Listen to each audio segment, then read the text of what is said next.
What if Harry became the master of death and both the Greengrass sisters offered themselves to serve him? Hello guys, welcome to Soul Fiction.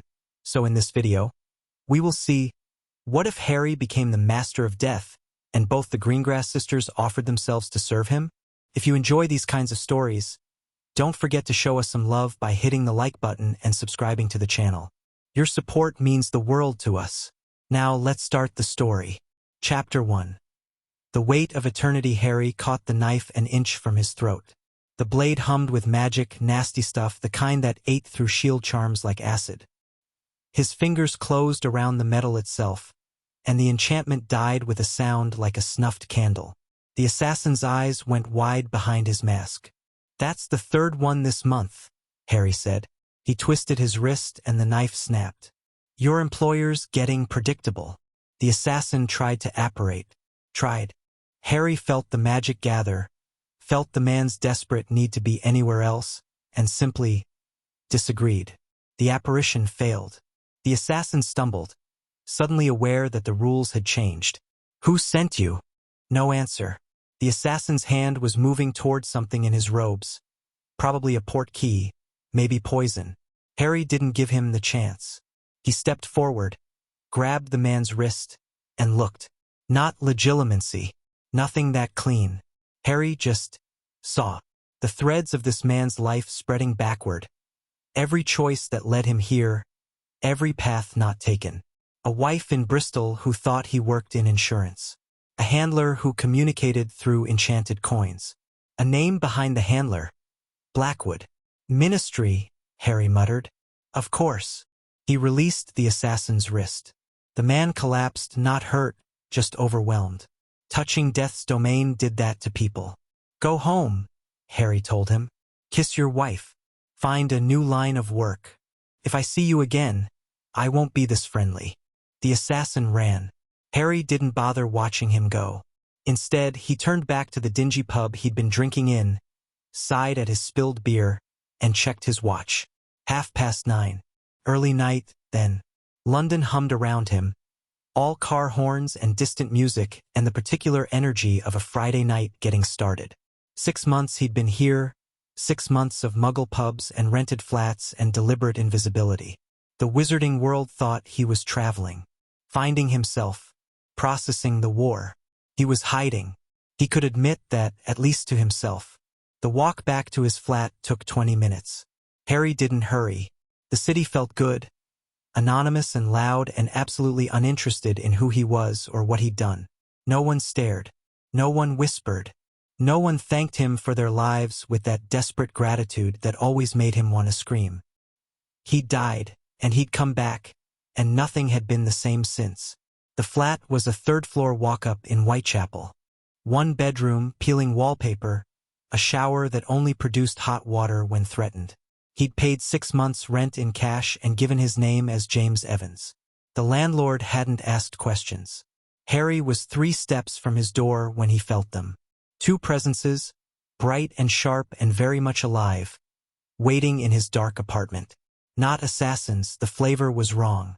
Assassins felt like desperation and violence. These 2 felt like patience and purpose. He opened the door anyway. "Evening," said the woman sitting in his one good chair, crossing her legs like she owned the place. "You're harder to find than the prophet claims. Daphne Greengrass." Harry recognized her instantly, even though they'd barely exchanged 10 words at Hogwarts. Ice Queen of Slytherin, they'd called her. Blonde hair pulled back severe, cheekbones that could cut glass, and eyes the color of a winter sky. She was wearing muggle clothes, expensive ones, tailored trousers and a silk blouse, and she wore them like armor. The second woman stood by the window, half silhouetted against the streetlights outside. Younger, softer around the edges, with the same blonde hair loose around her shoulders. Astoria Greengrass. Harry knew her less than he knew Daphne, just a face in the younger years, but he knew what everyone knew. She was sick. Some kind of blood curse. The rumor was she'd be dead before 30. "Ladies," Harry said, closing the door behind him. He didn't reach for his wand. Breaking and entering is still a crime in the Muggle world. "We knocked," Astoria said. Her voice was lighter than her sister's, warm with amusement. You weren't home. We decided to wait inside. Because waiting in the hallway is for common people? Daphne's mouth twitched. Almost a smile. Something like that. Harry crossed to his tiny kitchen, opened the icebox and pulled out a beer. He didn't offer them one. So, Daphne and Astoria Greengrass, in my flat, on a Friday night. This should be interesting. You know why we're here, Daphne said. I really don't. You're lying. I'm really not. He popped the cap off his beer with his thumb, felt the brief flare of pain, and drank. Enlighten me. The sisters exchanged a look. Some silent communication passed between them, the kind that happened between people who'd known each other their whole lives. Harry felt a brief pang of something like envy. We have a proposition, Daphne said finally. A binding. An old one older than Hogwarts. It would tie us to you in service. Harry laughed. He couldn't help it. Service, right? The Greengrass family, ancient and noble, wants to serve me. Harry Potter, the boy who lived, currently living in a flat that smells like mildew. Try again. The flat is truly terrible, Astoria agreed. But we're not joking. The binding is real, and so is our offer. Why? That word hung in the air. Harry watched Daphne's mask flicker, watched Astoria's easy smile tighten just a fraction. There it was. The truth lurking under the surface. You came back, Daphne said slowly. From death. Actually, truly came back. That means something. That makes you something. Makes me what? The master of death. Harry went very still. He hadn't told anyone. Not Ron, not Hermione, not a single living soul. He'd walked into the Forbidden Forest with the Resurrection Stone, the Elder Wand, the Cloak of Invisibility, and he'd let Voldemort kill him. He'd visited that strange White King's Cross and spoken with Dumbledore. And he'd chosen to return. But something had followed him back. Or maybe something had latched onto him at the moment of crossing, claimed him, marked him. He was different now. He could see the threads of mortality in every living thing, feel the weight of endings pressing against his skin. Death wasn't just a concept anymore. It was a presence, and it answered to him. No one should know that. Interesting theory, Harry said carefully. It's not a theory. Daphne stood, and for the first time, Harry saw something other than cold calculation in her eyes. Something desperate. We've done the research. The Deathly Hallows, the prophecy, your death and return. It all fits. You're the first true master in centuries. Maybe the first ever. And you want to serve me because? Because my sister is dying. The words dropped like stones into water. Astoria flinched, a tiny motion she almost managed to hide. Daphne kept talking, her voice flat and controlled. The blood curse moves slowly, but it always moves. Every healer we've consulted gives the same answer. There's no cure. Not through conventional means. Not through dark magic. Not through anything the wizarding world can offer. She paused. But death? Death can be bargained with. If the stories are true. If you're what I think you are. Harry looked at Astoria. Really looked, the way he'd looked at the assassin, letting himself see. And there it was. A dark thread wrapped around her heart, squeezing slowly, inevitably. The curse was patient. It didn't need to hurry. It had already won. Except Harry could see it. Which meant he could touch it. Which meant maybe, possibly, he could do something about it. Even if I could help, he said slowly. A binding? That's permanent. That's giving up your freedom. Freedom to do what? Astoria asked. She'd moved from the window, close enough now that Harry could see the faint shadows under her eyes. Spend my remaining years being careful? Being protected? Watching everyone I love wait for me to die? Astoria. No, Daph. He needs to hear this. Astoria stepped closer still, and Harry found himself unable to look away. I'm not afraid of serving you, Harry Potter. I'm afraid of being useless. I'm afraid of dying before I've done anything that matters. If binding myself to you gives me a real chance to live, to fight, to be something other than a walking tragedy, then I'll do it gladly. And you? Harry looked at Daphne. Same noble speech? Daphne's jaw tightened. I go where my sister goes. Not an answer. It's the only answer you're getting. They stared at each other. The silence stretched. Harry drank his beer and thought about all the reasons this was a terrible idea. He thought about the assassin tonight, about the two before that, about the ministry's growing interest in his whereabouts. He thought about 6 months of hiding, of pretending he was normal, of knowing with absolute certainty that he wasn't and never would be again. He thought about Astoria's curse, that patient darkness wrapped around her heart. The binding, he said finally. What does it actually do? Daphne relaxed just slightly. She reached into her bag and pulled out a book, ancient, leather-bound, crackling with old magic. The Covenant of Service. It was used in the old days, before the ministry existed, when magical families pledged themselves to powerful figures for protection and alliance. Sounds like feudalism. It was.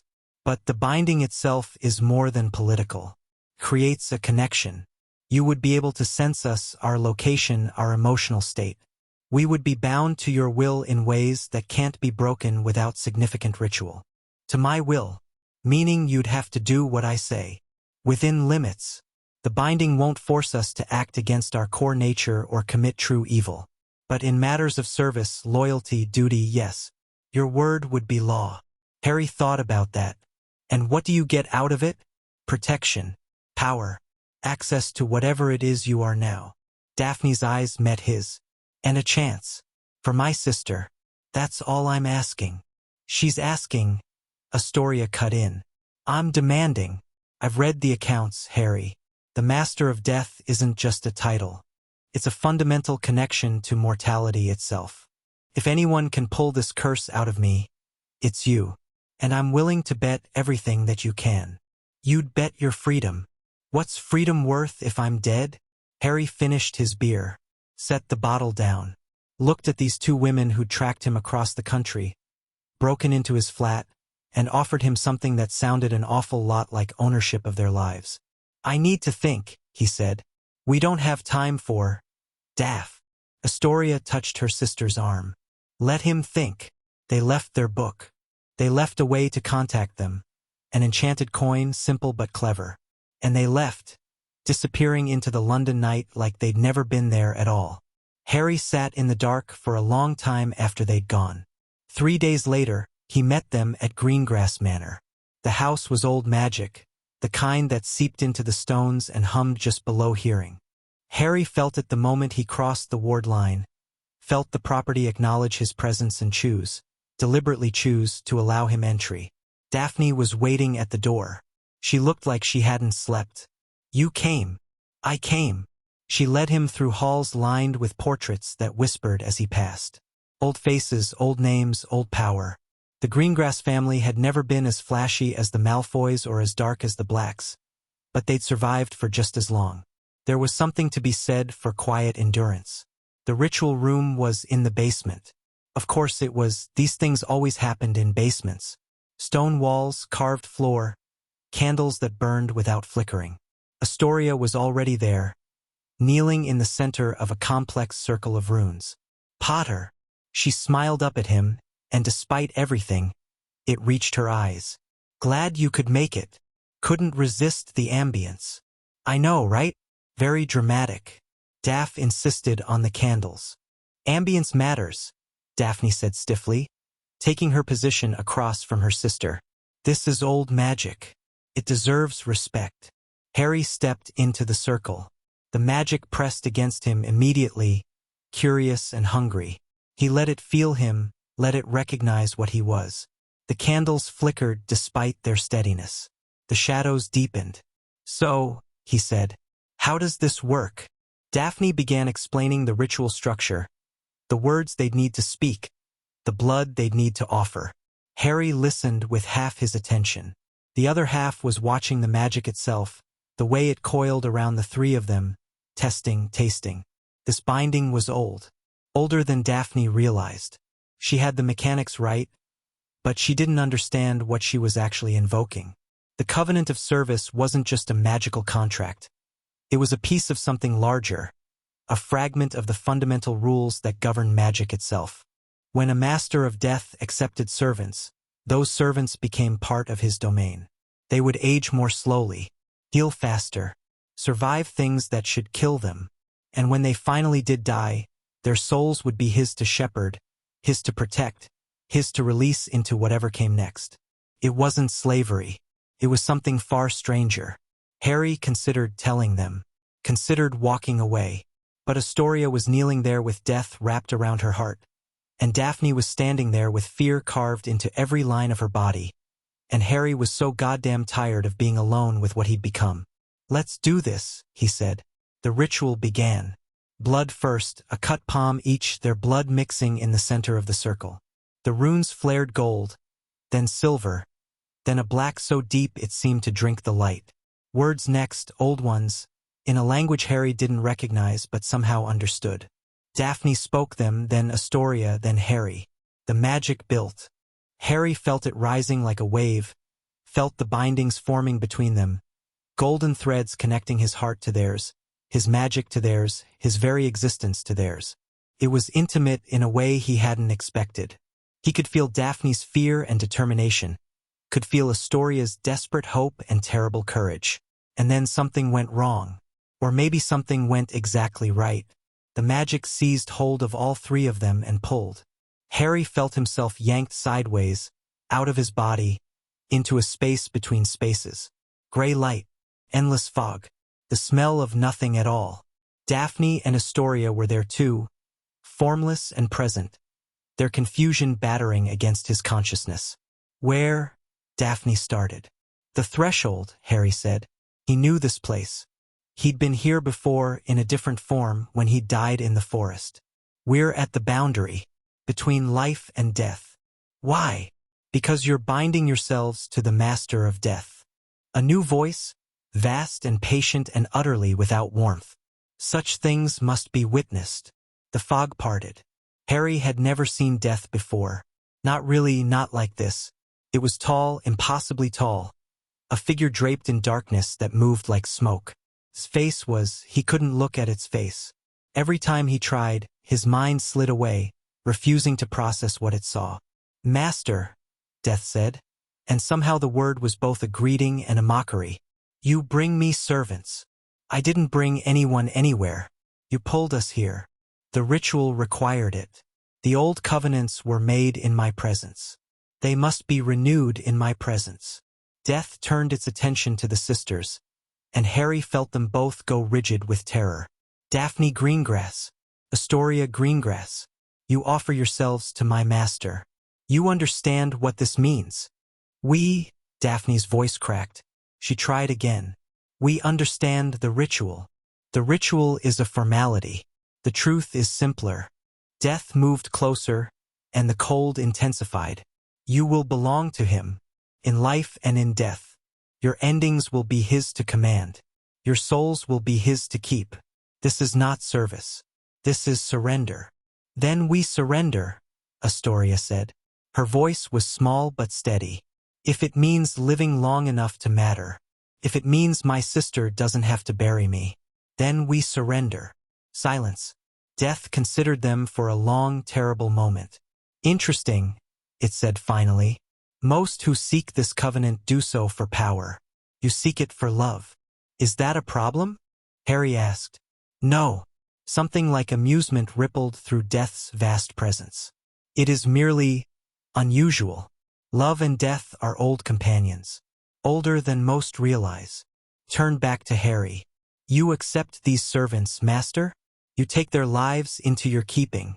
Harry looked at Daphne, shaking but unbowed. Looked at Astoria, afraid but unbroken. These women had sought him out, had offered him everything, had stood in death's presence without flinching. "I accept them," he said. The gray world shattered. Harry slammed back into his body with enough force to knock him off his feet. He hit the stone floor, gasping, his heart pounding against his ribs. Somewhere nearby, he heard Daphne curse, heard Astoria laugh, high and shocked. The ritual circle was gone. Not faded, not dispersed, but simply absent. like it had never existed at all. In its place, 3 marks glowed on the floor. One where Harry had stood, one where Daphne had stood, one where Astoria had knelt. "Well," Astoria said shakily. "That was bracing." Harry sat up. His hands were trembling. He could feel them now. Both of them. Their hearts beating in time with his. Their fear and relief and lingering terror washing through the connection like water through open gates. "I can feel you," Daphne whispered. She was staring at him with wide eyes. "I can feel your everything. Your magic, your emotions, your—" "Same," Harry said. "It goes both ways." The ritual wasn't supposed to. The ritual was incomplete. Harry stood, offering her his hand. After a moment, she took it, and the contact sent a spark through both of them. "Whatever we just did, it was more than what you planned." "Death," Astoria said. She'd managed to stand on her own, though she looked pale. "We met actual death. Like the concept, the entity, the— Yeah. And it called you master. It does that." The sisters stared at him. Harry could feel their combined shock and awe and fear, could feel the questions building up behind their eyes. He could also feel the binding settling into place, the threads between them growing stronger by the second. "So," Astoria said finally, "what now, master?" The word shouldn't have sent a thrill down his spine. It did anyway. "Now," Harry said, "we talk about what actually just happened. And then you're going to tell me everything you know about a man named Blackwood." They talked until dawn. The Greengrass family study was more comfortable than the ritual room. Leather chairs, warm fire, walls lined with books that radiated old knowledge. Harry sat in an armchair while the sisters took the couch across from him, close enough that their shoulders touched. The binding made it hard to be far from each other. Harry could feel the pull, the desire to be closer, to maintain the connection. He resisted it consciously, keeping his distance. They needed to establish boundaries before the magic established them for them. "Blackwood," Daphne said, all business now that the shock had faded. "Cornelius Blackwood, head of magical law enforcement since the war. Efficient, ambitious, and utterly without principles. He's been sending assassins. We know. We intercepted one of the communications." Daphne produced a scroll from somewhere, passed it across. "He's terrified of you, Potter. Not just politically, personally. He saw what you did at the Battle of Hogwarts, and he's been having nightmares ever since." Harry scanned the scroll. Orders coded but not unbreakable. Kill on sight. Make it look like Muggle violence. Report to no one. "This is treason," he said. "Only if anyone cares enough to prosecute. The Ministry is chaos right now. Kingsley's trying to rebuild, but there are too many factions, too many debts, too many people who just want to pretend the war never happened." Daphne's voice was cold with contempt. "Blackwood's made himself indispensable. He controls the Aurors, the investigators, most of the enforcement apparatus. If he decides you're a threat, he can make things very difficult. So I should kill him." The words came out flat, matter of fact. Both sisters flinched. That's not what I—" "No, you're right. That's not a solution. It's just satisfying." Harry rubbed his eyes. "What's his actual play? What does he want?" "Control," Astoria said. She'd curled up in her corner of the couch, watching him with thoughtful eyes. "That's what Daphne's research suggests, anyway. He doesn't want to be minister, too visible, too accountable. He wants to be the power behind whoever sits in that chair. And I threaten that. You threaten everything. You're Harry Potter. You could walk into the Ministry tomorrow and demand any position you wanted. Most people would give it to you." Harry snorted. "I don't want any position. Blackwood doesn't know that. Doesn't believe it. He's the kind of person who can't imagine not wanting power, so he assumes everyone else is playing the same game he is." The fire crackled. Outside, the first gray light of dawn was creeping across the manor grounds. Harry could feel exhaustion pulling at him, could feel it pulling at the sisters too through the bond. They'd been up all night. They needed rest. But there was one more thing. "Astoria," he said. "Come here." She uncurled from the couch and crossed to him without hesitation. Daphne made an abortive movement, some protective instinct, but subsided when Astoria shot her a look. "Your curse," Harry said. "I want to look at it again, properly this time." Astoria knelt in front of his chair, close enough that he could count her eyelashes. She was beautiful, he realized, not like Daphne, all sharp edges and ice, but softer, warmer. The kind of face you wanted to make smile. "This might hurt," he warned. "I'm used to pain." He reached out and placed his hand over her heart. The curse was there, coiled like a serpent, dark and patient. Harry let himself sink into the bond, into his connection to death, into the strange power that had lived in him since he'd walked out of the forest. He saw the curse's history, generations of it, passed from mother to daughter, each iteration growing stronger.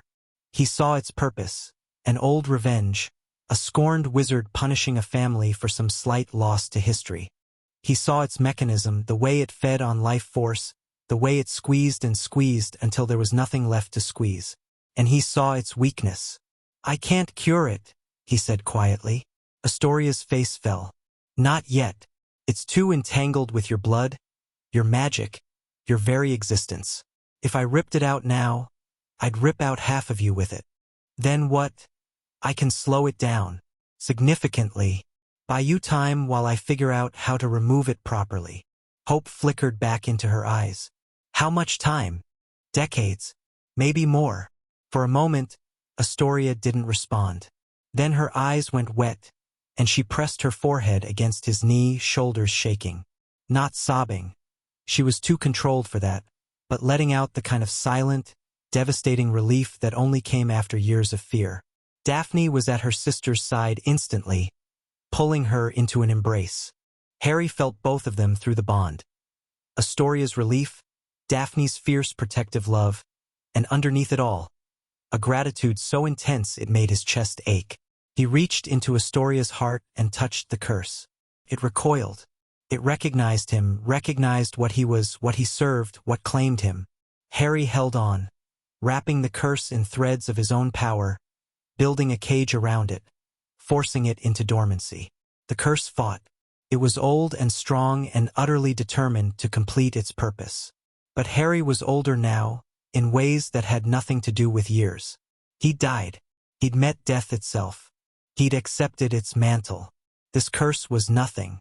He closed the cage, locked it, sealed it with a word that tasted like endings. Astoria gasped and went limp against her sister. "Done," Harry said. His voice sounded strange in his own ears, distant and echoing. "It's contained. Can't grow anymore, can't feed anymore. You've got time, Astoria." She looked up at him with tears streaming down her face. "Thank you. Thank you, how can I?" "You already did," he reminded her. "The binding, remember? You're mine now." The word landed differently than it had before. Mine. Not ownership, not possession, but responsibility. These women had given him their lives, and in return, he'd given them something to live for. "We should sleep," Daphne said. Her voice was rough with emotion she was clearly trying to suppress. "All of us. It's been a long night." Harry nodded. He stood, and the sisters stood with him, and for a moment the three of them just looked at each other. The bond hummed between them, settling deeper, becoming more natural. "There are guest rooms upstairs," Daphne said. "Unless you'd prefer to go back to that terrible flat. Guest rooms sound fine." She led him up, Astoria trailing behind. The manor was quiet, the portraits sleeping, the magic wrapped around them like a blanket. Harry's room was down the hall from theirs, not close but not far. Through the bond, he could feel them even after they'd parted ways. He lay in an unfamiliar bed and stared at an unfamiliar ceiling and thought about what he'd gotten himself into. Two women bound to him, an enemy in the ministry, a curse to unravel. And underneath it all, the weight of what he'd become, the power that pulsed through him with every heartbeat. Master of Death. He'd never asked for the title, never wanted it. But it was his now, and these women were his, and for the first time since he'd walked out of the forest, Harry felt something that might have been purpose. He closed his eyes. He dreamed of gray fog and a vast figure that called him master and something else. Something in the distance, watching, waiting. Something that wanted what he had. Morning came too soon. Harry woke to the smell of coffee and the sound of voices drifting up from downstairs.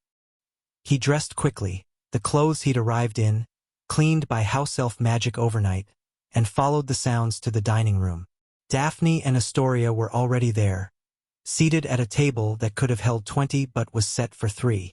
Astoria looked better than she had last night, color in her cheeks, energy in her movements. Daphne looked exactly as composed as she always did, though Harry could feel the cracks underneath. "Good morning," Astoria said brightly. "How's our master feeling?" "Don't call me that. What should I call you, then? My lord? Your grace?" "Oh, I know, Potter. Harry works fine." "Harry." She tested it out, smiled. "I suppose that'll do. For now." Daphne passed him a cup of coffee without being asked. Their fingers brushed, and Harry felt the spark again, the bond recognizing the contact. "We need to discuss next steps. Always business with you. Someone has to be practical." Harry sat, accepted the coffee, took a long drink. Through the bond, he could feel Daphne's nervous energy, her need to have a plan, to be in control of something. He could also feel Astoria's amusement at her sister's expense. "Fine," he said. "Next steps. Blackwood's trying to kill me. I've got 2 new. What do we call this? Partners? Allies? Servants, technically," Astoria said. "We're not using that word. Covenant-bound," Daphne suggested. "That's what the old texts call it." "That works. I've got 2 new covenant-bound, one of whom was dying until last night. The ministry doesn't know I'm back in Britain. The Greengrass family is... What's your current status, actually?" "Neutral," Daphne said. "Officially. We stayed out of the war as much as possible. It cost us some standing with both sides, but it also means no one's actively hunting us. Until now." "Until now," she agreed grimly. "The ritual we performed last night. It's not the kind of thing you can hide. The magical signature alone. People will know. People will ask questions." "What people?" "The old families. The ones who remember what the covenant of service actually means." Daphne set down her tea, met his eyes directly. "You've claimed 2 daughters of a noble house. That makes you a political player whether you want to be or not." Harry sighed. Of course it did. Nothing in the wizarding world was ever simple. "What's the play, then?" Before Daphne could answer, the wards chimed. All 3 of them felt it. A presence at the boundary, magical and insistent. Daphne's face went pale. Astoria's hand dropped to her wand. "Expecting anyone?" Harry asked. "No. The manor's unfindable without the family's permission. Whoever that is either has blood claim or..." The wards chimed again, more urgently. Harry stood. "I'll handle it. You don't know who. I'll handle it." He walked out before they could argue further. Through the bond, he felt their fear, their confusion, their impulse to follow. He pushed back against it gently, a silent stay here. After a moment, they subsided. The front door opened at his touch. Outside, the morning sun was blinding. The grounds of Greengrass Manor spread out in careful gardens and ancient trees. At the edge of the wards, a figure waited. Harry stepped out to meet them. The man was old. Not Dumbledore old, but getting there, silver hair, weathered face, eyes that had seen too much. He wore robes that were either centuries out of fashion or so expensive they'd wrapped back around to timeless. And he carried himself like someone who expected the world to bend around him. "Harry Potter," the man said. "Master of Death. I am Erasmus Vane." The name meant nothing to Harry. But the way the man said it, the weight behind the words, that meant everything. "Should I know you?" "Not yet. But you will." Vane smiled, and there was nothing warm in it. "I've come to offer you a choice. Join us or be destroyed." "Us." "The covenant of ending. We've waited a very long time for you, Master. For what you represent. For what you can become." Harry felt the power gathering in the old man, felt the magic building toward something terrible. Behind him, in the manor, he felt Daphne and Astoria's alarm spike through the bond. What if I don't like either option? Then we will take what we need and leave your servants to bury what remains. The first spell came without warning. A lance of black fire that screamed as it flew. Harry moved, not consciously, letting the instincts that had kept him alive through a war take over. The spell passed close enough to singe his hair. He didn't draw his wand. That's your only attack? Vane's eyes narrowed. You have no idea what you're dealing with, boy. Neither do you. Harry let go. The power that lived in him, the gift, the curse, the mantle of death itself, rose up like a tide. The world went gray at the edges. Shadows lengthened. The temperature dropped until their breath fogged the air. Vane stumbled back, his composure cracking. What? You said I could join you or be destroyed. Harry's voice echoed strangely, doubled by something vast and patient. You forgot the third option. He raised his hand. Vane fled. Apparat, actually. The crack of displaced air was loud in the sudden silence. But the fear in his eyes before he vanished, the pure animal terror, that Harry would remember. He pulled the power back, stuffed it down, locked it away. The color returned to the world. The shadows retreated. Behind him, the manor door burst open, and Daphne and Astoria came running. What happened? Daphne demanded. We felt. The bond went cold. You went cold? I'm fine. You're not fine, you're shaking. She was right. His hands were trembling again, worse than before. Harry looked at them and tried to remember how to be human. There's a group, he said distantly. The Covenant of Ending. They know what I am. They want me to join them or die. And you said no. I didn't say anything. I just showed him. Astoria reached him first, took his shaking hands in her steady ones. Showed him what? Harry looked at her, looked at Daphne, felt them both through the bond. Their fear and concern and something else, something like awe. What I can do, he said, when I stop pretending to be normal. The sisters exchanged another look. That silent communication again, the one that meant they were deciding something important. Good, Daphne said finally. Her voice was hard, sharp, ready for war. Then let's stop pretending. The next 3 days were a blur. The Greengrass family, it turned out, had resources. Not just money, though they had plenty of that, but connections, information, the accumulated leverage of centuries of careful neutrality. Daphne threw herself into the task of finding out everything there was to know about the Covenant of Ending. What she found wasn't encouraging. They're old, she reported on the second night, spreading papers across the study table. As old as the Hallows themselves, maybe older. Their core belief is that death is the natural order, that immortality or mastery over death is an abomination. So they're a death cult. More like a death philosophy. They don't want everyone to die. They want everyone to accept that they will die. The problem is you. A master of death breaks their entire worldview. And breaking their worldview means? They've spent millennia preparing for this. For the possibility that someone might actually achieve what you've achieved. Daphne's expression was grim. Erasmus Vane is their current leader, but he's old, and he's been waiting his whole life for this moment. He won't stop. Harry absorbed that. Through the bond, he felt Astoria's frustration. She'd been relegated to research duty, while her sister handled the heavy lifting, and she didn't like it. What about Blackwood? He asked.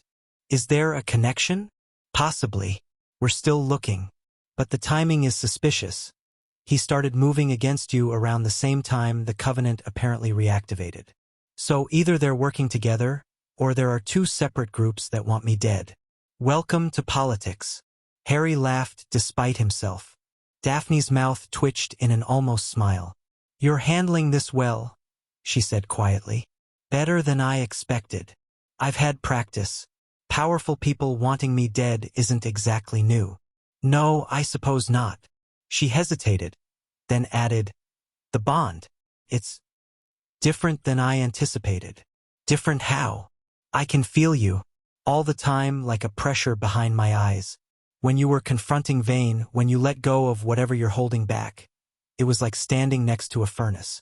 I thought I was going to burn. Harry didn't know what to say to that. He'd been trying not to think about the bond too much, about what it meant to be so intimately connected to two people he barely knew. I can feel you too, he admitted. Both of you. Your fear, your determination, your... He stopped, not sure how to continue. Our what? Your loyalty. The word felt inadequate. You barely know me, but you're already all in. Why? Daphne was quiet for a long moment. When she spoke, her voice was careful, measured. You saved my sister. You looked at her dying heart and decided to fix it. No one's ever done that before. No one's ever cared enough to try. That's not. It is. It exactly is. She turned to face him fully, and for once her mask was down. You could have walked away. You should have walked away. Instead, you bound yourself to two strangers and gave us something we'd stopped hoping for. How am I supposed to feel about that? Harry didn't have an answer. He wasn't sure there was one. Daphne, don't. She held up a hand. I'm not asking for anything. I'm just explaining why I'm all in, as you put it. It's not complicated, Harry. You gave us hope. That's worth more than you know. The study door opened, and Astoria stuck her head in. Am I interrupting something? No, Daphne said, mask sliding back into place. What is it? I found something. About the Covenant. Astoria's expression was troubled. You need to see this. The three of them gathered around Astoria's research table. She'd been digging through old texts, family journals, anything that might mention the Covenant of Ending. What she'd found was a letter, yellow with age, tucked into a book that hadn't been opened in decades. It's from our great-great-grandfather, Astoria said, written to his son in 1847. Look at this part. Harry read over her shoulder. The Covenant came to me again last night. They want the same thing they always want. Access to the family blood curse, to study it, to understand how it clings to life even when life has fled. I refused them again. The curse is our burden, not their toy. But I fear they will not accept refusal forever. There is a darkness in them, a hunger. They speak of the Master of Death as if anticipating his coming, as if they know something I do not. If such a master ever does arise, and the Covenant comes for him, warn him of this. They do not want to kill him. They want to use him, to open a door that should remain forever closed. A door, Harry said slowly. What door? I don't know. There's no other mention of it. Astoria looked up at him, worry clear in her eyes. But whatever it is, they've been planning for this for almost 200 years. This isn't some spontaneous reaction to your existence. They knew you were coming. Harry thought about that. Thought about the way Vane had looked at him, the anticipation underneath the hostility. Join us or be destroyed. But the letter suggested something else. Not destruction, use. They wanted him for something. Something that had to do with doors and the boundary between life and death. The veil. The thought came unbidden, and once it arrived, it wouldn't leave. The veil in the Department of Mysteries, that whispering curtain between worlds. Harry had seen Sirius fall through it, had heard the voices on the other side, calling, beckoning. What if the Covenant wanted to open it? The Department of Mysteries, he said aloud. We need to find out what the Covenant knows about the veil. Daphne and Astoria exchanged looks. That's not going to be easy, Daphne said. The department is locked down. Even before the war, almost no one knew what really went on there. We'll find a way. Harry met their eyes, felt their determination through the bond, matching and amplifying his own. We have to. On the fourth day, the ministry came knocking. Not assassins this time, official delegation. Cornelius Blackwood himself, accompanied by 4 Aurors in full combat gear, standing at the edge of the Greengrass wards with a warrant in his hand. Harry went out to meet them. Mr. Potter, Blackwood said. His voice was smooth, his smile practiced. How delightful to find you here. We've been looking for you. I'm sure you have. You're a difficult man to track. Almost as if you've been avoiding us. Almost. Blackwood's smile tightened. Be that as it may. We have a warrant for the arrest of Daphne and Astoria Greengrass, for the crime of performing prohibited dark rituals. If you'll step aside. No. The word dropped like a stone. The oars shifted, hands moving toward wands. Blackwood's expression flickered. Excuse me? I said no. Harry stepped forward, and the wards recognized him, parting around his passage. There are no prohibited dark rituals here. Your warrant is invalid. The magical signature is none of your concern. Blackwood drew himself up. Mr. Potter, I am the head of magical law enforcement. You cannot simply. I can. Harry let a fraction of his power show. Just a taste. Just enough to make the Aurors flinch. I know about the assassins, Blackwood. I know about your orders. Kill on sight, make it look like Muggle violence. Ring any bells. The color drained from Blackwood's face. I don't know what you've been trying to kill me for months. Sending hired wands after me in the Muggle world. Hoping to eliminate a threat before it became a problem. Harry smiled, and it wasn't friendly. Here's the thing. I'm done hiding. I'm done pretending I'm just another wizard you can push around. From this moment on, if you move against me or mine, I will know. And I will respond. Is that a threat? It's a promise. They stared at each other. The Aurors were rigid, clearly torn between their duty and their survival instincts. Harry could feel Daphne and Astoria watching from the manor, could feel their fierce approval pulsing through the bond. This isn't over, Blackwood said finally. No, Harry agreed. It's not. But you should think very carefully about how you want it to end. Blackwood turned and walked away. His Aurors followed, throwing glances back over their shoulders. Harry watched them go until they'd passed beyond the ward line, then apparat with sharp cracks. When he turned back to the manor, the sisters were waiting at the door. That was terrifying, Astoria said. Her eyes were bright, her smile wide. Can you do it again? Hopefully not. You should have let me come out, Daphne said. It's my family they wanted to arrest. Which is exactly why you needed to stay inside. Blackwood would have taken any excuse to escalate. And showing him your power wasn't an escalation? It was a statement. Different thing. Daphne looked like she wanted to argue, but Astoria grabbed her arm, tugging her back inside. Come on, Daph. He's right and you know it. Let's go have tea and plan our inevitable victory. Harry followed them in, and if his heart was beating faster than it should have been, well, that was nobody's business but his own. That night, Harry dreamed. He stood in the gray space again, the threshold between life and death. The fog pressed close, but it wasn't empty this time. Shapes moved in it, vague and reaching. Voices whispered at the edge of hearing. Master! Death stood before him, vast and patient as always. You've met my opponent, Death said.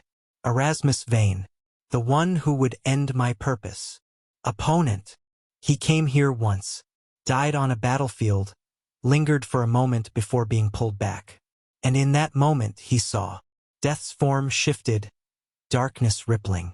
He saw what waits beyond me, what I guard, what I protect the living from. The door, Harry said. He wants to open a door. He wants to end the cycle. Life, death, rebirth. He would collapse it all, send every soul into the void, end existence itself. Why would anyone want that? Because he believes it is mercy. He glimpsed eternity, and it broke something in him. He cannot live knowing what awaits, so he will ensure nothing awaits. For anyone. Harry absorbed that. The veil. In the Department of Mysteries. That's the door, isn't it? One of them. The thinnest point in the barrier. If he could pour enough death through it, enough power, enough sacrifice, he could tear it open forever. And that's where I come in. You are my master. Death moved closer, and for the first time, Harry could almost see something like features in the darkness. You command me. If he could turn you to his purpose, use your authority to force my hand, the door would open. And if I refuse, then he will take what he needs. Your blood, your power, your connection to me. A pause. Your servants. Harry went cold. Daphne and Astoria. They are bound to you. They share your domain. In his eyes, they are acceptable substitutes. Then I need to stop him, before he can get to them. Yes, death receded, fading back into the fog. But be careful, Master. Erasmus Vane has planned for this moment for 70 years. He is not without resources. He is not without allies. What allies? You will learn. Soon enough. The dream dissolved, and Harry woke to darkness and the sound of his own breathing. He lay there for a long moment, thinking about doors and endings and an old man who wanted to murder existence itself. Then he got up, got dressed, and went to find his servants. There was planning to do. Morning found the three of them in the study again, war council in miniature. Harry had told them about the dream, about death's warning, about what the Covenant actually wanted. Their reactions had been interesting. So this vain person wants to end all existence, Astoria said, drumming her fingers on the table. Not just kill you, not just take over, actual cosmic annihilation. That's what Death said. And we're supposed to stop him. We're supposed to stop him. Astoria grinned. It was sharp-edged and slightly manic. Brilliant. I've always wanted to save the world. This isn't funny, Daphne snapped. I know. That's why I'm laughing. Otherwise I'd probably scream. Harry could feel the fear underneath her bravado, the terror she was trying desperately to mask. He could feel Daphne's too, colder and more controlled but just as real. We have advantages, he said. The bond, my power, your family's resources. And Vane doesn't know how much we know. He knows you're strong, Daphne pointed out. He saw what you did at the wards. He saw a fraction, a taste. He still doesn't understand what it means to be master of death. Do you understand? Harry considered that. I'm learning, but I know enough to know he can't take what he wants by force. He needs me willing, or he needs me dead with my power extracted. Neither of those is going to happen. What about Blackwood? Astoria asked. He's still a threat. Secondary. Blackwood's dangerous, but he's not apocalyptic. Vane is the priority. Agreed. Daphne had been thinking, her expression distant. Now she focused, sharp and present. We need more information. About the Covenant, about the Veil, about what exactly Vane is planning. The Department of Mysteries. Yes, we need to get in there. Not officially, Blackwood would never allow it. But there are other ways. Breaking into the Ministry, Astoria said. That's your plan. Do you have a better one? Astoria's grin returned. No, I just wanted to make sure we were all on the same page. Harry looked between them. Daphne, all cold determination and careful plans. Astoria, all reckless courage and hungry eyes. His servants, his people, his... All right, he said. Let's plan a heist. Chapter 2. Blood and bargains. Daphne's elbow caught Harry in the ribs. Stop fidgeting. I'm not fidgeting. You've adjusted your collar 4 times in the last minute. That's fidgeting. Harry forced his hands to his sides.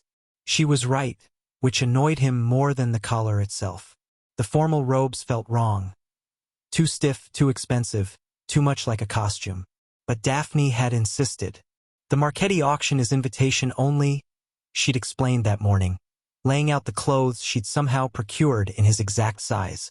Old money, old families, old secrets. If we want information about the Department of Mysteries, this is where we start. And I need to look like a pure-blood peacock because you're attending as my escort. The Greengrass family has maintained their invitation for 6 generations. Showing up with Harry Potter in jeans and a t-shirt would raise questions we can't afford. So here he was, dressed like something out of a Victorian portrait, standing in a ballroom that probably cost more than most people's houses. Crystal chandeliers cast prismatic light across marble floors. Witches and wizards in equally ridiculous finery circulated with glasses of champagne that probably cost more per sip than Harry's Whitechapel flat cost per month. Remember the plan, Daphne murmured, her hand resting on his arm with practiced ease. Mingle, listen, identify anyone with department connections. Don't start any fights. When have I ever started a fight? Do you want the list chronologically or alphabetically?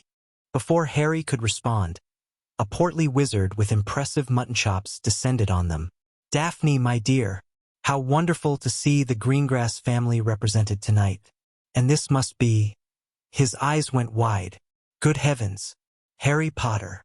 "Lord Marchetti," Daphne said smoothly. "May I present my companion for the evening? Harry, this is our host, Alessandro Marchetti." Harry shook the man's hand and tried to look like he belonged here. Through the bond, he felt Daphne's amusement at his discomfort. "An honor, Mr. Potter, truly an honor." Marchetti was pumping his hand enthusiastically. "I had no idea you were acquainted with the Greengrass family." "No idea at all." "Recent development," Harry said. "Well, wonderful, wonderful. Please enjoy yourselves. The auction begins at 9, but until then, the house is yours." He bustled off, already calling out to another arriving guest. "That went well," Daphne said. "He's going to tell everyone. That's the point. By the end of the night, the entire pureblood social circuit will know Harry Potter is associated with House Greengrass. It establishes our position. I thought we were here for information, not politics." "Information is politics." She guided him deeper into the crowd. "Now smile and try not to look like you're planning to burn the building down." The next hour was a masterclass in pureblood maneuvering. Daphne introduced him to a dizzying array of lords and ladies, each conversation a careful dance of implication and inference. Harry mostly stayed quiet, watching, learning. Through the bond, he could feel Daphne's focus, the way she catalogued every reaction, every flicker of interest or concern. She was good at this, really good. In another life, she could have been a diplomat, a spy, a queen. "Lord Pemberton," she was saying now, steering them toward a thin man with a hawkish nose. "He sits on the Wisengamot committee that oversees the Department of Mysteries. If anyone knows about unusual activity there, it's him. And he'll just tell us? He'll tell me. We have history." Harry didn't ask what kind of history. The bond made it clear enough: calculation, old favors, a business relationship masquerading as friendship. "Daphne Greengrass." Pemberton's voice was dry as autumn leaves. "I'd heard rumors you'd emerged from seclusion, and with quite the companion. Lord Pemberton, you're looking well." "Liar." But he smiled, thin and knowing. "Introduce me properly, girl. I'm old, not blind. I know who this is. Harry Potter." "Harry, Lord Edmund Pemberton." They shook hands. Pemberton's grip was stronger than his frail appearance suggested, and his eyes were sharp as flint. "The boy who lived," he said. "The man who conquered. And now, apparently, the wizard who courts greengrasses. You've been busy." "I get bored easily." A bark of laughter. "Ha! Honest, at least. That's rare in this crowd." He glanced at Daphne. "Your father would have approved. He always said you'd land an interesting one." "My father said many things." "He did. He did." Pemberton's expression shifted, something calculating entering his gaze. "I don't suppose this is a social call. You're not the type, and neither is he." Daphne didn't miss a beat. "We're interested in the Department of Mysteries. Specifically, recent activity. Changes in staff, unusual research projects, anything that might have shifted in the last few months. Direct. I always liked that about you." Pemberton sipped his champagne thoughtfully. "The department's a closed book, you know, even to those of us who technically oversee it. But you hear things." "I hear things." He was quiet for a moment. "There's been movement. Personnel shifts, new security protocols. Someone's nervous about something. The official explanation is post-war restructuring.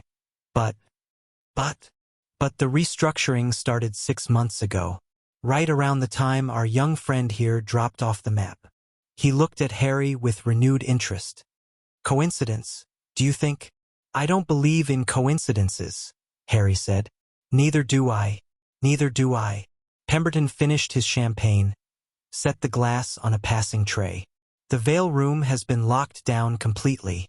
Even the unspeakables who used to study it have been reassigned. If I were a curious young wizard with a talent for finding trouble, that's where I'd look." "Any idea why?" None that I'm willing to share in a ballroom full of listening ears. He nodded to them both. Enjoy the auction. And do be careful, both of you. The winds are changing, and not everyone appreciates change. He drifted away into the crowd. Daphne let out a slow breath. That was more than I expected, she admitted. He's scared, Harry said. Did you feel it? I felt something. He was holding back. Not holding back. Genuinely afraid. Whatever's happening in that department, it's big enough to frighten a man who's survived 3 Dark Lords. Daphne's hand tightened on his arm. We should find Astoria. She was working the younger crowd. Might have picked up something. They found her near the back of the ballroom, deep in conversation with a pretty witch about her age. As they approached, Harry caught the tail end of the exchange. And of course Mother was absolutely furious. But what could she do? The peacocks were already on fire. The pretty witch laughed. Astoria noticed them coming and excused herself smoothly, falling into step beside Daphne. Learn anything? Daphne asked quietly. 2 things. First, the department's new head is someone called Thaddeus Grimsby. Appointed 3 months ago, no one knows where he came from. Second, she glanced at Harry. There's someone here from the Covenant. Harry went still. You're certain? 90%. There's a man by the west windows who's been watching you all night. Gray hair, black robes, scar on his left hand. Every time you move, his eyes follow. And when Pemberton was talking to you, he looked like he wanted to commit murder. Harry didn't look toward the west windows. Through the bond, he felt the sisters' tension ratcheting up, matching his own. We need to leave, Daphne said. If the Covenant knows we're investigating. No. Harry kept his voice level. If we run now, we confirm whatever they suspect. We finish the auction, we leave normally, we don't give them anything. And if they try something, then I deal with it. The auction began at 9, as promised.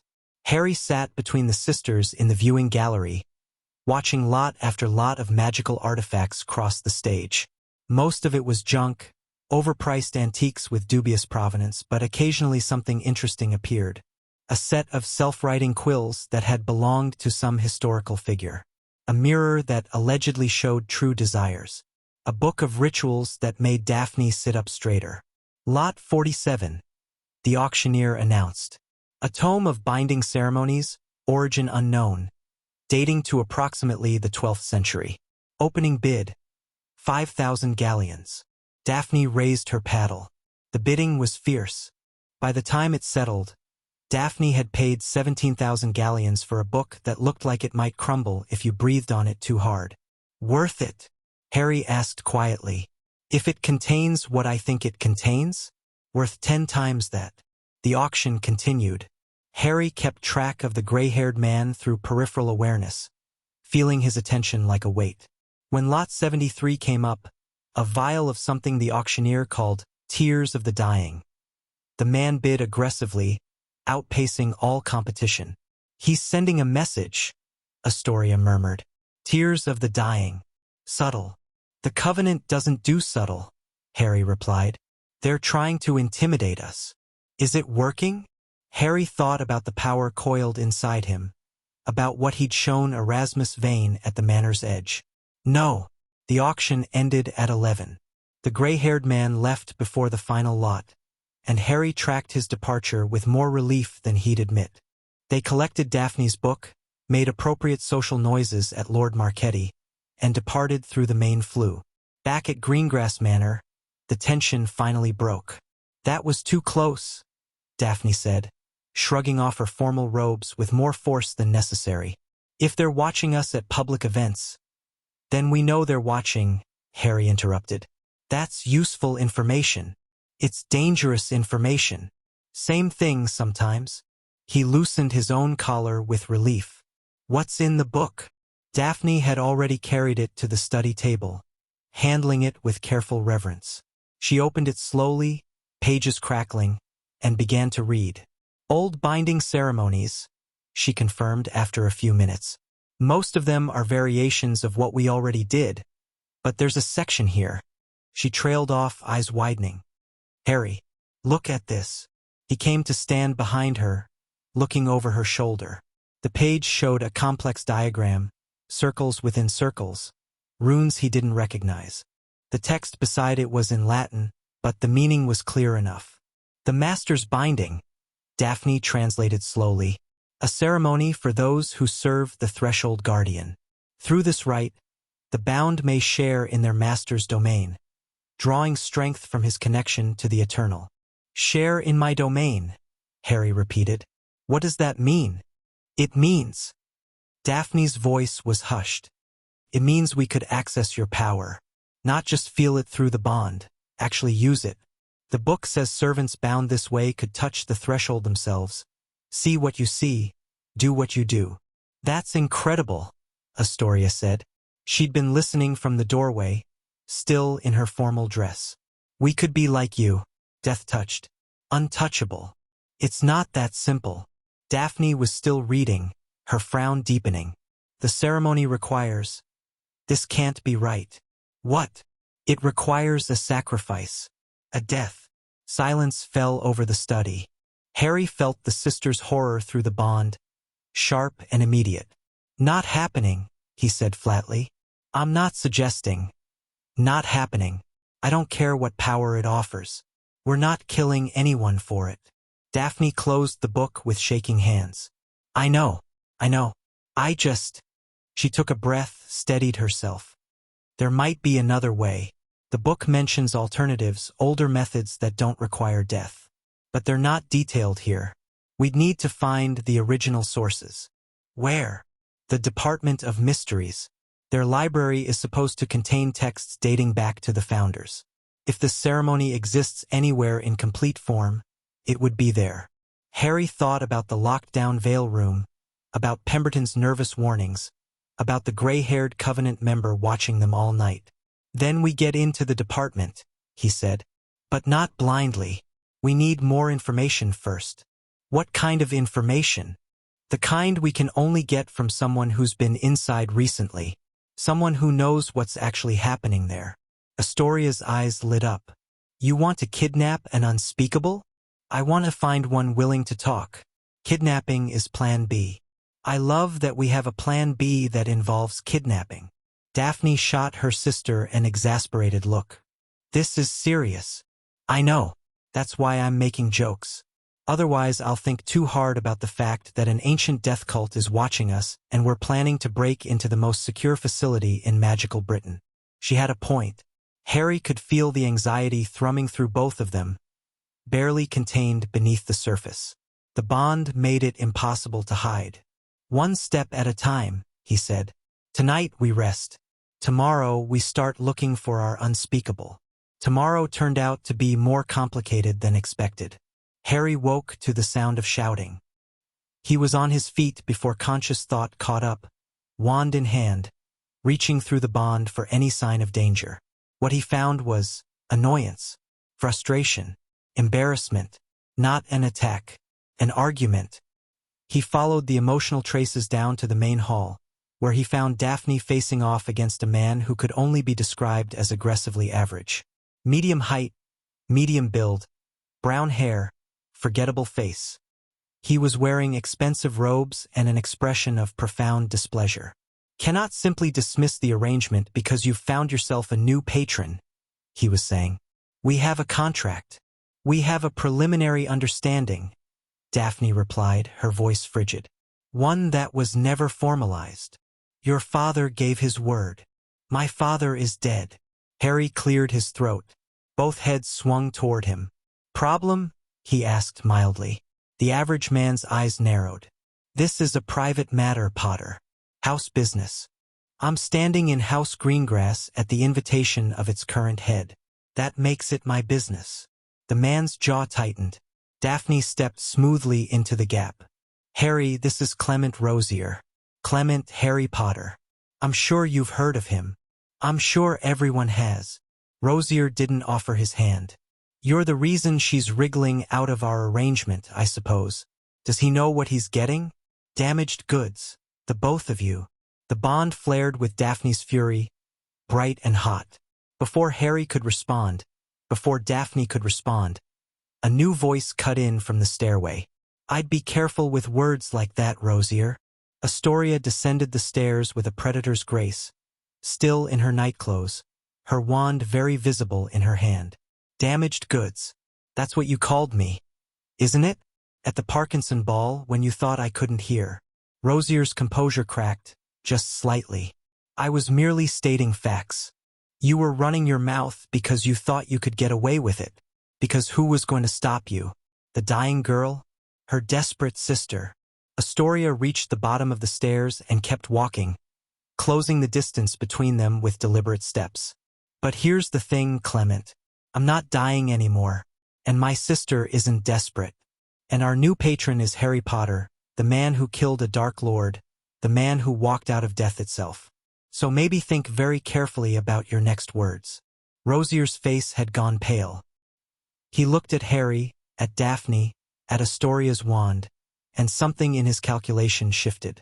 This isn't over, he said, but there was no conviction in it. The contract will be voided by end of week, Daphne interrupted. I'll have my solicitor contact yours. Now leave. He left. The crack of his disapprobation echoed through the hall like a gunshot. The moment he was gone, Astoria's aggressive posture collapsed. She slumped against the stair railing, breathing hard. I hate that man, she said. I hate him so much. What contract? Harry asked. Daphne's expression flickered. Betrothal. Arranged when I was 12. Rosier House offered an alliance, and my father saw the value. You were going to marry that? I was going to do what was necessary for my family. Her voice was carefully empty. The arrangement was contingent on my curse being curable. When it became clear it wasn't, the contract entered a kind of limbo. Rosier's been waiting, I think, for either me to die or for a breakthrough in treatment. Either way, he'd get what he wanted, me or my inheritance. Harry felt sick. Through the bond, he could sense Daphne's old shame, her resigned acceptance of being used as a bargaining chip, could sense Astoria's rage on her sister's behalf. That's done now, he said. The contract, the arrangement, all of it. I don't care what legal hoops we have to jump through. Harry, no. Listen to me. He stepped closer, holding her gaze. You're mine now, both of you. That means I protect you. I fight for you. I don't let anyone treat you like property. Understand? Daphne stared at him. Her mask had cracked again, and underneath was something vulnerable, something that looked almost like hope. You can't just watch me. Astoria laughed, breaking the tension. I like him. Can we keep him? We're bound to him for life, Daphne pointed out, recovering her composure. I think keeping him is implied. Even better. Harry shook his head, but he was smiling. You two are impossible. You haven't seen anything yet, Astoria promised. They spent the morning researching unspeakables. The Department of Mysteries employed somewhere between 20 and 50 people, depending on who you asked. Their identities were technically classified, but Magical Britain's obsession with genealogy meant that most of them were known within certain circles. The Greengrass family library contained 3 separate registers of notable positions in government, and between them, they managed to compile a list of 12 likely names. Cross-reference against those who might be sympathetic, Daphne suggested. Or vulnerable. Or stupid, Astoria added. Stupid's good too. Harry looked at the list. Most of the names meant nothing to him, but one caught his eye. Finch Fletchley. Justin Finch Fletchley. Wasn't he Hogwarts? Daphne confirmed. Hufflepuff. 2 years below us. Muggle-born, if I recall. He's an unspeakable? Apparently he showed aptitude during his NEWTS. The department recruited him straight out of school. Daphne's brow furrowed. That could work in our favor. He knows you, and his background means he's less likely to be tied into the old pureblood networks that Blackwood's been manipulating.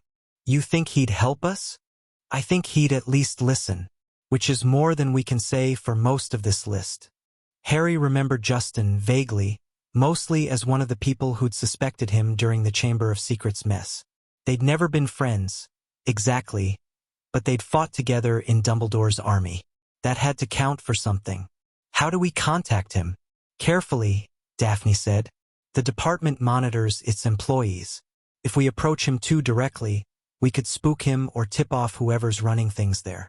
So we need a casual encounter. Something that looks natural. Astoria had been flipping through one of the registers. Now she looked up with a sharp smile. According to this, Justin Finch-Fletchley is a regular at a pub called the Twisted Broomstick in Manchester. Every Thursday, 7 o'clock, without fail. Today's Thursday, Harry observed. What a coincidence. I'm coming with you, Daphne said immediately. No. If this goes wrong, you need to be free to pick up the pieces.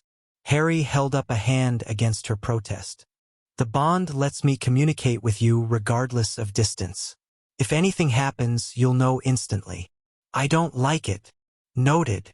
Through the bond, Harry felt her struggle, the urge to protect him warring with the logic of his argument.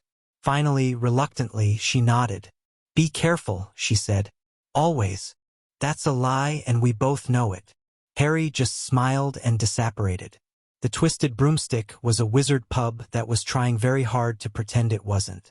It sat on a Manchester side street, its muggle-repelling wards subtle enough that non-magical passers-by simply found themselves walking past without noticing the door. Inside, the aesthetic was industrial chic. Exposed brick, metal fixtures, magical photographs that moved in that slightly unsettling way magical photographs did. Harry arrived at 6:45 and found a seat at the bar with a clear view of the door. He traded his formal robes for muggle clothes, which made him feel slightly more like himself. The bartender, a tired-looking witch with green hair, took his order without recognition. Small mercies. Justin arrived at 7 on the dot. He looked older than Harry remembered. Of course he did, everyone looked older, but the same nervous energy was there, the same quick eyes that catalogued everything they saw. He paused inside the doorway, scanning the room, and when his gaze reached Harry, he froze. Harry raised his glass in greeting.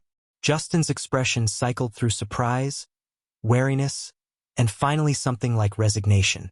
He made his way to the bar and took the stool beside Harry. Potter, he said. Finch-Fletchley. I had a feeling someone would come eventually. Didn't expect it to be you. Life's full of surprises. The bartender brought Justin his usual without being asked. Some kind of amber ale that smelled strongly of honey. He drank half of it before speaking again. What do you want? Information. About the department. I can't. I know what you can and can't do. I'm not asking you to break your oaths. I just need to understand what's happening. The veil room, the lockdown, the new security protocols. Why? Justin's hands tightened around his glass. You're playing with fire, Potter. Story of my life. This is different. This is... He glanced around, lowered his voice. Someone's been asking questions. About you. About what happened in the forest at the end of the war. They've got researchers pulling every record they can find. Every witness account. Every scrap of evidence. Who? Grimsby, the new department head. He appeared out of nowhere 3 months ago with credentials no one could verify and authority no one could challenge. He's been obsessed with you ever since. Harry thought about the Covenant of Ending, about Erasmus Vane, about gray-haired men watching him at auctions. Describe Grimsby. Tall, thin, cold eyes. Doesn't blink enough. It's unsettling. Justin shuddered. There's something wrong with him, Potter. I've been around dark magic my entire career, and he makes my skin crawl in ways I can't explain. Young? Old? Hard to tell. He could be 40 or 400. Not vain, then, but connected almost certainly. The veil, Harry pressed. What are they doing with it? Justin went very still. I can't. Justin. Harry let a fraction of his power show. Just enough to make the air heavy, the shadows deep. People I care about are in danger. People who haven't done anything wrong except trust me. If you know something that could help protect them, I need you to tell me.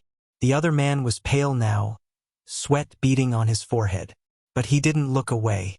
They're trying to open it, he whispered. The veil. Grimsby's been running experiments, pushing more and more power through it. He says it's research, but I've heard the voices, Potter. On the other side, they're not human anymore. They're not anything. When? I don't know. Soon, maybe. The energy levels have been climbing for weeks. Some of the other researchers think it's going to hit a critical point any day now. Harry's blood ran cold.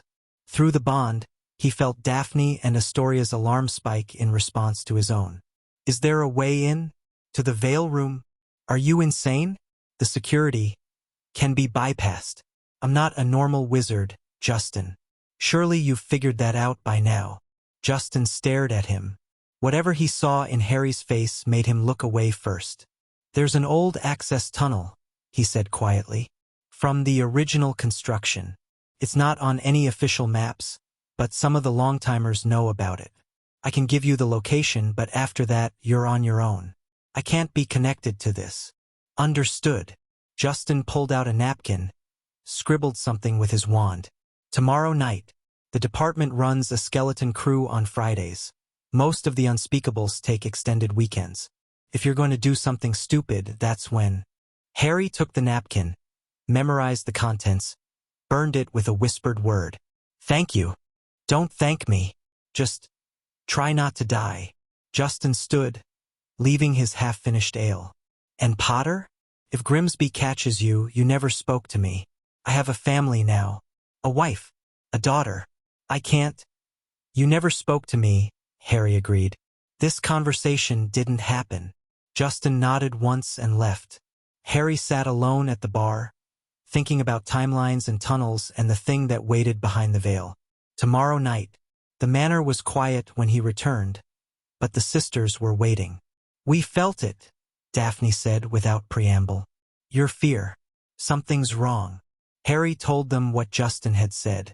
About Grimsby, about the experiments, about the veil straining toward some kind of breaking point. Tomorrow night, Astoria repeated when he finished. That's not much time to plan. No, but it's what we have. Daphne had begun pacing, her mind clearly racing. The access tunnel Justin mentioned. Do we trust it's real? He was genuinely scared. Not of me, of Grimsby.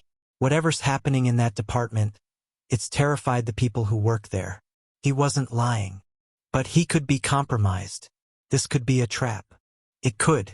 But sitting here and waiting for the veil to blow open isn't an option either. The sisters exchanged their silent look. Harry felt the communication through the bond, too fast and complex for him to fully parse, but the essence was clear. They were deciding together. United. We're coming with you, Astoria said finally. No.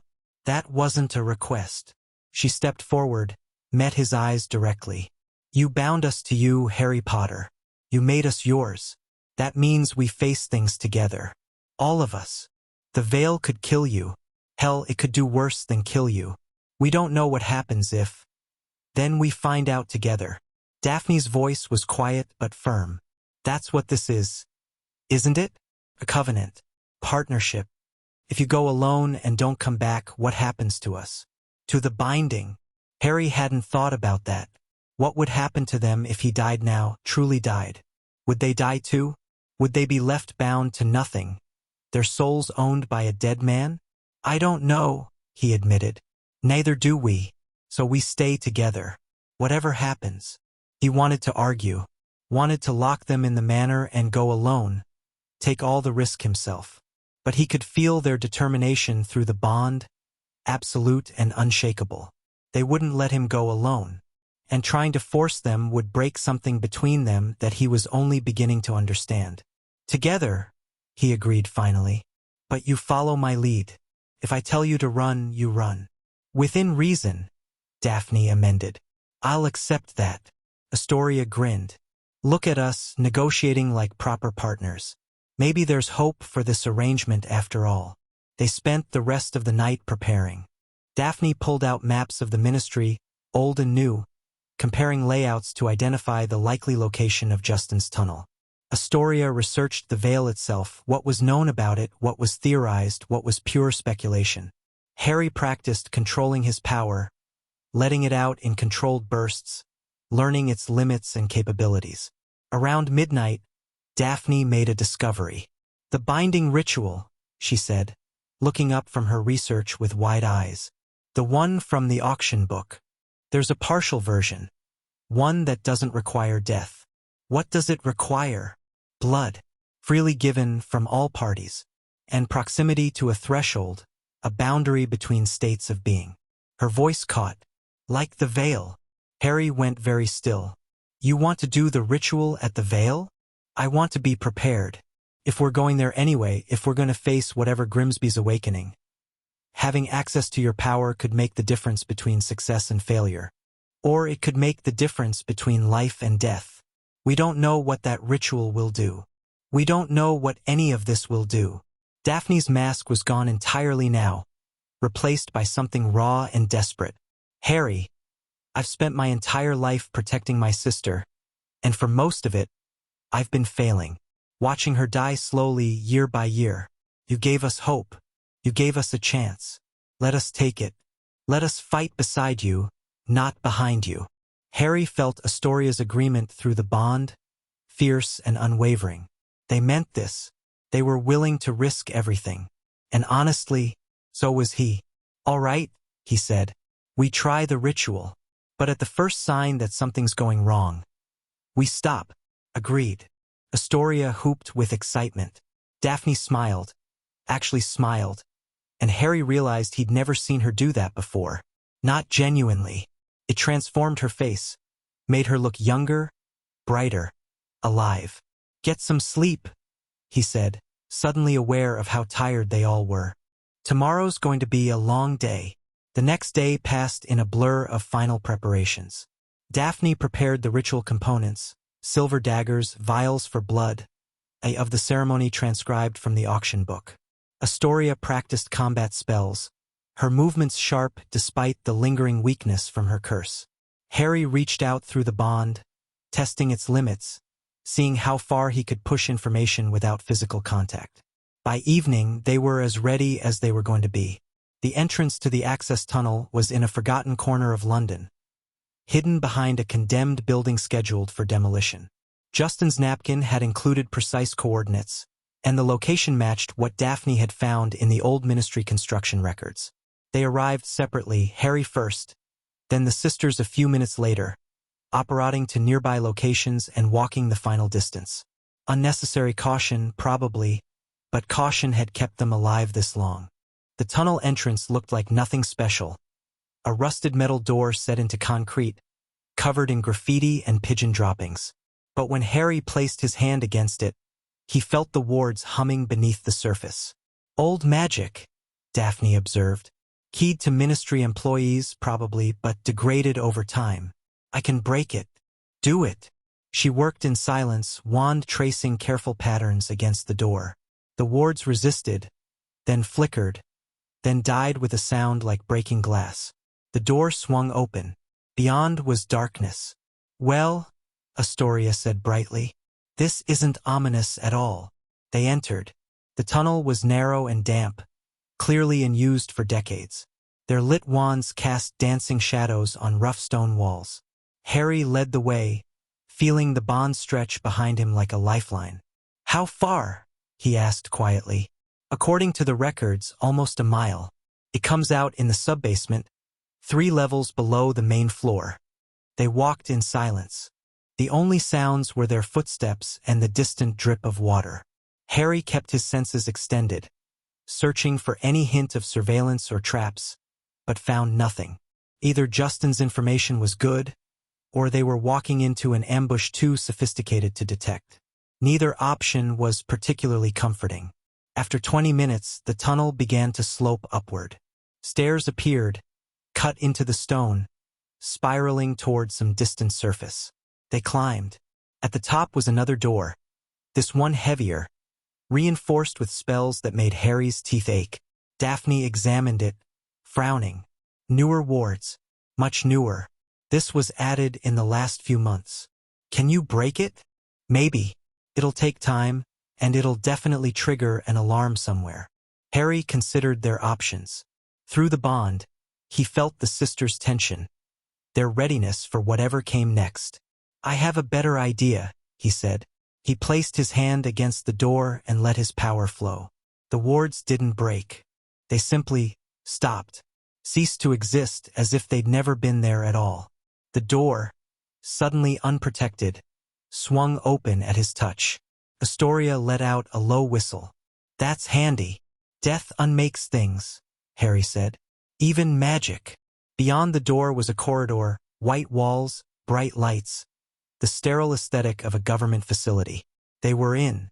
"This way," Daphne whispered, checking her mental map.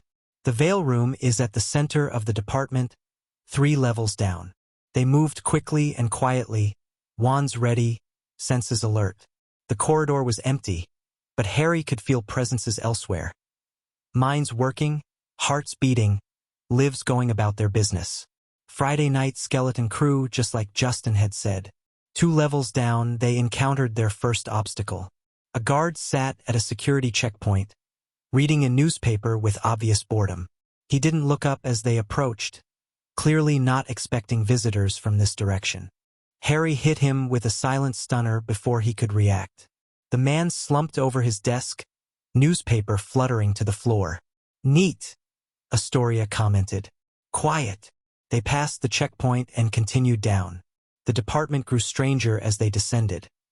Rooms filled with incomprehensible experiments, corridors that seemed to bend in impossible ways, doors that whispered invitations when you got too close.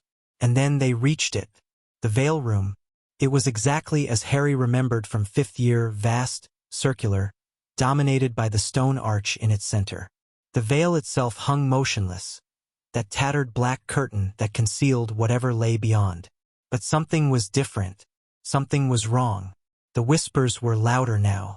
Not the quiet murmur he remembered, but a constant drone, voices overlapping, pressing against the boundary.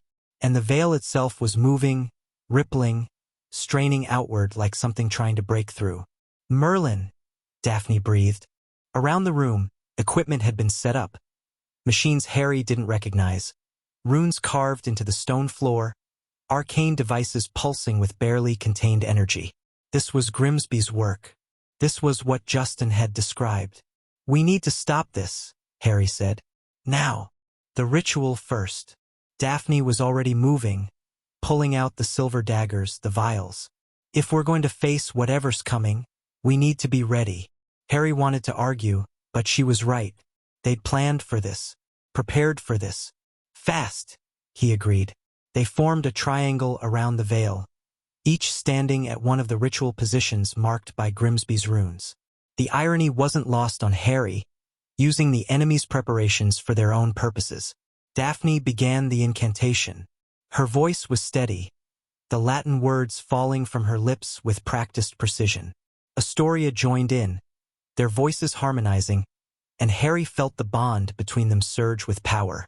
He drew his dagger, cut his palm, let his blood fall. The sisters did the same. 3 streams of blood, meeting in the center of the triangle, mixing and swirling. The veil reacted immediately. The whispers rose to a scream, the fabric billowing outward. Harry felt something massive press against the barrier, curious and hungry. "Keep going," he said through gritted teeth. The ritual built. Harry felt his power flowing outward through the bond, felt Daphne and Astoria reaching for it, grabbing hold. For a moment they were one, 3 minds, 3 hearts, 3 souls connected to something vast and eternal. He saw the curse in Astoria's blood, the cage he'd built around it, and he pushed more power through, reinforcing, strengthening. He saw Daphne's walls, her careful defenses, and he wrapped them in shadow, making them impenetrable. And they saw him, saw what he was, what he carried, the impossible weight of death's mantle. For a moment no one breathed. Then the ritual completed, and the connection settled into something new. Still a bond, still a link between them, but deeper now. Stronger. They could feel his power running through them like a second heartbeat. "It worked," Daphne whispered, staring at her hands. Shadow curled between her fingers, responsive to her will. "It actually worked. We're connected to death," Astoria said. Her voice was awed. "Literally connected. I can feel the threshold, the boundary. I can see intruders." The voice came from everywhere and nowhere. Harry spun, power surging to his hands, and found himself facing a man who had definitely not been there a moment ago. Tall, thin, eyes like empty wells. Grimsby. Harry Potter, Grimsby said. His voice was wrong, layered, echoing as if multiple people were speaking at once. We've been waiting for you. We. Harry stepped forward, putting himself between Grimsby and the sisters. Who's we? Those who understand what must be done. Grimsby smiled, and it was the worst thing Harry had ever seen. The Covenant of Ending welcomes you, Master of Death. Our Lord Erasmus sent his regards. I'm not interested in what Vane is selling. Then you will be unmade, and your power will be taken. Either way, the door opens. Grimsby raised his hand, and the runes around the room flared to life. It has already begun. The veil exploded outward, not physically.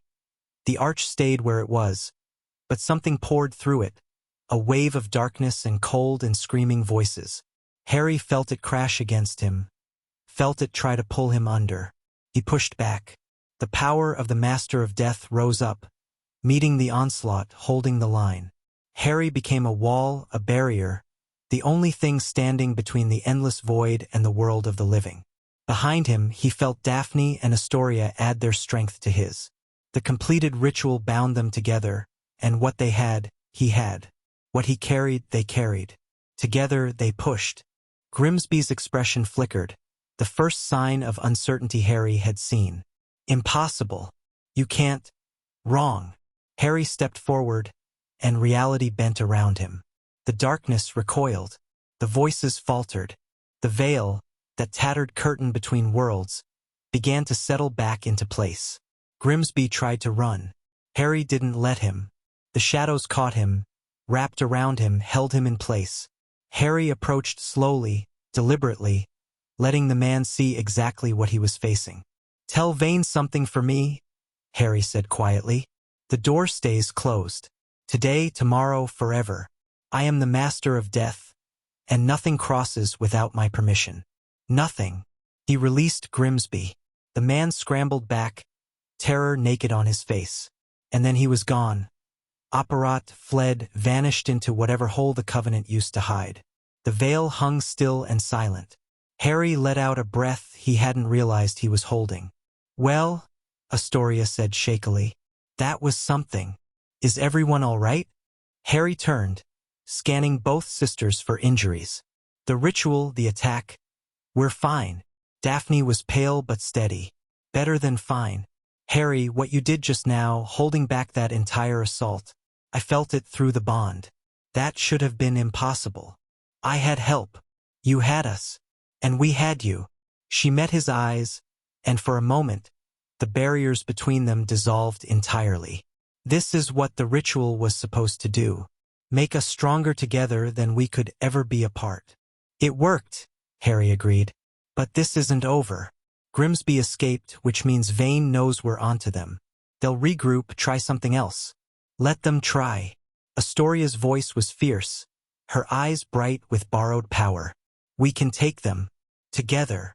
Harry looked at the veil, still and silent now, then at the equipment surrounding it. They needed to shut this down, destroy whatever Grimsby had built. Make sure no one could try this again. Help me wreck this stuff, he said. Then we get out of here before reinforcements arrive. They worked quickly, dismantling machines, erasing runes, undoing months of careful preparation. The veil watched silently, and Harry could have sworn he felt something like gratitude from beyond its surface. When they were done, when the room was nothing but debris and broken equipment, they left the way they'd come. The tunnel was quiet, the night was cool, and somewhere in the distance, Harry knew, Erasmus Vane was planning his next move. But that was tomorrow's problem. Tonight, they'd won. They made it back to the manor just before dawn. Exhaustion hit Harry the moment they crossed the ward line, the deep, bone-tired weariness of having pushed his power to its limits. He barely made it to the sitting room before collapsing into an armchair. Daphne and Astoria weren't much better. They claimed the couch together, Astoria's head on her sister's shoulder, both of them trembling with residual adrenaline. We should debrief, Daphne said weakly. Plan next steps. Figure out. Tomorrow, Harry interrupted. Right now we rest. No one argued. The fire crackled. The manor's magic hummed around them, protective and warm. Through the bond, Harry felt both sisters' heartbeats gradually slowing, their minds drifting toward sleep. Harry, Astoria murmured. Yeah, thank you for not dying. You're welcome. She smiled without opening her eyes. Daphne's hand found Harry's in the space between armchair and couch, squeezed once, and held on. They fell asleep like that, together, connected, alive. Outside, the sun rose on a new day, and somewhere in the world, the covenant of ending began to regroup. Chapter 3. The ice beneath Daphne's scream woke him. Harry was moving before his eyes fully opened, power flooding his veins, shadows coiling around his hands. He tracked the sound through the bond. Upstairs, East Wing, Daphne's bedroom, and Apparat directly there, wards be damned. She was sitting up in bed, gasping, her face slick with sweat. No attackers, no threats, just the aftermath of whatever nightmare had dragged that sound from her throat. Daphne, her head snapped toward him. For a moment, her eyes were wild, unrecognizing. Then they focused, and she seemed to fold in on herself. I'm fine, she said. Her voice shook. Just a dream. That wasn't just a dream. Harry could feel the echoes through the bond. Terror, helplessness, grief so sharp it stole his breath. What did you see? Nothing. It doesn't matter. It matters to me. She stared at him. The moonlight through her window painted her in silver and shadow, making her look younger, more fragile than she ever allowed herself to appear during daylight hours. Astoria, she said finally. I watched her die, over and over. Every night since I was 12 years old, I've watched my sister die. Harry sat on the edge of her bed. He didn't ask permission. Through the bond, he felt Astoria stirring in the next room, responding to her sister's distress. The curse is contained, he said quietly. I put a cage around it. She's not dying anymore. My head knows that. My dreams don't care. Then we teach them to care.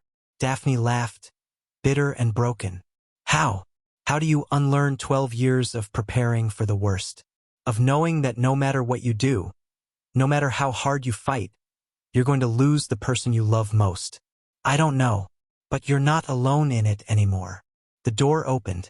Astoria slipped in, already moving toward her sister, and Harry felt the bond pulse with shared concern. She climbed onto the bed without a word, wrapping her arms around Daphne, holding on tight. I felt it, Astoria murmured. Through the bond. You were terrified. I'm always terrified. I know. I've always known. Astoria pulled back enough to meet her sister's eyes. But it's different now, Daph. You don't have to carry it alone. Harry stood, intending to give them privacy, but Daphne's hand shot out and grabbed his wrist. Stay, she said. The words seemed to cost her something. Please. He stayed. They ended up sitting together on Daphne's bed, the three of them, watching the darkness outside her window slowly lighten toward dawn. No one spoke. They didn't need to. The bond carried everything that mattered: comfort, solidarity, the beginning of something like trust. When the sun finally rose, Daphne's mask was back in place. But Harry had seen beneath it now, and he wouldn't forget. Breakfast was eggs, toast, and strategy. Grimsby escaped, Daphne said, all business despite the shadows under her eyes. That means Vane knows we interrupted his plan at the Vale. He'll be furious. Good. Astoria was attacking her eggs with enthusiasm. Angry people make mistakes. Angry people also escalate. We should expect retaliation. Harry poured himself more coffee. What kind of retaliation? Hard to say. The Covenant operates in shadows. They don't have the resources for direct confrontation. But they have reach, influence. They could come at us sideways. Daphne frowned. The Ministry, for instance. Blackwood's already hostile. If the Covenant offers him something he wants. An alliance of convenience. Exactly. Harry thought about Cornelius Blackwood, his oily smile and calculated cruelty. The man wanted power. The Covenant wanted Harry. It wasn't hard to see how those interests might align. "We need leverage," he said. "Something to keep Blackwood in check while we deal with Vane." "I might have something." Daphne hesitated. "My father kept files on prominent wizarding families. Dirt, secrets, anything that might be useful for political maneuvering. Most of it's outdated now, but there might be something on Blackwood." "Where are these files?" "The family vault. At Gringotts." Astoria groaned. "You want to go to Gringotts? After what happened during the war?"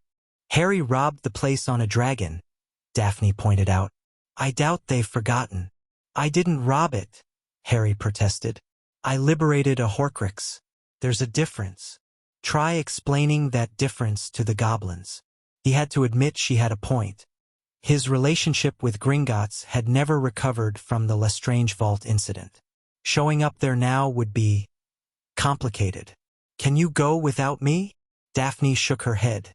"The vault's keyed to the head of house, which is technically still my father's ring. I can access it as his heir, but some of the protections require significant magical power to bypass. After the ritual, with your strength flowing through the bond."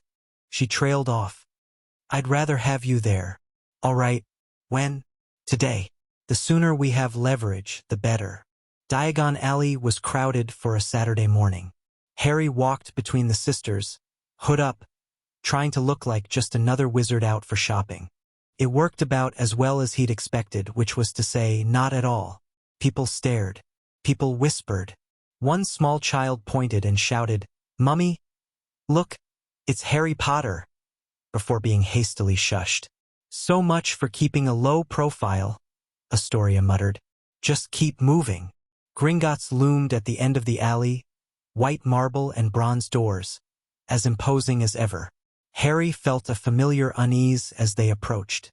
The last time he'd been here, he'd left on the back of a half-blind dragon while the building collapsed behind him. The goblins definitely hadn't forgotten. 2 armored guards flanked the entrance, their black eyes tracking Harry's approach with undisguised hostility. He ignored them and walked through the doors, the sisters close behind. Inside, the bank was quiet. A few witches and wizards conducted business at the long counter, but the usual bustle was absent. Harry had a feeling word of his arrival had spread quickly. A goblin approached before they'd taken 3 steps. "Mr. Potter." The creature's voice dripped with false courtesy. "What an unexpected pleasure.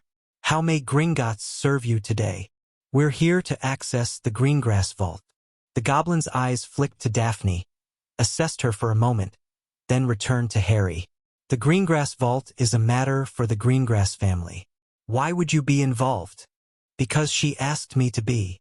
Harry met the goblin's gaze steadily. "Is that a problem?" A long pause. The goblin's expression was unreadable, but Harry caught a flicker of something in its eyes. Not fear, exactly, but caution. Whatever the goblins knew about him, whatever they suspected, they weren't willing to push. "Of course not. Right this way." They followed the goblin through familiar marble corridors, past guards who watched them with naked distrust. The cart ride down to the vaults was silent and tense, the only sound the rattle of wheels on track. The Greengrass vault was deep, almost as deep as the Lestrange vault Harry had broken into years ago. When they finally stopped, the goblin stepped back with obvious relief. "The vault door will open for blood of the family line," it said. "I will wait here." Daphne approached the massive door, its surface carved with ancient runes. She pressed her palm against it, and Harry felt the magic pulse through her. Testing, tasting, deciding. After a moment, the runes flared silver, and the door swung open. "Wait here," Daphne told Harry. "The inner protections won't recognize you. I'm not letting you go in alone. I'll be fine. Just..." She hesitated. "If something goes wrong, you'll feel it through the bond. Come running." He didn't like it, but he nodded. Daphne disappeared into the vault, and Harry was left standing in the torchlit cavern with Astoria and a hostile goblin. "So," Astoria said after a moment, "come here often?" The goblin didn't dignify that with a response. Through the bond, Harry tracked Daphne's progress. He felt her caution, her focus, the brief flares of recognition as she located what she was looking for. After perhaps 10 minutes, he felt a spike of something sharp, surprise, anger, grief all tangled together. He was moving before he could think. "Harry, wait!" Astoria grabbed his arm. "The protections. I'll risk it." He strode through the vault door and felt the wards slam against him like a physical blow. Old magic, vicious and thorough, designed to shred intruders. Harry pushed through it with brute force, his power scattering the spells like leaves in wind. Daphne stood in the center of the vault, surrounded by gold and artifacts and all the accumulated wealth of the Greengrass line. In her hands was a letter, and her face was the color of parchment. "What is it?" She didn't answer, just held out the letter. Harry took it, scanned the contents. It was written in a formal hand, dated 15 years ago, addressed to Daphne's father. "Lord Greengrass, your request has been received and considered. The Covenant of Ending accepts your proposal. In exchange for your cooperation in the matter we discussed, we will provide what assistance we can regarding your family's condition. However, be advised that our resources in this area are limited. The curse that afflicts your bloodline is ancient and thorough. We cannot cure it, only delay its progress. This delay will require regular contributions to our cause, as previously outlined. Should you prove faithful, perhaps in time a more permanent solution will present itself. The master we await may hold the key to unmaking even the most stubborn of curses. Until that day, we remain your partners in purpose." Harry read it twice, making sure he understood. Then he looked at Daphne. "Your father was working with the Covenant. He was trying to save us." Her voice was hollow.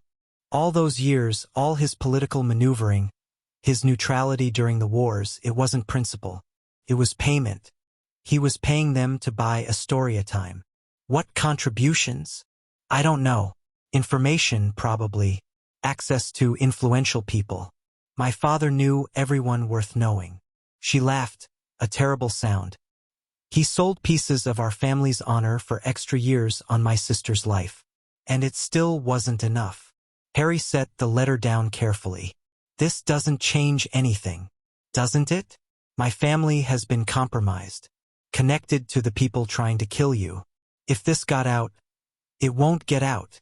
You don't understand. She turned to face him, and there were tears on her cheeks. I trusted him, idolized him. Everything I am, everything I know how to do, he taught me. And the whole time, he was making deals with murderers. Harry thought about Dumbledore, about the secrets that old man had kept, the manipulations he justified for the greater good, about learning years too late that his mentor had raised him for slaughter. Parents lie, he said quietly. They do terrible things for what they think are good reasons. It doesn't excuse them, but it doesn't erase everything else either. How can you be so calm about this? Because I've been where you're standing. Finding out that someone you trusted had been using you, planning around you, treating your life like a chess piece. He met her eyes. It hurts. It's supposed to hurt, but you survive it. And then you decide what to do next. Daphne stared at him.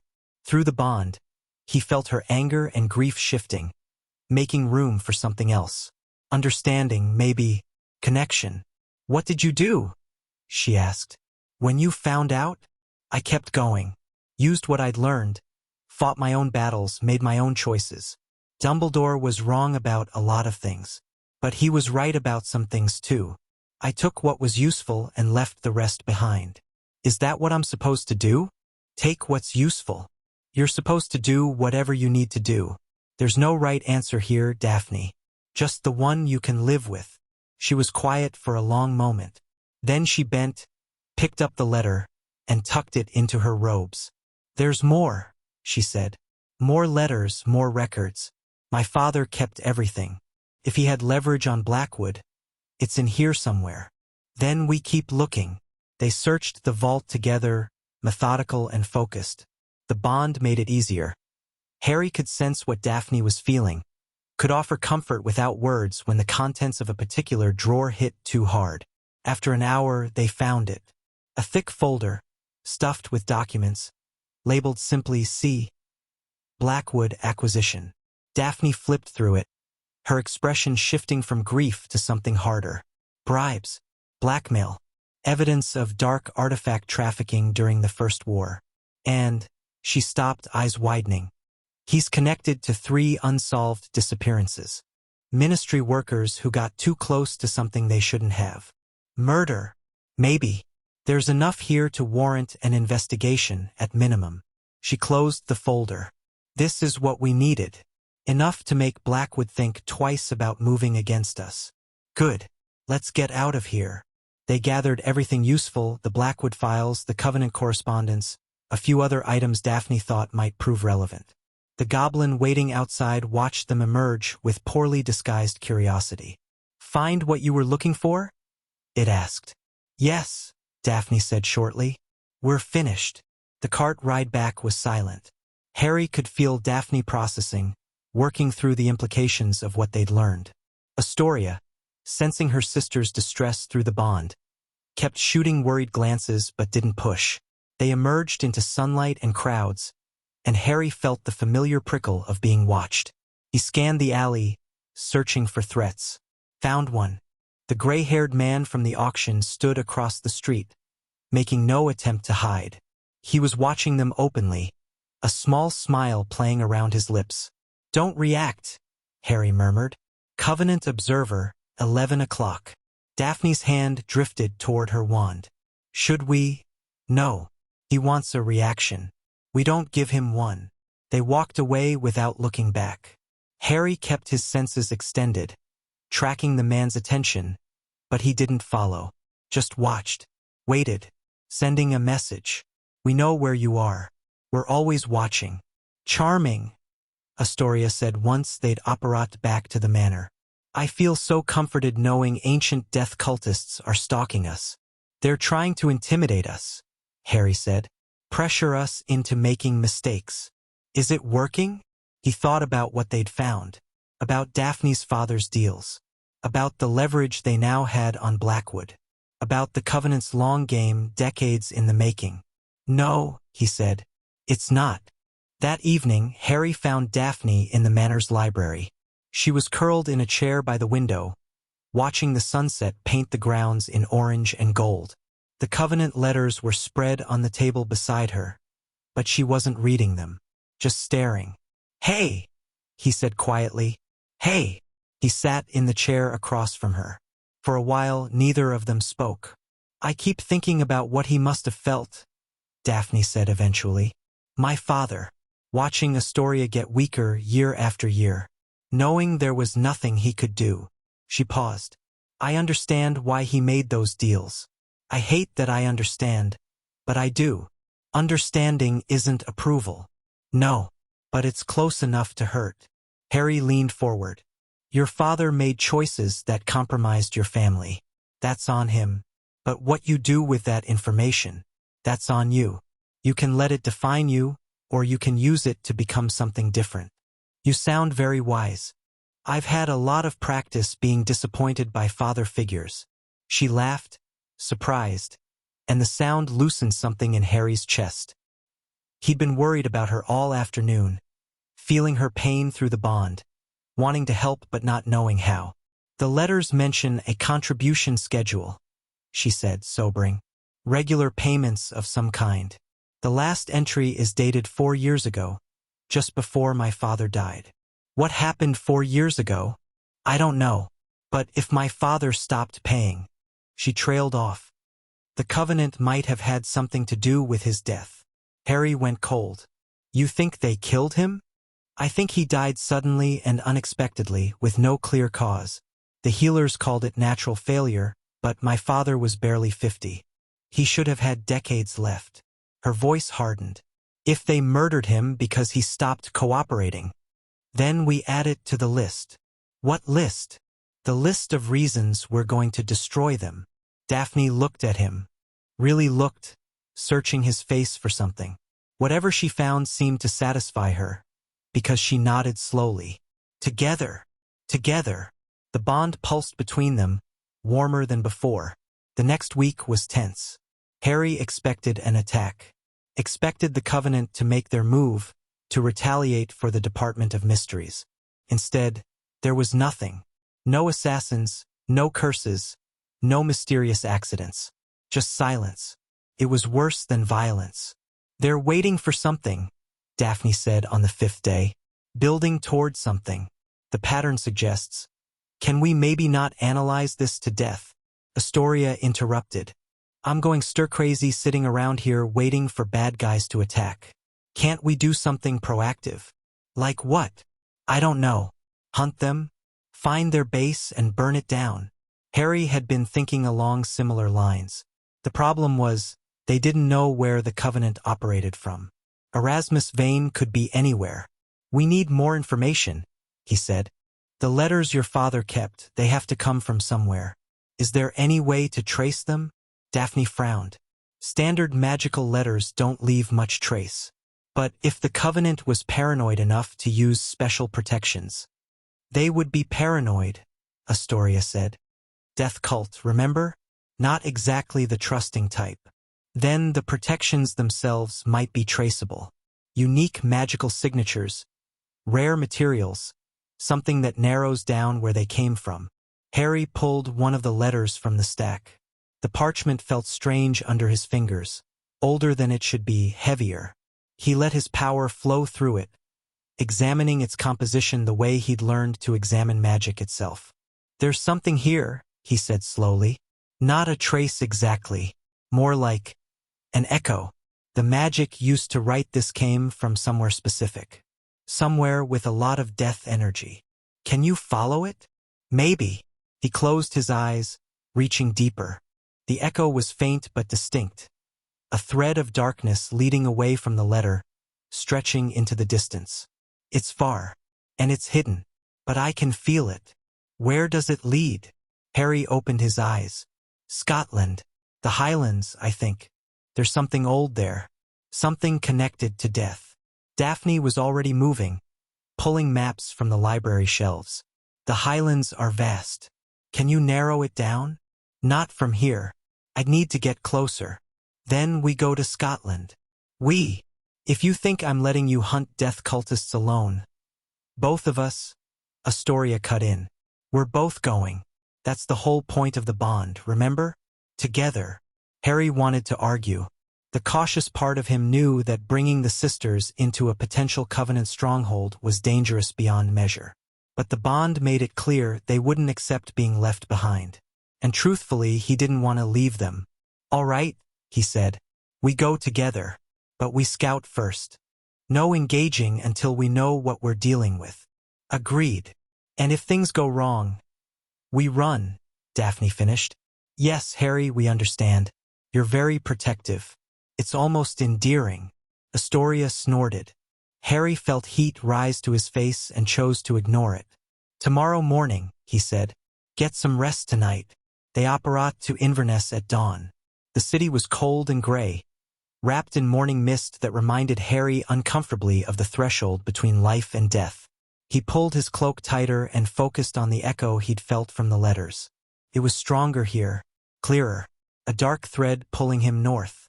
This way. They traveled on foot, moving through the city and into the countryside beyond. The terrain grew wilder as they went.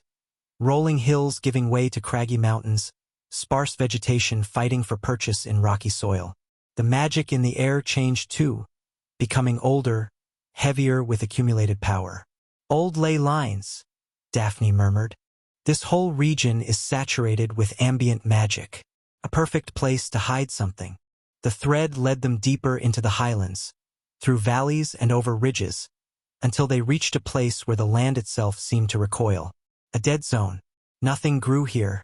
The grass ended in a sharp line, giving way to bare earth and blackened stone. The air was still utterly silent. Even the wind seemed afraid to enter. And at the center, barely visible through the gloom, a structure. "That's it," Harry said. "That's where the letters came from." The building was old, ancient, maybe its architecture unfamiliar. Square towers rose from a central mass, their surfaces carved with symbols that made Harry's eyes water when he looked too closely. It wasn't quite a castle, wasn't quite a temple. Something in between. Something wrong. I don't like this, Astoria said quietly. It feels hungry.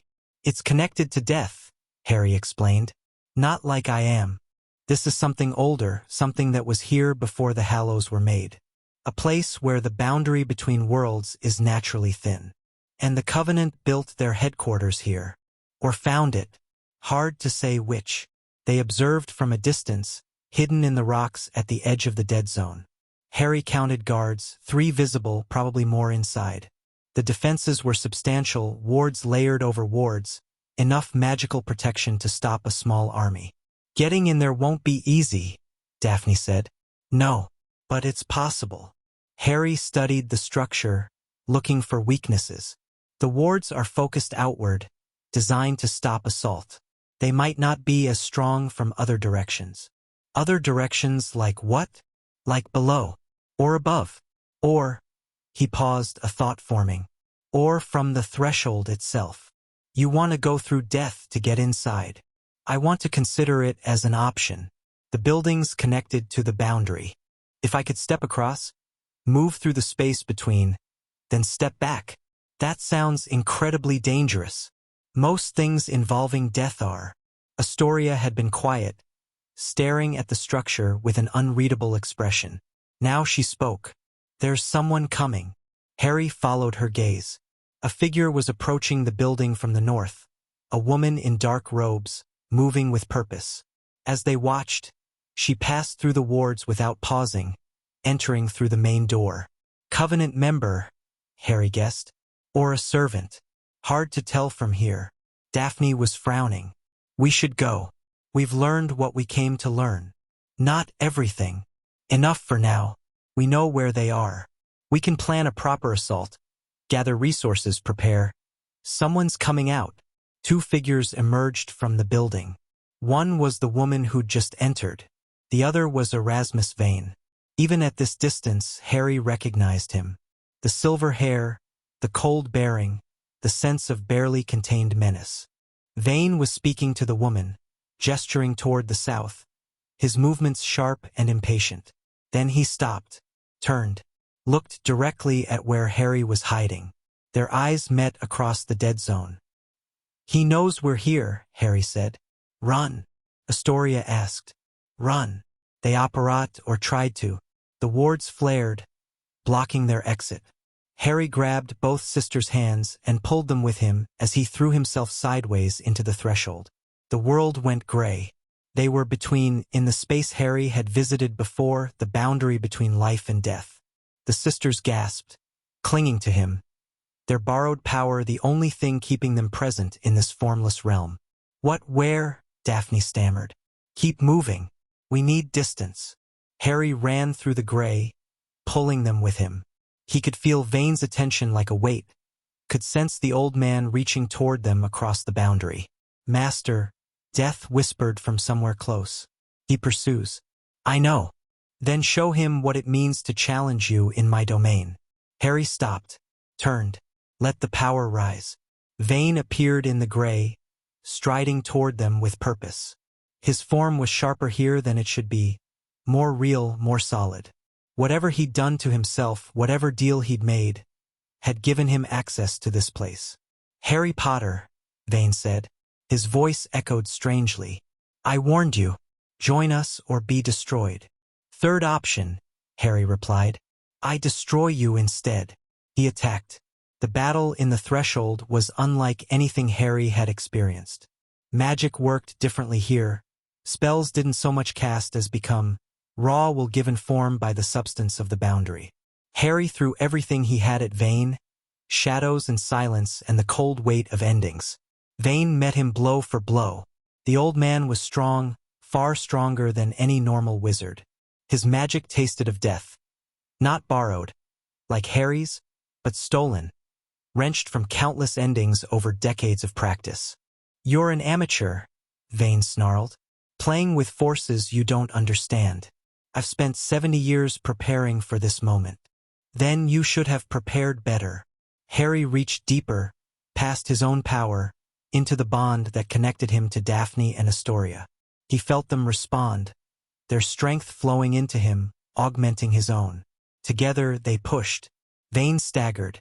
His expression shifted from contempt to surprise to something like fear. Impossible. The binding shouldn't, doesn't matter. Harry advanced, each step a statement. You wanted the Master of Death. Here I am. But you forgot something important. What? I'm not alone. The combined power of the Covenant crashed into Vane like a wave. He fought gods, he fought. Decades of accumulated strength turned to desperate defense. But it wasn't enough. Harry broke through his shields, broke through his wards, broke through the protections that had kept him alive for a century. He stopped just short of the killing blow. Message delivered, Harry said. Now run. Run back to your cult and tell them what you saw today. Tell them the Master of Death is coming for them. And when I arrive, I won't be merciful. Vane fled. The gray swallowed him, and he was gone, scrambling back to the real world. Harry let him go. Killing him here would be easy, but it would also be fast. Clean. When the time came, Harry wanted Vane to see it coming. They emerged from the threshold 100 miles from where they'd entered. The sisters collapsed immediately, the strain of traveling through the boundary too much for bodies not made for such journeys. Harry caught them both, lowered them gently to the heather-covered ground. Easy. You're safe. That was... Daphne struggled to catch her breath. That was the most terrifying experience of my life. More terrifying than meeting death itself? Astoria asked weakly. Different kind of terrifying. Harry laughed despite himself. The absurdity of their situation hit him suddenly. 3 people, bonded together, fighting ancient death cults and traveling through the realm of endings like it was a Tuesday. We should get back to the manor, he said. Regroup. Plan our next move. What is our next move? He thought about Vane's fear, about the Covenant stronghold, about the leverage they had on Blackwood. Pieces were moving on the board. The game was accelerating. We go on offense, he said. No more waiting for them to come to us. We hit their assets, disrupt their plans, force them to react. And while they're scrambling, we find their weaknesses. Exactly. Daphne pushed herself up onto her elbows. Her face was pale but determined. The Ministry, Blackwood. If we can take him out of play, we remove one of their potential allies. How? The files from the vault. We release them. Not publicly, that would cause chaos, but to the right people. The Wisengamot members who still believe in justice. The Prophet reporters who can't be bought. She paused. Amelia Bones's successor, maybe. She was building cases against corruption before she died. Her people might be willing to pick up where she left off. That's risky. If Blackwood finds out we're targeting him before we're ready, then we move fast. Give him no time to prepare. Harry considered it. The bond let him feel both sisters' conviction, their certainty that this was the right move. They'd been dealing with pure-blood politics their whole lives. If they thought it could work, all right, but we do it carefully. No unnecessary risks. When have we ever taken unnecessary risks? Astoria asked innocently. Daphne and Harry both gave her flat looks. Fair point. The next 2 days were a flurry of activity. Daphne prepared the Blackwood files, organizing the evidence into a narrative that would be impossible to ignore. Astoria reached out to contacts carefully through cutouts and intermediaries to identify sympathetic ears in the ministry and the press. Harry provided security, shadowing their communications, ensuring no one was watching who shouldn't be. On the 3rd day, they were ready. The packages go out tonight, Daphne said. By morning, Blackwood will be facing questions he can't answer. If everything goes according to plan, he'll be in custody by end of week. And if it doesn't go according to plan, then we have contingencies. Harry didn't ask what those contingencies were. He trusted her to handle the political battlefield. His job was making sure they survived long enough to see the results. That night, he found himself on the manor's roof, watching the stars. The bond hummed quietly in the back of his mind. Daphne in the study, finalizing her plans. Astoria in her room, probably not sleeping. They were anxious, both of them, wound tight with anticipation. He was too, if he was honest. Couldn't sleep either? Astoria's voice came from behind him. He didn't startle. He'd felt her approaching through the bond, but he turned to acknowledge her. Too much in my head. Same. She climbed up to sit beside him, graceful despite the awkward footing. I keep thinking about what you did in the threshold. Fighting Vayne. It was impressive doesn't cover it. I had help. You always say that. But Harry, I felt it. The power you were wielding. That wasn't just us augmenting you. That was something else entirely. He was quiet for a moment. When I died in the forest, when I came back, I wasn't entirely human anymore. Part of me belongs to death now. And the more I use that part, the stronger it gets. Does that scare you? Yes. The admission came easier than he expected. I don't know what I'm becoming. I don't know where it ends. Astoria was silent, processing. Then she reached over and took his hand. You're still you, she said firmly. I can feel it through the bond. Whatever death has given you, whatever you've become, you're still Harry. Still the person who saved my life, who took on our problems like they were his own. That matters more than power. You sound very certain. I am certain. She squeezed his hand. I spent most of my life being defined by what was happening to me. The curse, the dying, the constant awareness of endings. You gave me a future. Do you think I'd waste that future following someone I didn't believe in? Harry looked at her. The starlight caught in her hair, painted silver across her features. She was beautiful, he realized. Not in the cold way Daphne was beautiful, all sharp edges and dangerous elegance.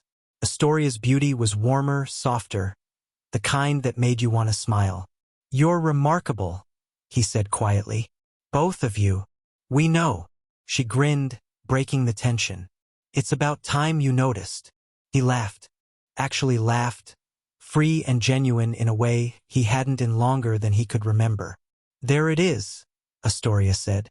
I was starting to worry you'd forgotten how. How to what? How to be happy.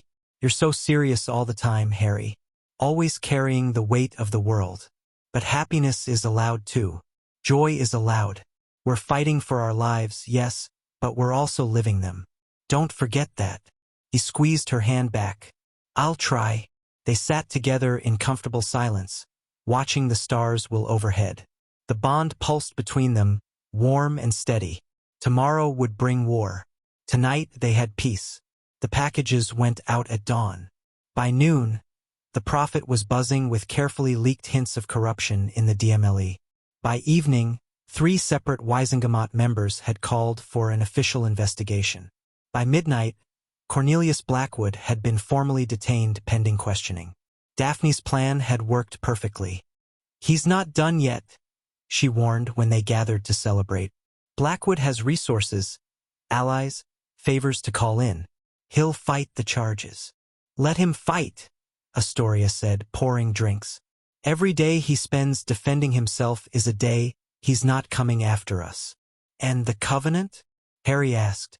Any response to our little adventure in Scotland? Nothing visible. But I've had reports of movement. Vayne's people are pulling back from some of their positions, consolidating. They're scared. Good. Scared people make mistakes. They drank to their success, to survival, to each other. The bond hummed with shared satisfaction. 3 people who'd found their way to each other through darkness and danger. But Harry knew it wasn't over. Blackwood was neutralized, not defeated. Vayne was scared, not destroyed. And somewhere out there, the veil waited, the boundary between worlds still thin, still vulnerable. They'd won a battle. The war was just beginning. 3 days later, Astoria collapsed. She was in the middle of breakfast when it happened. One moment laughing at something Daphne said, the next crumpling to the floor. Harry felt it through the bond. A spike of agony so intense it nearly took him down too. Astoria. Daphne was at her sister's side instantly, hands glowing with diagnostic magic. Her face went white. The curse. It's breaking through. That's not possible. I caged it. The cage is failing. Daphne's voice cracked. Harry, the cage is failing. I can see it. The dark threads are pushing through. They're wrapping around her heart. Harry dropped to his knees beside them. He reached into Astoria with his power, searching for the cage he'd built. It was there, but it was damaged, cracks running through it, weakening by the second. Something was attacking it. Something from outside. "This isn't natural decay," he said. "Someone's doing this deliberately." "Who?" "The Covenant. Has to be." He pushed more power into the cage, trying to reinforce it, but the attack was relentless. "When we confronted Vane in the threshold, he must have planted something. A curse of his own, designed to unravel my protections." Astoria's eyes fluttered open. "Harry, I'm here. I'm going to fix this. Hurts." Her voice was small, afraid. "It hurts so much." He could feel it through the bond. The curse was feeding on her, draining her life force, squeezing her heart in a grip of cold darkness. And underneath the pain was fear. The old fear, the one she'd lived with her whole life. The fear of dying before she'd had a chance to really live. "Daphne, I need your help. Anything. The ritual. The one from the book. You said it could let you share my power permanently." We don't know if it'll work. We haven't tested. We don't have time to test. Astoria's dying. If we complete the ritual, if we strengthen the bond, I might be able to use our combined strength to break the curse entirely. Daphne stared at him. Her mask was gone, replaced by raw desperation. "What do you need?" "Blood, power, and trust. You have all three." They lifted Astoria, carried her to the ritual room. She was barely conscious now, the curse accelerating, feeding on the damage Vane had done to Harry's protections. The ritual circle was still marked on the floor from their original binding. Daphne added new elements, blood symbols, power focuses, anchors for what they were about to attempt. "This could kill all of us," she said as she worked. "If something goes wrong, then we die together."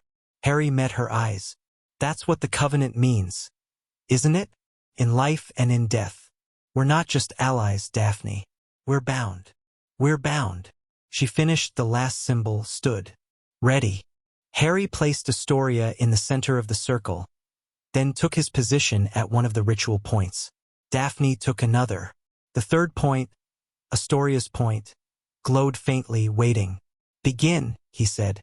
Daphne spoke the words. Ancient Latin, older than Hogwarts, words of power and binding and eternal connection. Harry felt the magic rise, felt the bond between them blaze into something new. He reached into Astoria's heart. The curse was there, fully awakened now, no longer patient. It was trying to kill her fast, before Harry could stop it. It knew he was coming and it was afraid. Good. He grabbed the curse with both hands, metaphysically speaking, and pulled. It fought. Gods, it fought. Centuries of accumulated dark magic, refined through generations, designed to be indestructible. It wrapped around Astoria's life force, threatened to take her with it if Harry didn't let go. He didn't let go. He pulled harder. Daphne's strength flowed into him, and he pulled harder still. The bond blazed white-hot, three souls connected in purpose, and Harry channeled every ounce of his power into breaking the thing that wanted to steal Astoria from them. Something cracked. The curse screamed. Actually screamed, a sound of frustrated rage, and then it was coming apart, dark threads unraveling, dissipating into nothing. Harry didn't stop, didn't relent, kept pulling until there was nothing left to pull. The ritual completed. The room went silent. Harry collapsed. He woke to warmth. Astoria was lying beside him, her breathing steady, her heartbeat strong. On his other side, Daphne had curled against his back, her hand resting on his shoulder. The bond between them had changed again. It was deeper now, more fundamental. He could feel them like extensions of himself, their emotions and thoughts brushing against his own. "You're awake." Astoria's voice was muzzy but whole. "I can feel you're awake." "So can I," Daphne added from behind him. "It's strange. Good strange or bad strange? I'm not sure yet." But her hand tightened on his shoulder, and through the bond, he felt her gratitude, her relief, her growing affection. "The curse?" Harry asked. "Gone." Astoria laughed, bright and disbelieving. I can feel it, Harry. The absence of it. There's nothing there anymore. No darkness. No countdown. No death waiting to claim me. Gone, Daphne confirmed. I checked 3 times. The curse that's plagued our family for generations. You destroyed it completely. Harry let that sink in. The exhaustion was immense. He'd pushed his power further than ever before, but underneath it was satisfaction. Pride. He'd done something impossible, and he'd done it for them. The Covenant's going to be angry, he said eventually. Let them be angry. Astoria's voice was fierce. They tried to kill me and failed. They're going to learn what that costs. After we rest, Daphne said firmly. You pushed too hard, Harry. Both of you. You need to recover before we do anything else. Bossy, Astoria murmured. Someone has to be. Harry smiled despite himself. The bond was singing between them, harmony where there had once been discord. They lay together in the ritual room, 3 people who'd faced death and won. 3 people bound by blood and magic and something that was starting to feel like love. Outside, the sun rose on a world that had changed. Inside, they slept. Chapter 4. Shadows in the ministry. Harry's coffee had gone cold 3 times. He kept forgetting to drink it, too focused on the profit spread across the kitchen table. The headlines were getting worse by the day. Blackwood investigation expands. Ministry in chaos. Unprecedented corruption allegations rock DMLE. Calls for emergency Weisengamat session grow. You're brooding again. Astoria dropped into the chair across from him, stealing a piece of his abandoned toast. She looked better than she had in days. Color in her cheeks, energy in her movements, no shadow of pain behind her eyes. The complete destruction of the curse had transformed her. I'm not brooding. I'm thinking. Brooding with extra steps. She bit into the toast. What's got you worried? This. He tapped the paper. Blackwood's fighting back harder than we expected. He's got allies in the Weisengamat who are blocking the investigation, claiming it's a political witch hunt. Anyone we should be concerned about? Several someones. The Parkinson block, for starters. The Knots. A few others who've been keeping their heads down since the war. Harry frowned. They're organizing. Someone's pulling strings. The Covenant? Probably. Vane's been quiet since Scotland, but that doesn't mean he's inactive. If he's the one propping up Blackwood. Daphne entered the kitchen, already dressed for business in tailored robes that probably cost more than Harry's old flat. She'd been up since dawn, working the political angles. Good news and bad news, she announced, pouring herself tea. Good news first. Blackwood's detention has been extended. The evidence from Father's files was compelling enough that even his allies couldn't argue for immediate release. And the bad news? Someone leaked that the evidence came from the Greengrass vault. Our name's attached to this now. Publicly. She sat down, expression tight. I've already received 3 owls from former family friends, expressing their concern about our involvement in ministry affairs. Threats. Veiled ones. The kind that sound like social niceties if you don't know better. Harry felt anger spark through the bond. His own, yes, but also the sisters'. They'd been careful. They'd used cutouts, intermediaries, layers of protection. And someone had still traced it back to them. Blackwood's people? Or the Covenants? Either way, we're exposed. Daphne sipped her tea, visibly composing herself. We need to get ahead of this. Control the narrative before someone else does. How? By going public ourselves. On our terms. Astoria choked on her toast. Go public? With what exactly? Hello, Wizarding Britain. We're bound to the Master of Death and we've been waging shadow war against an ancient death cult? Not that public, but public enough. Daphne turned to Harry. You've been hiding since the war. The boy who lived, the man who conquered, vanished without explanation. People have questions. Stories are circulating. Some flattering, some not. I know. I prefer it that way. That was before. Now we're exposed. Now people are going to dig, and if they dig deep enough. She let the implication hang. Harry understood. If someone started investigating the Greengrass family's sudden alliance with Harry Potter, they might find more than political convenience. The binding ritual, the power they now shared, the things Harry could do, all of it was vulnerable to discovery. What do you suggest? A controlled release. We present a story that's true enough to satisfy curiosity but vague enough to protect what matters. Harry Potter, war hero, has chosen to ally with the Greengrass family for personal reasons. Romance, perhaps. Political alignment, definitely. Nothing that can't be explained by normal motivations. You want to pretend we're dating? I want to give people something to talk about that isn't the truth. Daphne's eyes met his, cool and calculating. Unless you have a better idea. Harry didn't. That was the frustrating part. The prophet's been requesting interviews for months. Daphne continued. Give them one. Be charming, be evasive, be the hero they remember. And mention, casually, that you found companionship with the Greengrass sisters. Both of us, Astoria clarified. That'll really give them something to chew on. It's not that unusual, historically. Plural arrangements were common among the old families. Daphne shrugged. It explains why you're connected to both of us, why we're always together, why you've suddenly appeared in Greengrass affairs. Harry turned the idea over. He hated the spotlight, always had. But Daphne was right, they needed cover, and a romantic entanglement provided exactly that. Fine, he said. Set up the interview. But I'm not lying about anything important. If they ask questions I can't answer honestly, I just won't answer. That's actually perfect. Mysterious and tight-lipped plays well. The prophet will eat it up. Astoria was grinning. I can't believe we're staging a fake romance to cover up our actual mystical death bond. Welcome to pure-blood politics, Daphne said dryly. The interview was scheduled for the following afternoon. Harry spent the morning preparing, which mostly consisted of Daphne coaching him on which questions to answer and which to deflect. She was thorough, relentless, and occasionally terrifying. If they ask about the war, I answer generally. I did what needed to be done. I'm grateful for the support of my friends. I'm focused on the future now. If they ask about the Hallows, I change the subject. If they press, I say it's personal and I'm not comfortable discussing it.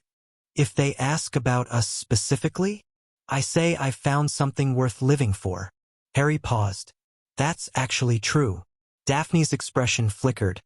Surprise, warmth, quickly suppressed. Good. Honesty wrapped in vagueness. Perfect. The prophet sent their most senior correspondent, a witch named Alara Marchbanks who had a reputation for being relentless. She arrived at the manor exactly on time, quill and parchment floating beside her. Mr. Potter, she said, extending her hand. Thank you for agreeing to this. The wizarding world has been eager to hear from you. I'm sure. They sat in the formal parlor, Daphne and Astoria positioned on either side of Harry in a deliberate display of unity. Marchbanks's eyes tracked the arrangement with obvious interest. So, she began. Let's start with the obvious question. Where have you been? Recovering. Harry kept his tone light. The war took a lot out of everyone. I needed time away from the spotlight. And you spent that time? Privately. I'm sure you understand. Of course. Marchbanks made a note. Yet here you are, emerging from seclusion, allied with the Greengrass family. Some might find that surprising. Why? The Greengrasses maintained neutrality during the war. Some called it cowardice. Others called it collaboration. Astoria stiffened. Harry felt her anger through the bond, but she kept her expression pleasant. I call it survival, Harry said. Not everyone had the luxury of choosing sides. Not everyone could afford the cost of resistance. The Greengrass family protected their own during impossible circumstances. I respect that.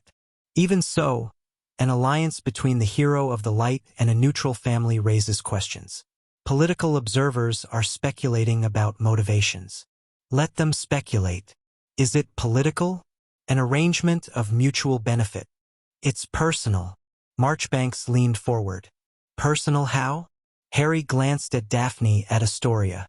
They both gave him slight nods. "I found something I wasn't looking for," he said carefully.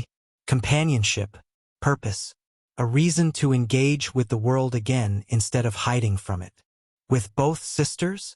"With both sisters." The quill scratched furiously. Harry could practically see the headline forming in Marchbanks's mind. "That's unconventional." "I've never been conventional." He shrugged. "Neither have they. We fit together in ways I can't fully explain." "Is that really so strange?" "Some would say yes. Some would say a lot of things. I stopped caring about some a long time ago." The interview continued for another hour. Marchbanks pushed and probed, trying to find cracks in the narrative, but Harry held firm. Daphne interjected occasionally with smooth political statements. Astoria charmed with self-deprecating humor. By the end, they'd painted exactly the picture they wanted. Harry Potter, war hero and eccentric, had fallen into an unusual but genuine relationship with two pure-blood sisters. Romantic, slightly scandalous, utterly mundane in its motivations. Perfect cover. "One last question," Marchbanks said as she prepared to leave. "The Blackwood situation. Your family's name has been connected to the evidence that triggered the investigation. Care to comment?" "The Greengrass family has always valued integrity in government," Daphne said smoothly. "When we became aware of potential corruption, we felt it was our duty to ensure the appropriate parties were informed." "So you're not concerned about retaliation?" "Should we be?" Marchbanks smiled thinly. "I suppose that depends on what other secrets you're keeping." She left. The moment the flue flared behind her, Astoria let out a breath. "That was exhausting, but effective," Daphne said. "By tomorrow, every witch and wizard in Britain will be talking about Harry Potter's love life instead of our actual activities." "The things I do for cover," Harry muttered. "You loved it," Astoria teased. "I could feel you through the bond. You were enjoying the verbal sparring." He had been, actually. There was something satisfying about controlling a narrative, about presenting exactly what he wanted the world to see. "What now?" "Now we wait for the fallout." Daphne stood, stretching. "And prepare for Phase 2. Which is?" "Blackwood's hearing is in 3 days. The Wisengamot will review the evidence and decide whether to proceed with formal charges." Her expression hardened. "Someone's going to try to derail it. Our job is to make sure they fail." 2 days later, they received a summons. Not a legal summons, nothing so official. Just a politely worded invitation to discuss matters of mutual concern at the ministry, signed by acting head of the DMLE Prudence Clearwater. "Clearwater's one of the good ones," Daphne said, examining the letter.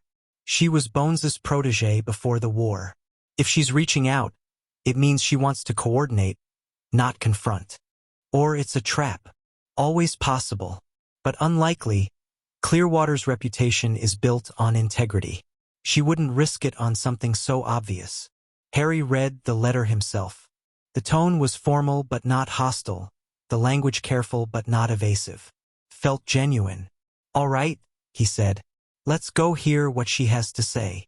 They arrived at the ministry through the visitor's entrance, which meant the whole atrium saw them coming. Harry felt the stairs like physical weight. The Prophet interview had run that morning, complete with a splashy headline. "Harry Potter finds love with Greengrass sisters. War hero's unconventional romance," and apparently everyone had read it. "Just keep walking," Daphne murmured. "Don't engage." Easier said than done. People were actively stopping to gawk, whispering behind their hands, pointing with varying degrees of discretion. Harry felt Astoria's amusement through the bond, Daphne's cold disdain. "Popular," Astoria said lightly. "Maybe we should sign autographs. Maybe we should move faster." They made it to the DMLE offices without incident. Clearwater met them at the entrance to her temporary domain. A small woman with steel-gray hair and sharp eyes that missed nothing. "Mr. Potter, Ladies Greengrass, thank you for coming. Your letter was intriguing," Daphne said. "You mentioned matters of mutual concern." "I did." Clearwater glanced around the corridor. "Perhaps we could discuss this somewhere more private?" She led them to a secure conference room, warded against eavesdropping. Once the door closed, her professional demeanor cracked slightly, showing exhaustion underneath. "I'll be direct," she said. "The Blackwood situation is worse than you know. The evidence you provided is damning, yes, but it's also incomplete. There are pieces missing, pieces that would make the difference between charges that stick and charges that get dismissed on technicality." "What kind of pieces?" "Witness testimony, physical evidence, connections to specific crimes rather than general patterns of corruption." Clearwater spread her hands. "What you gave us paints a picture of a dirty official. What we need is proof of specific illegal acts." "The disappearances," Harry said. 3 ministry workers who got too close to something. Clearwater's eyes sharpened. "You know about those?" "The files implied it. Nothing concrete." "No, nothing concrete. That's the problem. The bodies were never found. Without bodies, without proof of death, without evidence linking Blackwood to whatever happened." She sighed. "He walks." Daphne's expression was calculating. "You want us to find that evidence. I want to coordinate with you. Officially, I can't investigate beyond certain boundaries, legal restrictions, political pressure, resource limitations. Unofficially," she met Harry's eyes, "you have capabilities that I don't, connections that I can't access. If the evidence exists, you might be able to find it where my people can't. And in exchange? Protection. Legitimacy.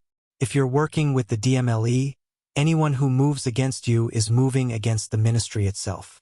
Clearwater paused. "I know what you're doing, Mr. Potter. Not the details, but the broad strokes. You're fighting something bigger than Blackwood. Something that threatens more than just government corruption." Harry went still. "What makes you say that?" "Because I've been watching the patterns. Disappearances that don't make sense.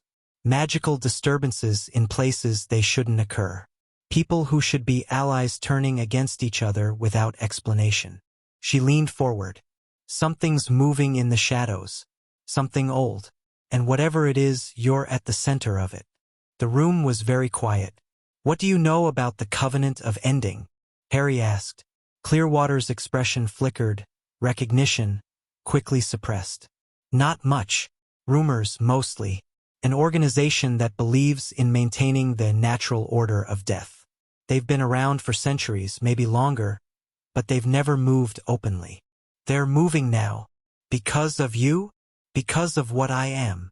He let a fraction of his power show. The temperature dropped. The shadows deepened. Clearwater's breath fogged the air. "Merlin's beard," she whispered. "The Hallows," Harry said quietly. "The things I did during the war changed me. I'm connected to death now in ways I'm still learning to understand. The Covenant sees me as a threat or an opportunity, depending on their mood. And the Greengrass sisters? Bound to me, protected by me, in my service." He met her eyes. "We're not your enemies, Clearwater. But we do have enemies of our own. If you want to work together, you need to understand that." Clearwater was quiet for a long moment. Then she nodded slowly. "All right, cards on the table. I've suspected something like this since the Battle of Hogwarts. The way you survived Voldemort's killing curse, the way you came back from the forest. It wasn't just luck. It was something else." She straightened. "I don't need to understand it to know that you're on the right side. That's enough for me." "Then we have a deal? We have an understanding. You find what I need on Blackwood.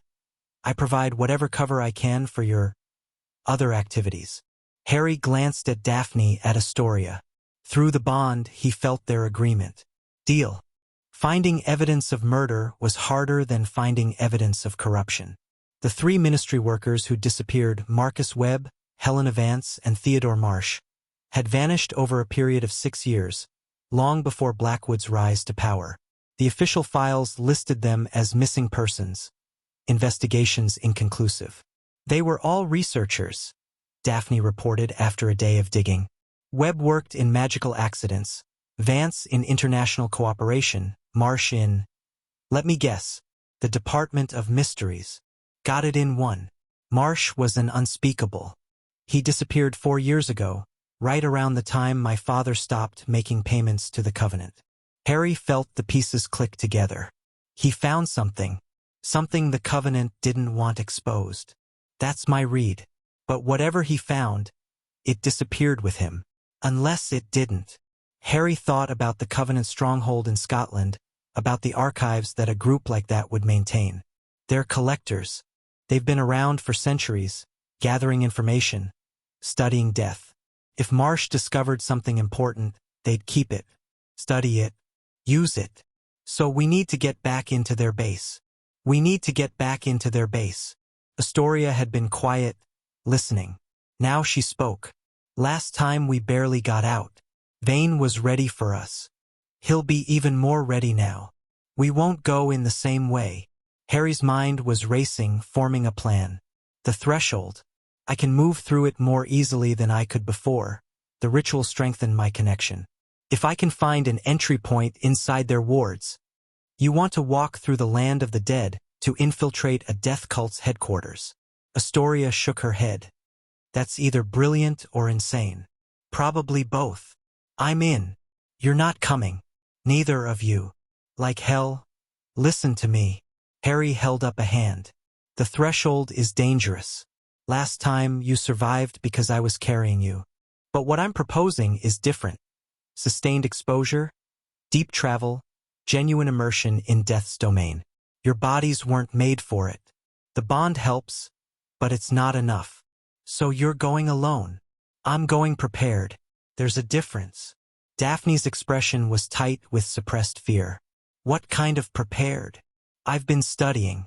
The power I have, the connection to death, there's more to it than brute force. I can create anchors, points of connection between the threshold and the real world. If I set one here at the manor, I can use it to return no matter how far I go. And if something goes wrong, then you'll feel it through the bond. You'll know. He met her eyes, then Astoria's. I'm not doing this to be heroic. I'm doing this because it's the best way. Vane expects an assault. He doesn't expect someone to walk through his walls like they're not there. The sisters exchanged their silent look. Through the bond, Harry felt their debate. Fear versus trust, caution versus faith. Fine, Daphne said finally. But you check in. Every hour. If we don't hear from you, we're coming after you. How? I just said the threshold would. I don't care. We'll find a way. Her voice was hard as steel. You're ours, Harry Potter. That means we don't abandon you. Ever. The words hit him harder than they should have. He wasn't used to people choosing him, fighting for him, refusing to let him go alone. Okay, he said quietly. Every hour. He set the anchor at midnight. The ritual was simpler than he'd expected. Blood, will, and a fragment of his power embedded in the manor's foundations. When it was done, he could feel the anchor like a heartbeat, steady and warm, pulling him toward home. Ready? Astoria asked. Harry stood at the edge of the threshold, the gray pressing against him, eager to welcome him back. The sisters stood behind him, solid and present, their bond burning bright in his chest. As I'll ever be. Be careful.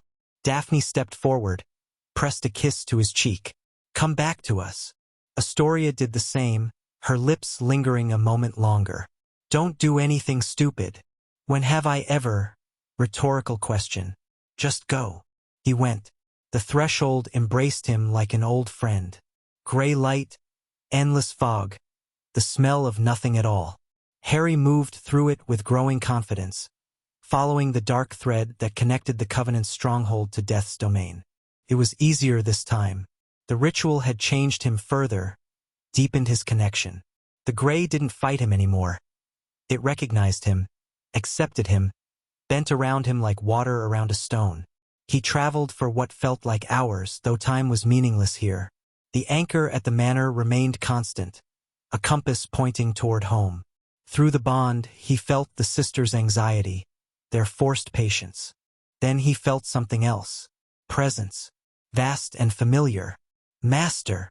Death's voice was closer than it had ever been. You traveled deep today. I'm hunting. Yes, I see your quarry. The old man's followers, those who would end my purpose. A sense of movement, something like approval. They hide in a place between not quite alive, not quite dead. You will find them where the boundary bleeds. The boundary bleeds? There are wounds in the world, places where my realm touches yours too closely. The Covenant has made their nest in one such wound. A pause. Be careful, Master. Even you can be lost in the deep gray. How will I know when I'm close? You will feel it. The screaming. Death faded. Harry pushed on. The screaming started 10 minutes later. It wasn't sound exactly. More like a pressure. A sensation of voices crying out in endless anguish. The gray grew darker, heavier, oppressive. The air tasted like copper and grief. And then he saw it. The Covenant's stronghold, but from the inside. He was somehow beyond the wards, past the defenses, standing in a space that existed between the building and the void. The structure was visible through the gray like a half-remembered dream. Stone walls, carved symbols, figures moving within. Harry moved closer. The boundary was thin here, just as Death had said. He could see through it, watch the Covenant members going about their business. Guards patrolling corridors. Robed figures gathered in ritual chambers. And in the deepest part of the complex, a room full of shelves, floor to ceiling, packed with records. The archives. Harry stepped through. The transition was jarring, gray to color, silence to sound, nothing to everything. He stumbled, caught himself, froze. He was standing in the archive room, alone. The shelves stretched around him, packed with scrolls, books, crystal memory storage. Centuries of accumulated knowledge, gathered by an organization older than modern civilization. He had perhaps minutes before someone noticed him. Harry moved. The archive was organized by date, which helped. He found the section covering the past decade, scanned the labels, searched for anything related to ministry personnel. There. A folder labeled simply Acquisitions Ministry, 2019 to 2024. Harry opened it. Inside were files on a dozen different people, some marked Resolved, others Ongoing. Theodore Marsh's file was thick, detailed, and marked with a skull symbol. He read quickly. Marsh had been investigating the Veil. He'd discovered something the Covenant didn't want known, evidence that the boundary could be deliberately strengthened, sealed, made permanently impassable. The opposite of what Vane wanted. The file described in clinical detail how they'd taken him, lured him to a meeting under false pretenses, killed him when he refused to hand over his research. And the body, Harry's blood went cold. The body was still here, preserved in the Covenant's dungeons, kept in magical stasis, waiting to be used as a sacrifice for the opening. They'd murdered him and kept his corpse for later use. Harry took the file, took everything he could carry that might be relevant. Then he reached for the threshold and felt something wrap around his throat. Did you think I wouldn't feel you coming? Erasmus Vane stood in the archive doorway, power crackling around him. Behind him, a dozen Covenant members, wands drawn, faces hidden beneath hoods. You're persistent. I'll give you that. Vane's grip tightened through whatever magic he was using. Harry couldn't breathe. But you've made a fatal error, Master of Death. This place is saturated with my power. Your connection to the threshold is blocked. You're trapped here with us. Harry struggled against the binding. It was strong. Vane had clearly been preparing for exactly this scenario. I have questions for you, Vane continued, about your power, about how to take it. You can answer them willingly, or I can extract the information from your dying mind. Your choice. Through the bond, Harry felt the sisters' alarm spike. They knew he was in trouble, but they couldn't reach him, couldn't help him, couldn't do anything but wait. Unless Harry stopped struggling, let his body go limp. You think surrender will save you? Vane sounded amused. Nothing can save you now. I'm not surrendering, Harry said. His voice came out as a croak. I'm focusing. He closed his eyes, reached deep, deeper than he'd ever gone. Past his own power, past the bond, past even his connection to death. Down into the fundamental nature of what he was. The Master of Death wasn't just a title. It wasn't just a connection. It was a truth, a reality woven into the fabric of existence. And existence listened when he spoke. "Release me," he said. The words weren't a request. They weren't a command. They were a statement of fact, a correction of reality. Vane's magic shattered. Harry stood, power flooding through him, shadows coiling from his hands. The archive went dark except for his eyes, which blazed with terrible light.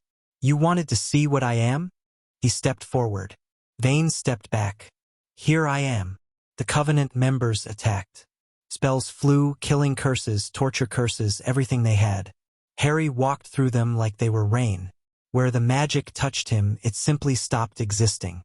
He reached Vane, grabbed him by the throat, lifted. "The bodies," Harry said. "The people you've killed. Where are they?" "I'll never," Harry squeezed. "Not enough to kill. Just enough to hurt." "Where?" "Dungeon. 3rd level. But you'll never get them out. The wards." "Watch me." Harry threw Vane aside and walked. The Covenant stronghold was in chaos. Alarms were blaring, people were running, someone was shouting orders. Harry ignored all of it. He walked through walls when doors were inconvenient. He shattered wards with a thought. He descended. The dungeon was a horror. Dozens of bodies, preserved in crystal chambers, arranged in rows like trophies. Harry found Theodore Marsh, found Helena Vance and Marcus Webb, found others stretching back decades, maybe centuries. All of them killed, all of them kept, all of them waiting for some terrible purpose. Harry touched the nearest chamber. "Rest," he said. "Be free." The preservation magic collapsed. The bodies inside dissolved, flesh to dust, bone to ash, souls finally released from their long imprisonment. He did the same for every chamber, every victim, every stolen life. When he was done, the dungeon was empty, and Harry Potter walked back into the threshold, carrying the evidence he'd come for, leaving destruction in his wake. He emerged at the manor just before dawn. The sisters were waiting. They'd clearly been up all night, faces pale with worry, wands in their hands. When Harry stepped out of the gray, they both threw themselves at him. "You stupid, reckless, terrifying," Daphne's voice cracked. "You were gone for hours." The bond went silent. "We thought, I'm okay." Harry held them both, felt their trembling, their relief. "I got what we needed." "At what cost?" Astoria pulled back, examining him. "You look different." "Do I?" "Older, harder." She touched his face gently. "What happened in there?" Harry thought about the archive, the dungeon, the victims he'd freed. Thought about what he'd done to Vane's magic, to the Covenant's defenses, to reality itself. "I found out what I'm capable of," he said quietly. "And I'm not sure I like the answer." They held him anyway. The files changed everything. Clearwater read them in silence, her face growing grimmer with each page. When she finished, she set them down carefully, like they might bite. "Murder," she said. "Conspiracy. Collaboration with dark elements. This is enough to put Blackwood away for the rest of his life." "The bodies are gone," Harry said. "I released them. But the records, the confessions, the evidence. It's enough. More than enough." Clearwater looked up. "Where did this come from?" "You don't want to know." "You're right. I don't." She gathered the files, secured them with enchantments. "The hearing is tomorrow. I'll present this as an anonymous tip, investigate quickly, and request an emergency expansion of charges. And Blackwood will finally face justice." She paused. "For what it's worth, Potter. Thank you. Whatever you did, however you got this, thank you." The Wisengamot hearing was packed. Every seat in the gallery was filled. Reporters lined the walls, quills scratching. The atmosphere was electric with anticipation. Harry sat with the sisters in the spectator section, deliberately visible. After the prophet interview, their presence was news in itself. But he wasn't here for publicity. He was here to watch Blackwood fall. Clearwater presented the evidence methodically, building the case piece by piece. The corruption charges damning on their own. The connections to dark artifact trafficking. And then, Devastatingly, the murder evidence. The Weisingamot chamber went dead silent as she described the victims, the preserved bodies, the Covenant's involvement. Blackwood, sitting in the defendant's box, had gone the color of old parchment. These records, Clearwater concluded, demonstrate a pattern of criminal behavior spanning nearly 2 decades. Cornelius Blackwood did not merely abuse his position. He participated in a conspiracy that resulted in the deaths of at least 3 ministry employees. We recommend immediate remand pending full trial. The vote was unanimous. Blackwood was led away in chains, his political allies having suddenly discovered urgent business elsewhere. Harry watched him go with cold satisfaction. One enemy down. But as they left the chamber, Daphne touched his arm. Look! In the shadow of a column, watching the proceedings with unreadable eyes, stood a woman Harry didn't recognize. Tall, elegant, with silver hair and features that spoke of old blood. She was staring directly at them. No, directly at him. As their eyes met, she smiled. And then she was gone, vanishing into the crowd with supernatural grace. Who was that? Astoria asked. I don't know. But through the bond, Harry felt a chill of premonition. Someone new. Someone important. Covenant. Maybe. Or something else entirely. He started moving toward the exit. We should get back to the manor. I have a feeling our victory just got complicated. That night, the message arrived. Came by raven, not owl, an archaic method, deliberately chosen. The bird landed on Harry's windowsill at midnight, dropped a rolled parchment, and disappeared without waiting. The message was short. Master of Death, you have proven yourself interesting, capable, perhaps even worthy. The Covenant of Ending is not your true enemy. We are merely one faction in a conflict older than your civilization. If you wish to understand what you face, what you are, what you could become, I invite you to meet. Come to the place where it began. You know where. Harry read it 3 times. Then he showed it to the sisters. Astoria frowned. Not Evie. Different person. The woman from the hearing, maybe. The place where it began. Daphne was thinking hard. Where what began? Your power? The Covenant? Something else? Harry thought about his journey, about everything that had led to this moment. Voldemort, the Hallows, his death in the forest. Godric's Hollow, he said quietly. Where I died the first time. Where it all started. You can't go, Daphne said immediately. It's obviously a trap. Obviously. But whoever this is knows things. About the Covenant, about the conflict they mentioned. If there's something bigger happening, something we don't understand, we need to know about it, Astoria finished reluctantly. Even if it's dangerous. Especially if it's dangerous. Harry looked at the message again. The handwriting was elegant, practiced, centuries old. Whoever had written this wasn't some Covenant flunky. This was someone powerful. Someone who'd been watching. Someone who'd waited until now to make contact. Tomorrow night, he said. Godric's Hollow. I'll go. I'll listen. And if it's a trap, I'll spring it on my terms. And we'll be there to pull you out if needed, Daphne said firmly. Daphne. Non-negotiable. Her eyes met his. You're not alone anymore, Harry. Stop trying to be. He wanted to argue, but she was right and they both knew it. Together, he agreed. Always. Outside, the night was dark and cold. Somewhere in the distance, forces were moving, pieces were arranging themselves on a board Harry was only beginning to see. The war with the Covenant was ending. Something else was beginning. Chapter 5. What waits beyond Godric's Hollow looked exactly as Harry remembered. The village square, the war memorial that transformed into a statue of his family when wizards approached, the church where his parents lay buried. Snow dusted everything, unusual for the season, as if the place itself remembered that Christmas night when everything changed. Charming, Astoria murmured, breath fogging in the cold air. In a morbid sort of way. It's a graveyard, Daphne said quietly. The whole village, built on the bones of your history. She wasn't wrong. Harry could feel the weight of it pressing down on him. Memories layered over memories, death stacked on death. This was where Voldemort had first tried to kill him, where his parents had died protecting him, where, in a sense, the boy who lived had been born, and where the message claimed it had all begun. Where exactly are we meeting this mysterious correspondent? Astoria asked. The letter didn't say, just the place where it began. Harry scanned the square, searching for anything out of place. I assumed they'd find us. Assumption makes an. Please don't finish that.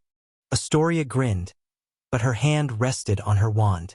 Through the bond, Harry felt both sisters' alertness, their readiness for trouble. They walked through the village slowly, past cottages with warm lights in their windows, past the pub where locals gathered against the cold. No one paid them any attention. Whatever concealment Daphne had worked before they arrived was holding.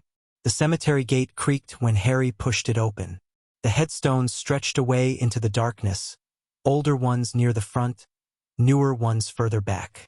Harry knew where his parents' grave was without looking. The pull was magnetic, inescapable. But that wasn't where he needed to go. The place where it began. He walked past James and Lily Potter's marker, past the Dumbledore family plot, past generations of magical dead. The cemetery seemed to extend further than it should, the path winding between monuments that grew increasingly ancient. And then he saw her. The woman from the ministry hearing stood beside a mausoleum so old its inscriptions had worn to illegibility. She wore silver robes that caught the moonlight, and her eyes were wrong. They shifted color as Harry watched, cycling through shades that had no names, reflecting light that wasn't there. Master of Death, she said. Her voice was musical, layered, as if multiple people were speaking in perfect harmony. Thank you for coming. Who are you? Many things. To your kind, I am oldest known as the Keeper. To myself, I am simply the one who remembers. She smiled, and it was beautiful and terrible in equal measure. But those are titles, not answers. The truth is simpler and more complicated. I am what remains of those who came before. That's not an answer either. No, but it's all I can give in words. She gestured to the mausoleum behind her. This is where it began, where the first Master of Death made his bargain with the void, where the Hallows were conceived, if not created. Harry felt the sisters' confusion through the bond, their attempt to process what they were hearing. He wasn't doing much better. The Hallows were made by the Peverell brothers. Everyone knows that. Everyone knows a story. Stories are not truth, merely shapes we give to truth so mortal minds can hold it. The Keeper stepped closer. The Peverells found something here in this very place. Something that should not exist, that had no business existing. And they made a deal with it. With death. With what you call death, yes. But death is merely another story, another shape. The reality underneath. She paused, considering. Have you ever wondered why the Hallows work? Why 3 physical objects grant power over the fundamental force of mortality? Harry had wondered, had never found a satisfying answer. They don't grant power, the Keeper said. They channel it. They are doorways, connections to something vast and hungry and very, very patient. The Peverells opened those doorways. You walked through them, and became the Master of Death. Became connected to the source. Became a conduit for power that predates your universe. Her shifting eyes fixed on him. Do you understand what that means? Enlighten me. It means you are no longer entirely human. It means you carry a piece of something infinite inside your finite form. And it means you are dangerous, Harry Potter. Dangerous to the living, dangerous to the dead, dangerous to everything in between. Daphne stepped forward, placing herself slightly ahead of Harry. Is that a threat? An observation? I am not your enemy, child. I am. The Keeper paused, searching for words. A concerned party. One who remembers what happened the last time a Master of Death walked the earth. There were others before me? 2. The first went mad, unable to bear the weight of what he carried. He tried to end all life, believing it would free him from his burden. The second was wiser, but colder. She withdrew from the world entirely, spending millennia in isolation until she simply stopped, stopped, stopped being, allowed herself to dissolve into the void she served. The Hallows passed to new hands, waiting for someone else to unite them. The Keeper's gaze was heavy. You are the third Harry Potter, and you are different from those who came before. Different how? You did not seek mastery. You did not bargain for power. You simply survived. Death took you and you came back, and in that moment of return, something unprecedented happened. She smiled again. You bound yourself to others. You shared your power. You created connections that anchor you to life even as you carry death within you. The sisters. She was talking about the covenant, the binding. Is that why you reached out? Harry asked. To warn me about going mad or dissolving? Partly. But also because the covenant of ending must be stopped, and you are the only one who can stop them. You could have told me that in the letter. Why the mysterious meeting? Because there are things I cannot write. Things that must be spoken in a place of power, where the words carry weight. The Keeper's expression grew serious. Erasmus Vane is not the true threat. He is merely a puppet, a tool of something far older and far more dangerous. What something? The thing the Peverills bargained with. The thing that exists on the other side of the veil, waiting. Her voice dropped. It has many names. The void, the ending, the hunger beyond. It is what death was before death was given purpose, given rules, given you. Harry's blood ran cold. I don't understand. Death is not destruction, Harry Potter. Death is transition, transformation, the passage from one state to another. But the thing behind the veil is different. It is the absence of existence, the place where being goes to become unbeing. The Keeper's eyes had stopped shifting, fixed now on some horrible middle distance. Vane looked through the veil when he died on that battlefield. He saw what waits there, and it broke him in ways that made him useful. Useful to who? To the hunger itself. Cannot reach through the boundary. Death prevents that, the structure of reality prevents that. But it can influence, suggest, whisper to those who have touched it. She refocused on Harry. The Covenant believes they serve a philosophy. They believe they are ending suffering by ending existence. But they are puppets, all of them, dancing to the tune of something that wants to eat reality. The cemetery was very quiet. Even the wind had stopped, as if the world itself was listening. How do I stop it? Harry asked. By doing what no master has done before. By walking through the veil, into the realm beyond, and confronting the hunger directly. The Keeper raised a hand before Harry could respond. I know. It sounds like suicide. Perhaps it is. But you have advantages the previous masters lacked. The binding. Your connection to the living. Your anchors, those who hold you to this side of existence. The hunger feeds on isolation, on despair, on the severing of bonds. You have made yourself part of something larger. She smiled, and this time it was almost warm. You have made yourself loved, Harry Potter. That matters more than you know. Astoria's hand found his, squeezed.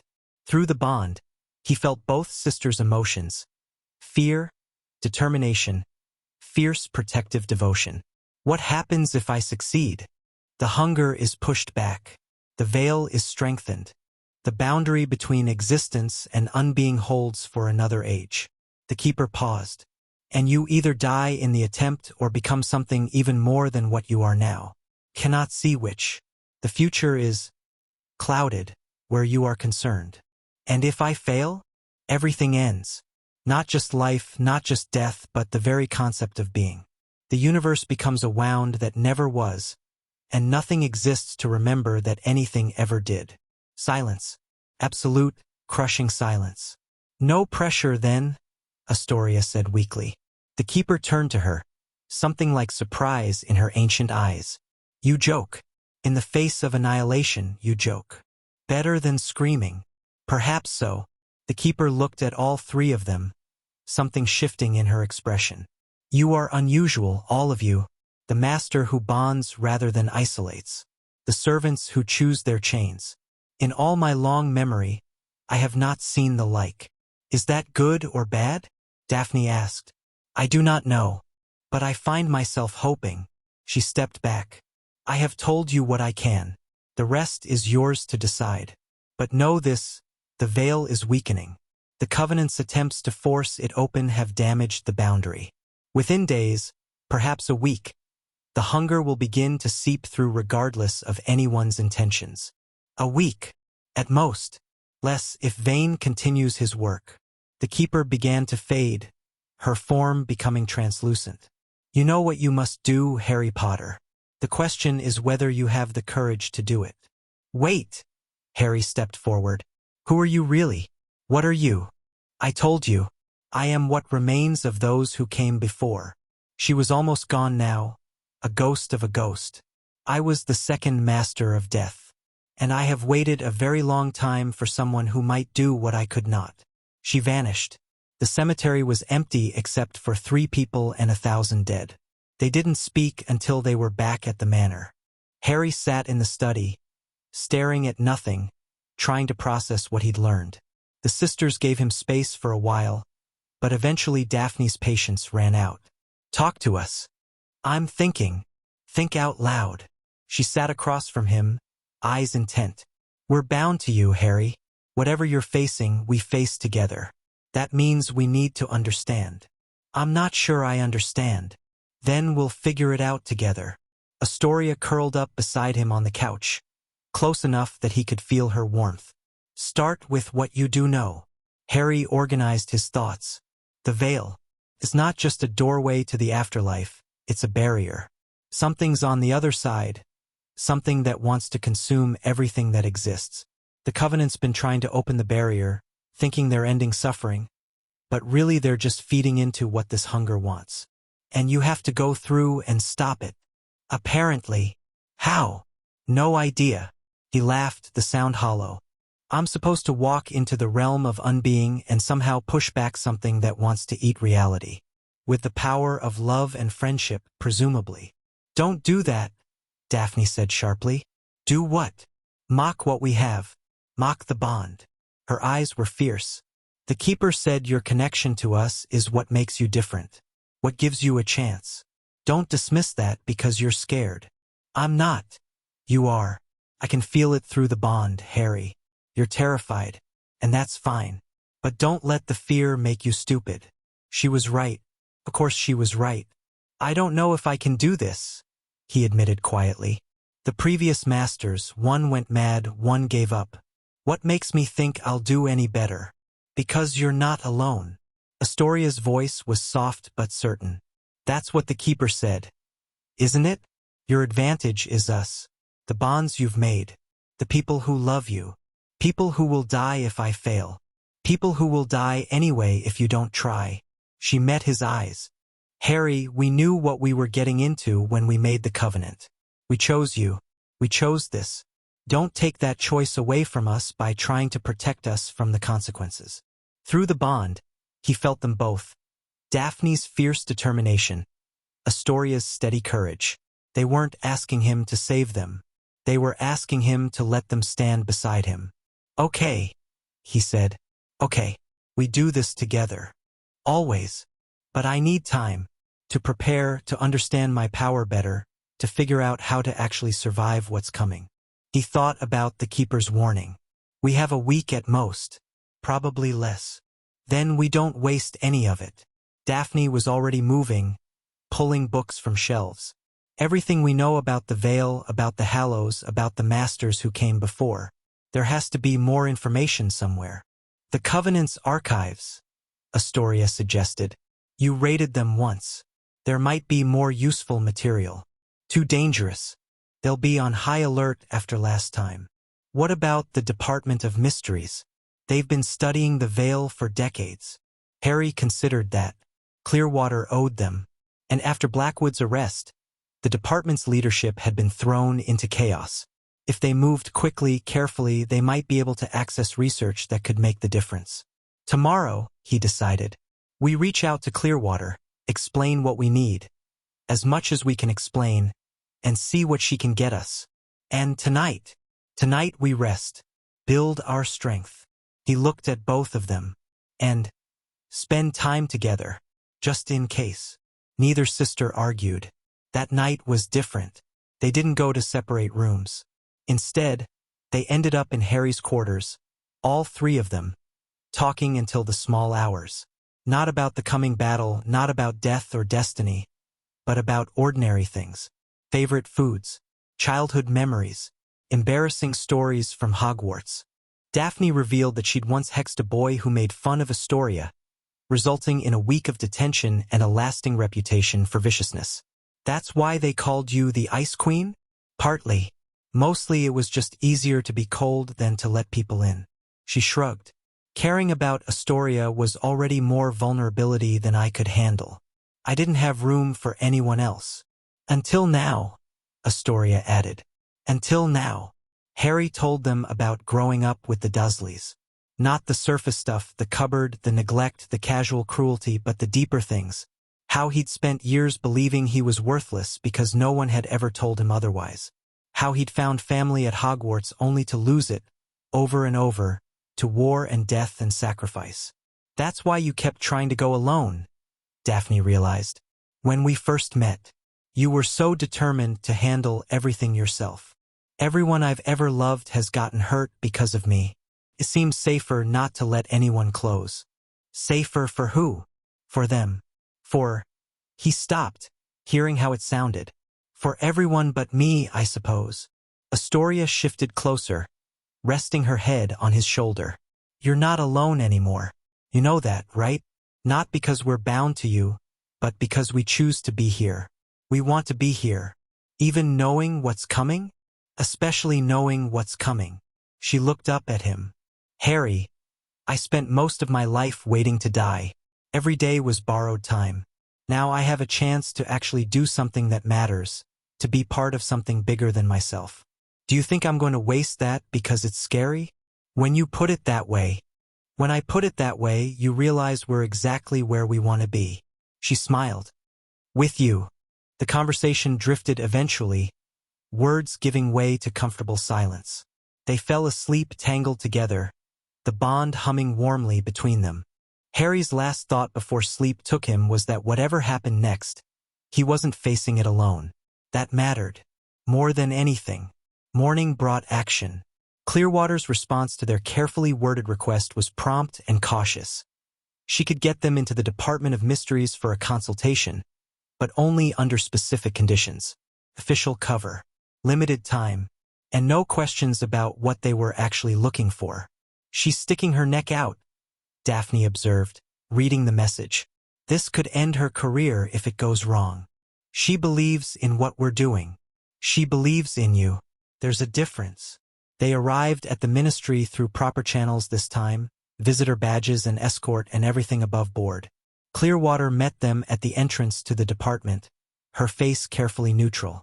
2 hours, she said quietly. That's all I could arrange. The research archives are on the 3rd sublevel.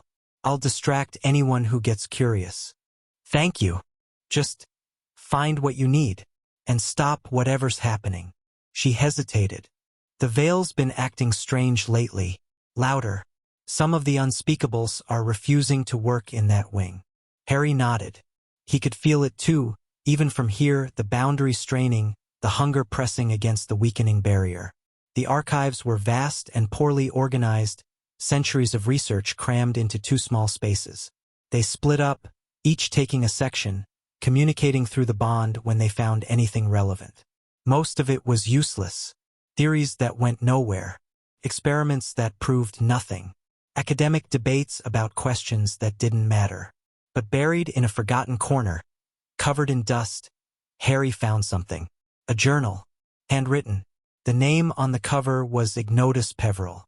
His hands trembled as he opened it. The writing was archaic but readable. Ignotus describing his brother's obsession with the artifacts they had found.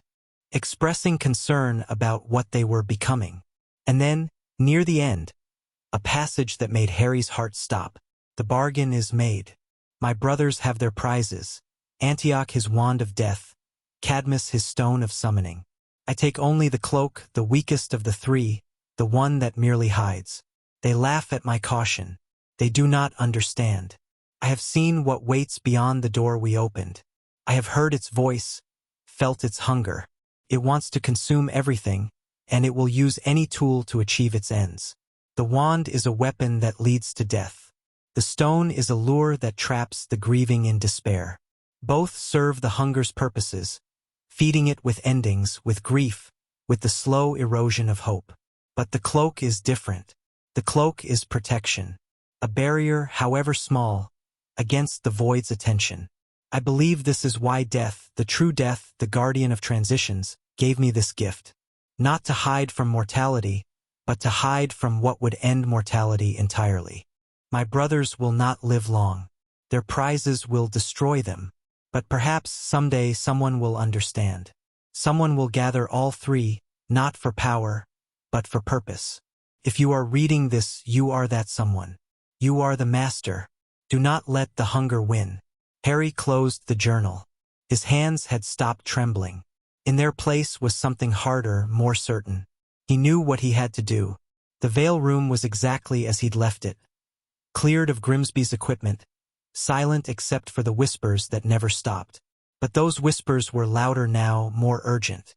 The fabric of the veil rippled constantly, straining toward something. "It's getting worse," Astoria said quietly. "I can feel it through the bond. The boundary's failing. Faster than the Keeper predicted." Daphne was pale but steady. "We don't have a week. We might not have a day." Harry approached the veil slowly, feeling its pull. It recognized him, wanted him. The hunger beyond it definitely wanted him. "The ritual," he said, "the one that bound us together. Can we strengthen it further?" Daphne understood immediately. "Create a deeper anchor, so that no matter how far you go, we can pull you back." "Yes. It's never been done. The theory is sound, but we don't have time for certainty. We have time for faith." He turned to face them. "Do you trust me?" "Yes," they said together, without hesitation. "Then let's do this." The ritual was simpler than the original binding: blood, intent, connection. They stood in a triangle around the veil itself, letting its power fuel their working. Harry felt the bond between them strengthen, deepen, become something that transcended physical proximity. No matter where he went, they would be with him. And more importantly, they could guide him home. "I can feel you," Astoria whispered when it was done. "Everywhere. Like you're part of me." "I am." Harry kissed her forehead. "I'm part of both of you. And you're part of me." Daphne took his hand, squeezed hard. "Come back." "I will." "Promise me, Harry." "Swear it." "I swear." He met her eyes. "On everything we are. I'll come back to you." He turned to face the veil. The whispers rose to a roar. The fabric parted, revealing nothing. Not darkness, not light, just absence. The space where existence ended and unbeing began. Harry Potter, Master of Death, stepped through. The realm beyond the veil had no words. Could not be described with words. Literally had no words. Language required concepts, definitions, the ability to distinguish one thing from another. Here, there was only sameness. Only nothing. Only the endless, crushing weight of unexistence. Harry felt himself beginning to dissolve. The hunger was everywhere and nowhere, vast beyond comprehension. It didn't attack, didn't threaten, it simply was, and its being was antithetical to his own. Every second he spent here, pieces of him were erased. Unmade. Forgotten. The bond saved him. Daphne and Astoria, anchored in reality, holding tight to what he was.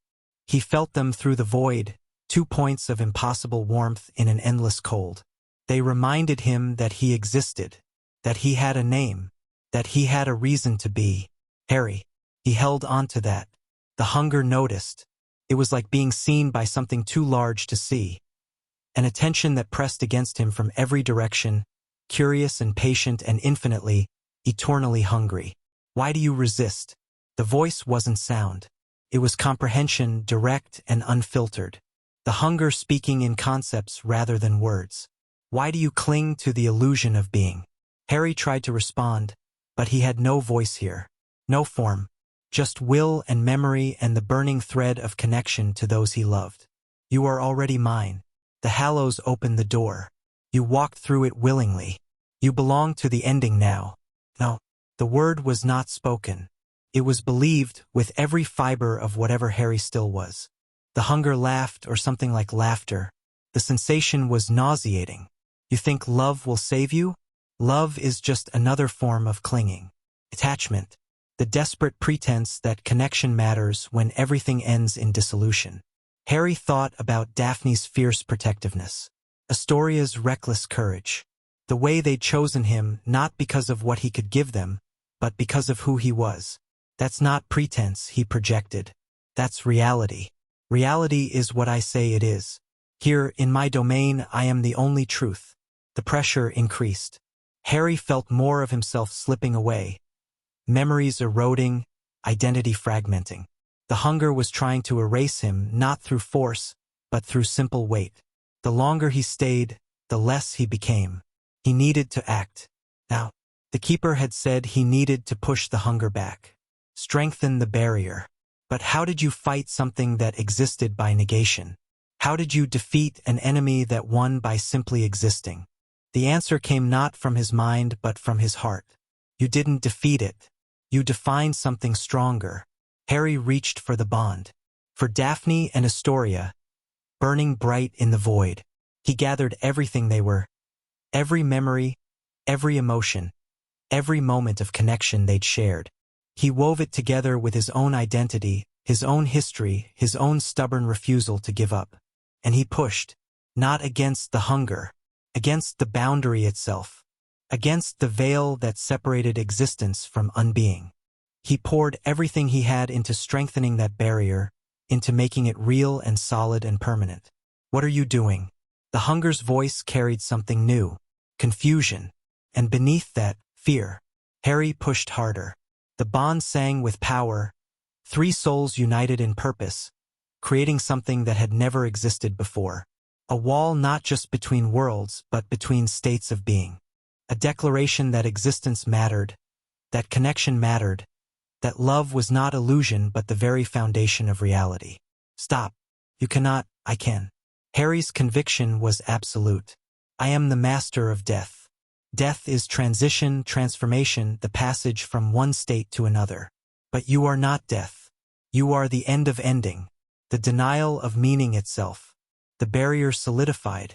The hunger screamed. Not in sound, but in pure negation, a howl of frustrated desire. You think this will stop me? I am eternal. I will wait. I will wear down your barrier as I have worn down everything else. In the end, all will be nothing. Then I'll be here to stop you. Every time. Forever. The hunger recoiled. And Harry, anchored by love, guided by connection, pulled himself back through the veil. He collapsed the moment he crossed the threshold. Daphne and Astoria caught him, lowered him gently to the stone floor. Through the bond, he felt their terror transforming to relief, their grief becoming joy. You're alive. Astoria was crying. You're actually alive. Barely. His voice was a croak. What happened? The veil. Daphne was staring at the arch. Look. Harry turned his head. The whispers had stopped. The fabric hung still and silent, no longer straining, no longer rippling with hunger.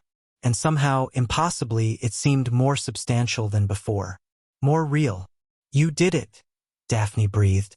Whatever you did in there, you fixed it, strengthened it. Harry tried to sit up, failed, tried again. The hunger's still there. It'll always be there. But it can't reach through anymore. Not easily. For how long? I don't know. Decades? Centuries? He managed to get upright, leaning heavily on Astoria. Long enough for someone else to figure out a permanent solution. Long enough for the world to keep existing. Daphne pressed her forehead against his, eyes closed. I thought I lost you. When you went through, the bond went cold. I couldn't feel anything. It was like you'd been erased. I almost was. He kissed her, soft and desperate. But you pulled me back. Both of you. You reminded me what I was fighting for. Astoria hugged him from behind, completing the circle. Don't ever do that again. Can't promise that. Then promise you'll always come back. That I can promise.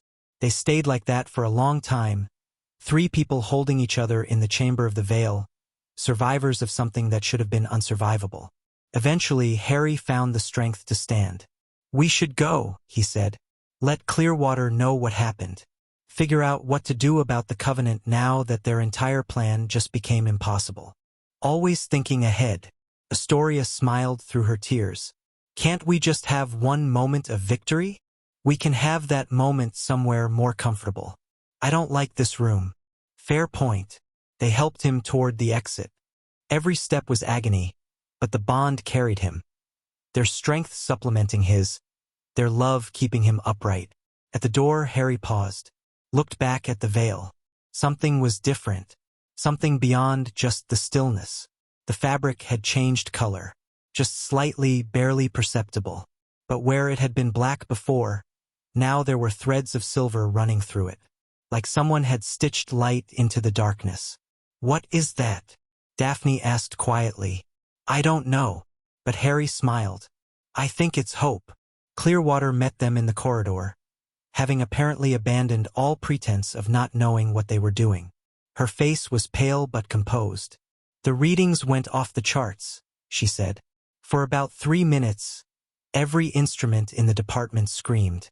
Then everything went quiet, quieter than it's ever been." "The veil is stable," Harry said. "More than stable. Whatever was pushing against it, it can't anymore." "How?" "I went through, pushed back." Clearwater stared at him for a long moment. Then she shook her head, laughing incredulously. "Harry Potter walked into the afterlife and came back. Again.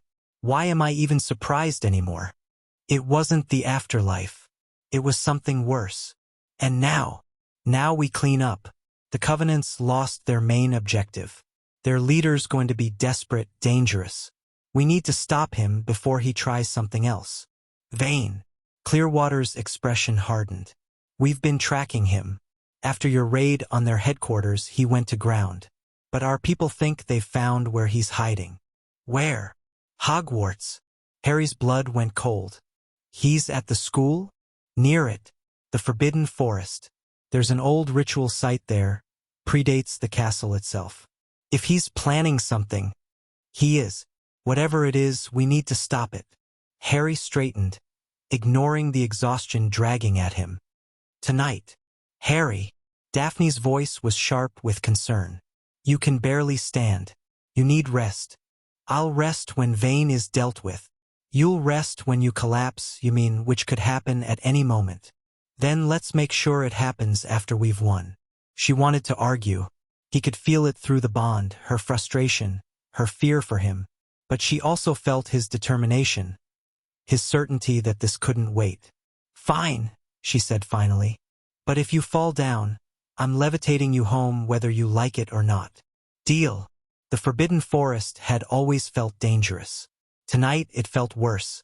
The trees pressed close, branches reaching like grasping fingers. The usual night sounds, owls, insects, distant creatures, were absent. Even the air seemed heavier, thick with anticipation. "He knows we're coming," Astoria murmured. "Probably. Doesn't matter." They moved through the forest in formation, Harry at the point, the sisters flanking.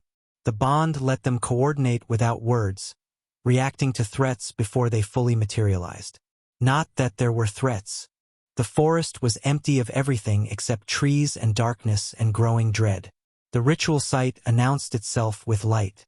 Between ancient oaks, in a clearing that shouldn't exist, Erasmus Vane knelt before an altar of black stone. Surrounding him were the remnants of his followers. Perhaps 20, maybe fewer. Candles burned with green flame. Runes carved into the earth pulsed with sickly light. And in the center of it all, hovering above the altar, was something that made Harry's soul recoil. Tear in reality. A wound in the world. Smaller than the veil but growing, and through it, the hunger. "No," Harry breathed. Vane looked up. His face was transformed. Gaunt, hollow, eyes burning with fanatical light. Whatever remained of the man he'd been had been consumed by the thing he served. "You're too late," Vane said. His voice echoed with harmonics that weren't human. "The door you closed can be opened from this side. All it requires is sacrifice.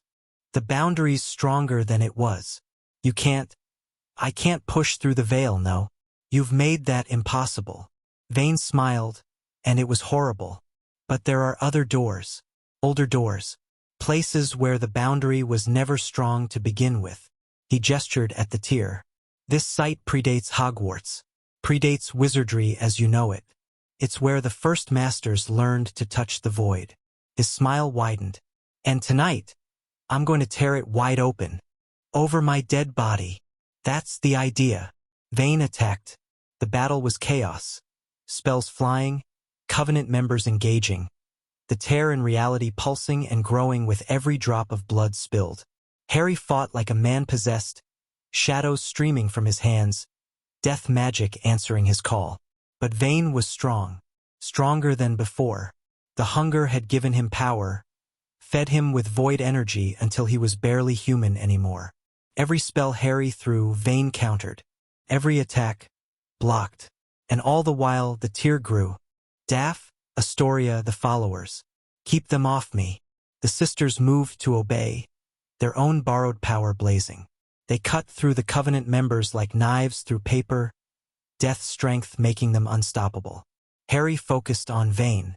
"You can't win," the old man snarled. "Even if you kill me, the tear will continue to grow. The hunger wants through. It will find a way. Then I'll close this door too. You can barely stand. I can see you trembling, boy. The veil took everything you had. You're running on fumes." He wasn't wrong. Harry's reserves were nearly empty, the confrontation with the hunger having drained him in ways that rest alone couldn't fix. But he had something Vane didn't. Harry reached for the bond. Daphne and Astoria responded instantly. Their strength flowed into him, their love and determination mixing with his own depleted reserves. It wasn't enough to make him whole, but it was enough to make him dangerous. He attacked. Not with spells this time. Not with death magic or shadow manipulation. He attacked with himself, his will, his identity, everything he was and had ever been. He threw it at Vane like a weapon, like a truth, like the fundamental declaration that existence would not be denied. Vane screamed. The void power that sustained him recoiled from Harry's assault, unable to comprehend a force that derived its strength from connection rather than isolation. The old man staggered, his defenses crumbling. Harry hit him again, and again, and again, until finally, Erasmus Vane collapsed, the hunger leaving his eyes, the darkness fleeing his soul. What remained was just a man, old, broken, and terrified. "Please," Vane whispered. "Please, I only wanted—" "I know what you wanted." Harry stood over him, power still crackling around his hands. "You wanted to end suffering, to end everything. But that's not mercy. That's cowardice. You don't understand. What waits beyond, it's peaceful, quiet. No more pain, no more loss, no more anything. That's the point." Harry's voice was hard. "We don't get to escape existence because it's hard. We don't get to choose nothing over something because something hurts. That's not wisdom. That's giving up." "Then kill me." Vane's voice cracked. "End it. I'm begging you." Harry looked at the man who'd tried to destroy reality, who'd murdered innocence, corrupted institutions, devoted his entire life to annihilation, who was now crying on the ground, broken and pathetic. He thought about mercy, about justice, about what kind of person he wanted to be. "No," he said finally. "You don't get the easy way out." He turned to the tear in reality, still pulsing, still growing. Smaller now without Vane's power feeding it, but still present, still dangerous. Harry reached out. The wound resisted. It wanted to exist, wanted to spread, wanted to let the hunger through. But Harry was the master of death, and wounds were his to heal or inflict as he chose. He closed the tear. It hurt. It hurt worse than anything he'd ever experienced. The void screamed at him through the narrowing gap, promising eternity, threatening annihilation. He kept pushing. The tear shrank. The screaming faded. And finally, with a sound like reality sighing in relief, it closed completely. Harry fell. He woke up in the Hogwarts hospital wing. Daphne sat on one side of the bed, Astoria on the other. Both of them looked exhausted but whole. Through the bond, he felt their relief, their love, their absolute refusal to leave his side. "Hi," he croaked. "Hi yourself." Astoria's smile was watery. "You're an idiot, you know that?" "So I've been told. You closed a tear in reality through sheer stubbornness." Daphne's voice was thick with emotion. "Madame Pomfrey says you should be dead. She's muttering about getting you banned from her hospital wing. Wouldn't be the first time." He tried to sit up. Failed. Tried again with help. Vain. In ministry custody. Clearwater's people took him and the surviving Covenant members. "There'll be trials, eventually." Daphne's expression darkened. "He's broken, Harry. Whatever connection he had to the hunger, when you cut it off, it took most of his mind with it. He might not even be competent to stand trial. Part of me thinks that's a fitting punishment. And the other part thinks it's sad. He could have been something different, if he'd chosen differently." Astoria took his hand. "You can't save everyone." "No, but I can try to save the ones that matter." He looked at them, these two women who'd changed everything. Who'd tracked him to a dingy muggle flat and offered him something worth living for. Who'd stood beside him against ancient evils and cosmic horrors. Who'd loved him not for what he could do, but for who he was. "I love you," he said. "Both of you. I should have said it before." Daphne's breath caught. Astoria's grip tightened. "We know," Daphne whispered. "We've known for a while. We love you too." Astoria leaned forward, pressed her forehead to his. "Always have. Even when you were being stupidly heroic and trying to go it alone." "I'm done going alone. Promise. Promise." Daphne moved closer, joining the embrace. Three people, bound by blood and magic and choice, holding each other in the quiet of the hospital wing. Outside, the sun was rising. A new day. A world that still existed because three people had refused to let it end. It was a good feeling. Chapter 6. The Covenant of Ending. 3 weeks after the world didn't end, Harry Potter attended a funeral. Not for anyone he knew personally. Theodore Marsh had been dead for years before Harry ever learned his name. But the man deserved recognition, and so did Helena Vance and Marcus Webb and all the others the Covenant had murdered in their centuries-long pursuit of annihilation. The ceremony was small. A few ministry officials.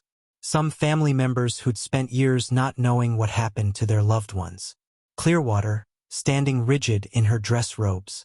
And Harry, with Daphne and Astoria flanking him as always.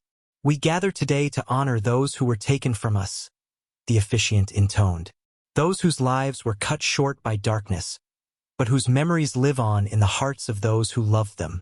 Harry half listened, his mind wandering. The past 3 weeks had been a blur of recovery, paperwork, and political maneuvering. The Covenant's surviving members were being processed through the justice system. Erasmus Vane remained in a secure ward at St. Mungo's, unresponsive to treatment, lost in whatever remained of his shattered mind. The wizarding world was still reeling from the revelations. An ancient death cult operating for centuries. Corruption reaching into the highest levels of government. The veil itself nearly torn open by forces most people couldn't comprehend. Harry had given exactly one statement to the press, carefully worded to explain as little as possible while satisfying public curiosity. The prophet had run with it anyway, spinning elaborate theories about what had really happened in the Department of Mysteries and the Forbidden Forest. Let them theorize. The truth was stranger than anything they could imagine. The ceremony concluded. Families collected the urns containing their loved ones' ashes. Symbolic, since the actual remains had been dust for years. Harry watched them go, feeling the weight of their grief through senses he was still learning to understand. "You're brooding again." Astoria's elbow found his ribs. "Thinking. Same thing with you." But her voice was gentle. "What about endings? Beginnings?" He shrugged. "The usual. Daphne appeared at his other side, having finished her conversation with Clearwater. The acting head sends her regards. And a job offer. A job offer? Consultant position. Unofficial, of course. She wants you available for situations that require your particular expertise. She wants the Master of Death on retainer. Essentially, Harry considered it. The idea had a certain appeal, structure, purpose, a way to use what he'd become for something constructive. But it also meant entanglement with the ministry, with politics, with all the things he'd spent months avoiding. Tell her I'll think about it. I already did. She said to take your time. Daphne's hand found his. We should go. There's something I want to show you. The something turned out to be a house. Not the Greengrass manor. That was too wrapped up in history, in Daphne's father's deals and the shadow of old compromises. This was something new. A property on the Scottish coast, overlooking grey waters and greyer skies, far from civilization but somehow warm nonetheless. It's been in the family for generations, Daphne explained as they walked through empty rooms. A retreat. Somewhere to escape when the world got too loud. It's beautiful, Harry said. It's ours. If you want it. He stopped, turned. Ours? The three of us. Astoria had wandered to the window, gazing out at the churning sea. A place that's just ours. No history except what we make. No ghosts except the ones we invite. Harry looked at the bare walls, the dusty floors, the potential in every corner. He imagined it furnished, lived in, full of warmth and laughter and the particular chaos that came with three people building a life together. Yes, he said. I want it. Daphne smiled. Really smiled. The kind that transformed her face from beautiful to radiant. Good. Because I already started the paperwork.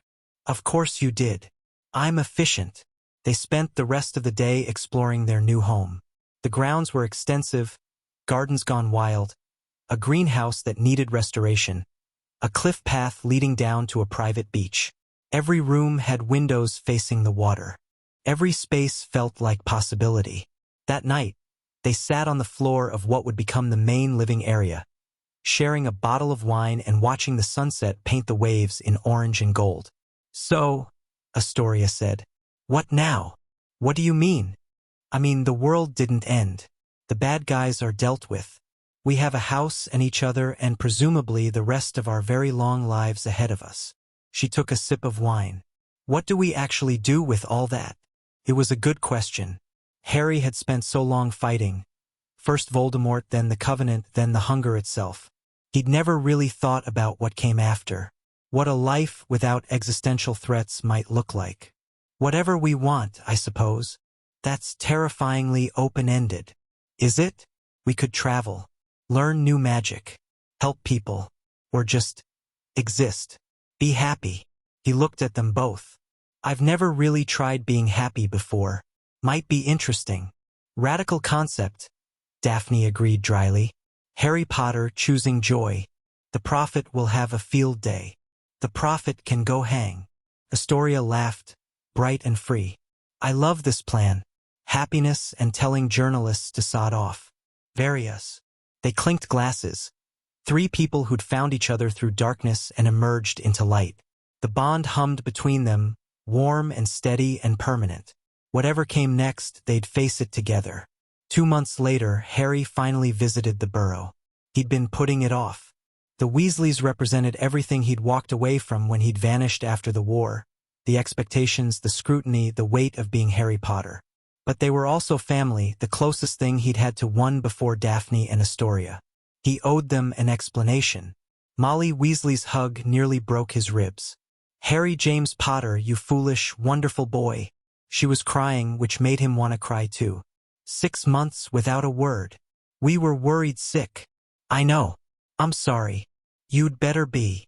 But she was smiling through her tears. Come in, come in. Everyone's here. Everyone was indeed there. Ron and Hermione, married now and expecting their first child. George, subdued but present. Ginny, carefully not looking at Harry. Arthur, Percy, Bill, Fleur. The whole sprawling, chaotic clan, gathered around a table that shouldn't have been able to fit them all but somehow did, and 2 additional seats, set with obvious deliberation. "Mrs. Weasley," Harry said carefully, "I should mention that you've brought guests?" "Yes, dear, I know. The prophet's been very thorough." Molly's expression was unreadable. "Well, don't leave them standing outside." Daphne and Astoria entered the burrow with the cautious grace of cats in unfamiliar territory. The temperature in the room dropped several degrees as the Weasleys processed their presence. "So," Ron said finally, "the Greengrass sisters. That's something." "Ron." Hermione's elbow caught his ribs. "What? I'm being polite. You're being awkward. Those aren't mutually exclusive." Harry found himself laughing. Some things never changed. The meal that followed was chaotic, loud, and occasionally tense. The Weasleys had questions, lots of questions, about where Harry had been, what he'd been doing, and why his return involved 2 pureblood women from a family that had conspicuously avoided fighting in the war. He answered as honestly as he could without revealing anything dangerous. A chance meeting, a connection that grew, a decision to stop running and start living.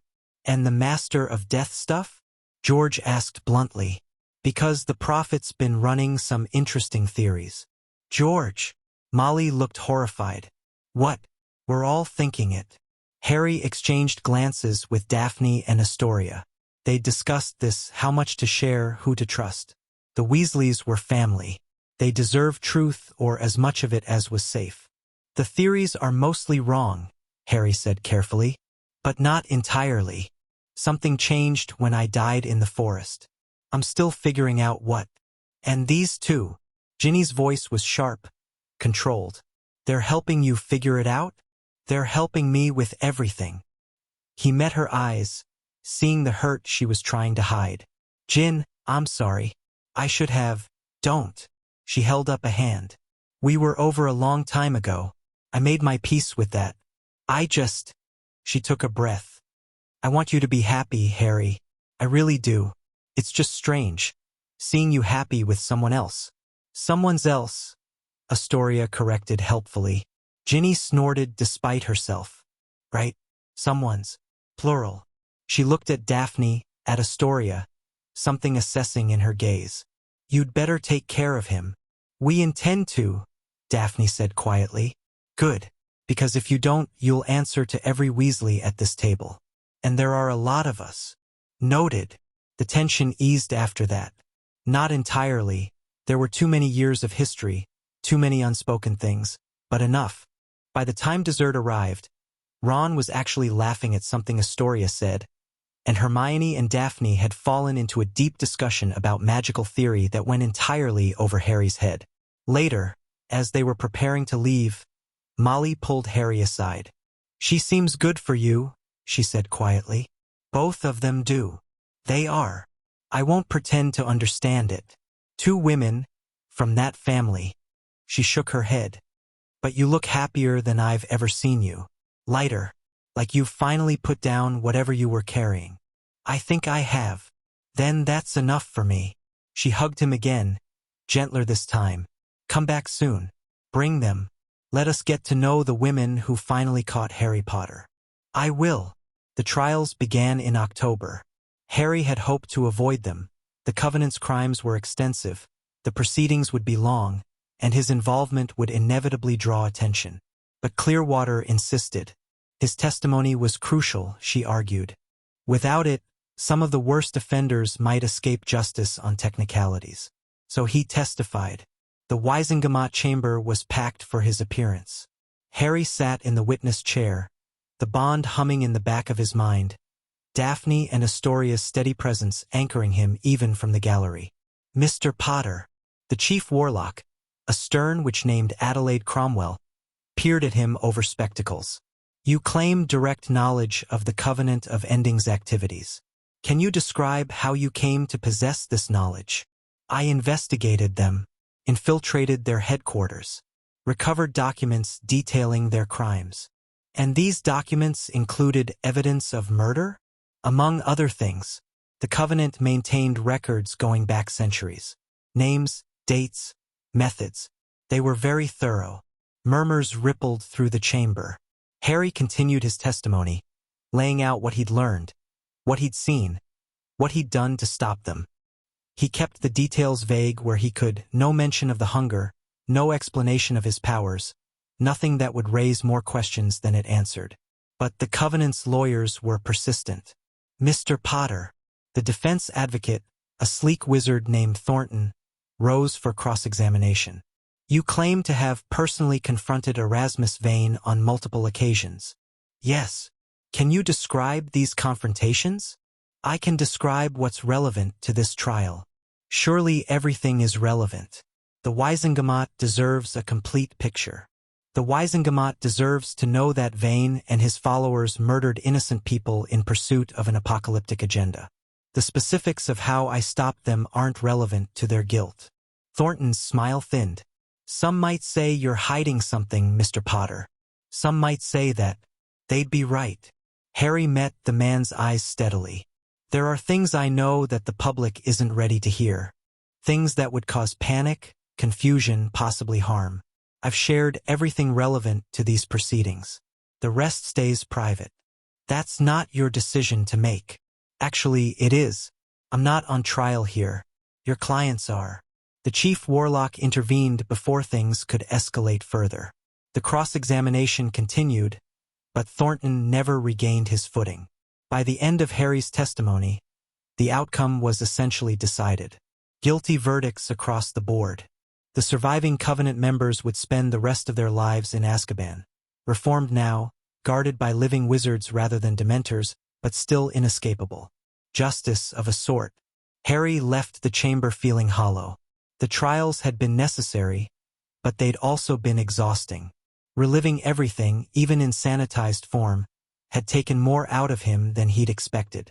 Daphne found him in an empty corridor, leaning against the wall, eyes closed. Hey, you did well in there. Did I? I spent half the time lying by omission. You protected things that needed protecting. That's not lying. She leaned against the wall beside him. The truth would have caused panic. You made a judgment call. It was the right one. How do you know? Because I know you. Because I trust your judgment. She took his hand. And because I would have done the same thing. Harry opened his eyes, looked at her. This woman who'd once been the Ice Queen of Slytherin, untouchable and cold. Who'd tracked him down and offered him everything. Who'd stood beside him against darkness and emerged stronger. I love you, he said. I know. Her smile was soft, genuine, beautiful. I love you too. Winter arrived early that year. The house on the Scottish coast was warm despite the cold outside, protected by wards and magic and the simple power of people who loved each other choosing to build a home. Harry had spent weeks working on it, learning domestic spells he'd never bothered with before, consulting with Daphne on protection schemes, following Astoria's increasingly elaborate decorating plans. The result was chaotic, mismatched, and perfect. Absolutely not, Daphne said, staring at the painting Astoria had just hung in the main hall. That's hideous. It's art. It's a crime against aesthetics. You have no vision. I have taste, which is apparently more than I can say for you. Harry watched them bicker from his position on the couch, a book open in his lap, a smile tugging at his lips. This had become their rhythm over the past months. Astoria's chaos colliding with Daphne's order, Harry serving as mediator and audience.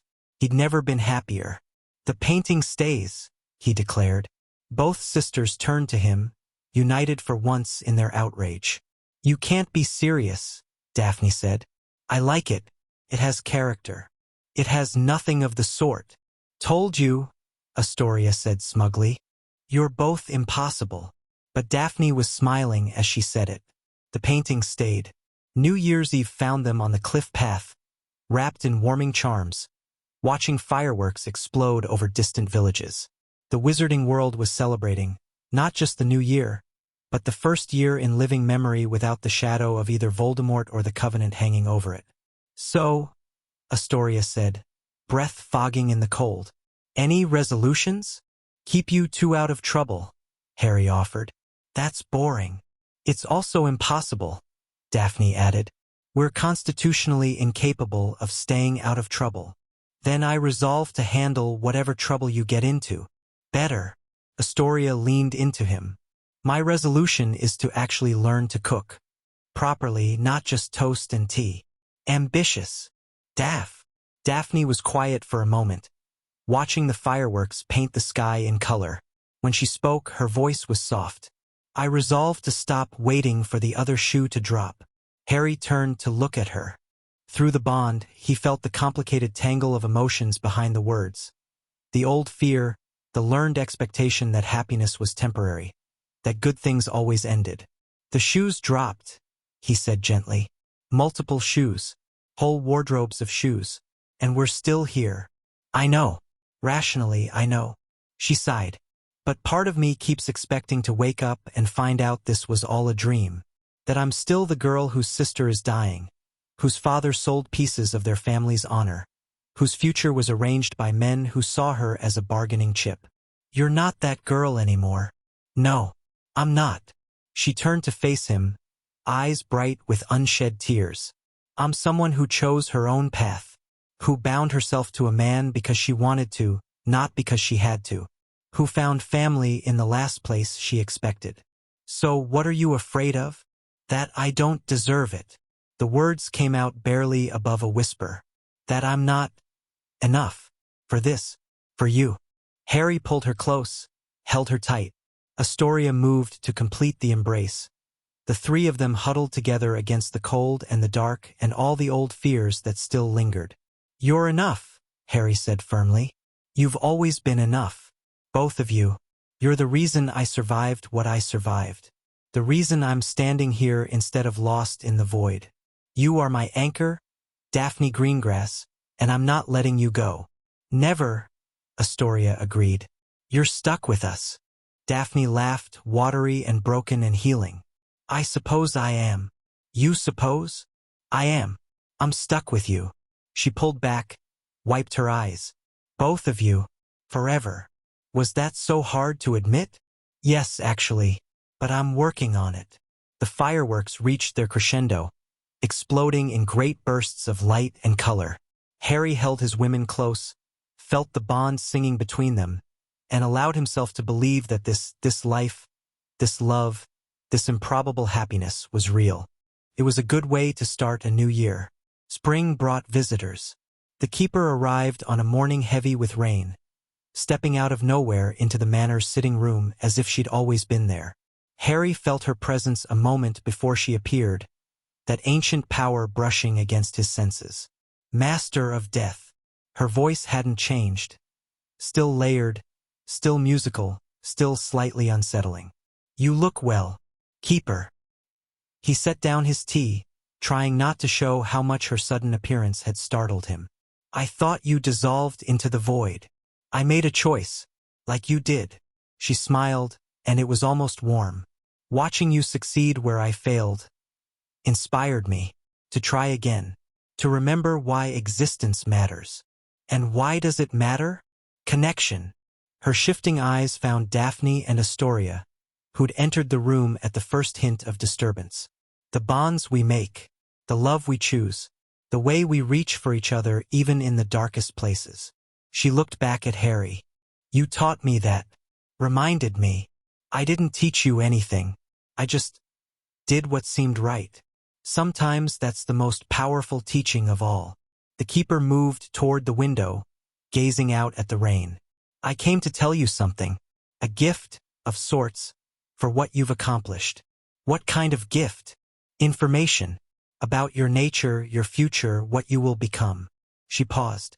If you want to know. Harry considered it. The future was uncertain, unknowable, terrifying in its possibilities. Part of him wanted to understand, to be prepared for whatever came next. But another part remembered how much damage prophecies and foreknowledge had done to his life. Tell me one thing, he said finally. Does it end well? The keeper's smile widened. It doesn't end at all, Harry Potter. That's what being the master of death means. You persist. You endure. You watch the universe change around you while remaining yourself. She turned to face him fully. But within that endless existence, yes, there is happiness, love, purpose. You will build something that matters. You already have. That's enough. He stood, meeting her ancient gaze. I don't need to know the details. Just that it's worth continuing. It is. I promise you that. The keeper began to fade, her form becoming translucent, her presence withdrawing. Wait, Daphne said sharply. You said you made a choice. To try again. What does that mean for you? The keeper's smile became enigmatic. It means I'm no longer alone in the long watch. It means the burden of remembering is shared. Her eyes met Harry's one final time. Take care of them, master. They are more than servants, more than lovers. They are your salvation. Never forget that. She vanished. The room was quiet except for the rain against the windows. Well, Astoria said eventually. That was cryptic and unsettling. Very on-brand for ancient cosmic entities. Harry laughed despite himself. At least she said it ends well. Doesn't end at all, she said. Daphne's expression was thoughtful. Does that bother you? It should, probably. He thought about it. Eternity, persistence, watching everyone and everything he knew change and pass while he remained. It sounded lonely, terrifying. But then he looked at Daphne, at Astoria. Felt the bond between them, permanent and unbreakable. Whatever he faced, he wouldn't face alone. No, he said finally. It doesn't bother me. Not anymore. Summer meant anniversaries. 1 year since Daphne and Astoria had tracked him to that dingy flat in London. 1 year since the binding ritual, the covenant, the beginning of everything that mattered. They celebrated with a trip to Italy. No particular destination, just wandering through magical and muggle communities alike. Eating too much, drinking too much, being anonymous in a way that Britain would never allow. Remember when you tried to tell us to leave? Astoria asked one evening, sipping wine on a terrace overlooking the Mediterranean. That first night in your flat. You thought we were crazy. I thought you were dangerous, Harry corrected. Which you are. The best kind of dangerous. She grinned. The kind that saves your life and then refuses to go away. I wouldn't have it any other way. Daphne joined them, fresh from a bath, her hair still damp. What are we discussing? How stubborn you both are. Ah, a familiar topic. She settled into the chair beside Harry, close enough that their shoulders touched. I believe the word you're looking for is persistent. Persistent is just stubborn with better PR. I'll take it. They sat in comfortable silence, watching the sun paint the water in shades of gold and rose. The bond hummed between them, warm and steady and permanent. I have something to tell you, Daphne said eventually. Both of you. Harry felt her nervousness through the bond, the careful way she was guarding her thoughts. Something important. Go ahead. The binding we did. The covenant. I've been researching its full implications. She paused, gathering herself. It's more extensive than we realized. The ritual didn't just tie us together. It made us part of your domain. Part of death's purview. Meaning we don't age normally anymore. Meaning we can't die unless you release us. Meaning. She took a breath. We're going to be with you, Harry. For all of it. However long that turns out to be. The weight of her words settled over them. Eternity. Together. Is that what you want? Harry asked carefully. Both of you. Forever is a long time. Forever with you, Astoria said quietly. That's not a sentence. That's a gift. You're not obligated to. We know. Daphne took his hand. We chose this, Harry. We chose you. And if the consequence of that choice is that we get to stand beside you for eternity. She smiled, soft and certain. There's nothing we'd want more. Harry felt something shift in his chest. The last remnant of fear, of loneliness, of the certainty that everyone he loved would eventually leave him. It dissolved, replaced by something stronger. Hope, love, the absolute knowledge that he would never be alone again. Okay, he said. Okay, together then, for all of it. Together, they agreed. The sun set, the stars emerged, and 3 people sat on a terrace overlooking the sea, bound by blood and magic and choice, facing forever without fear. Years passed. The house on the Scottish coast became a home, then a legend. The Master of Death and his Covenant, living quietly by the sea, emerging occasionally to handle threats that no one else could manage. Harry took Clearwater's consultant position eventually, finding satisfaction in using his powers for protection rather than destruction.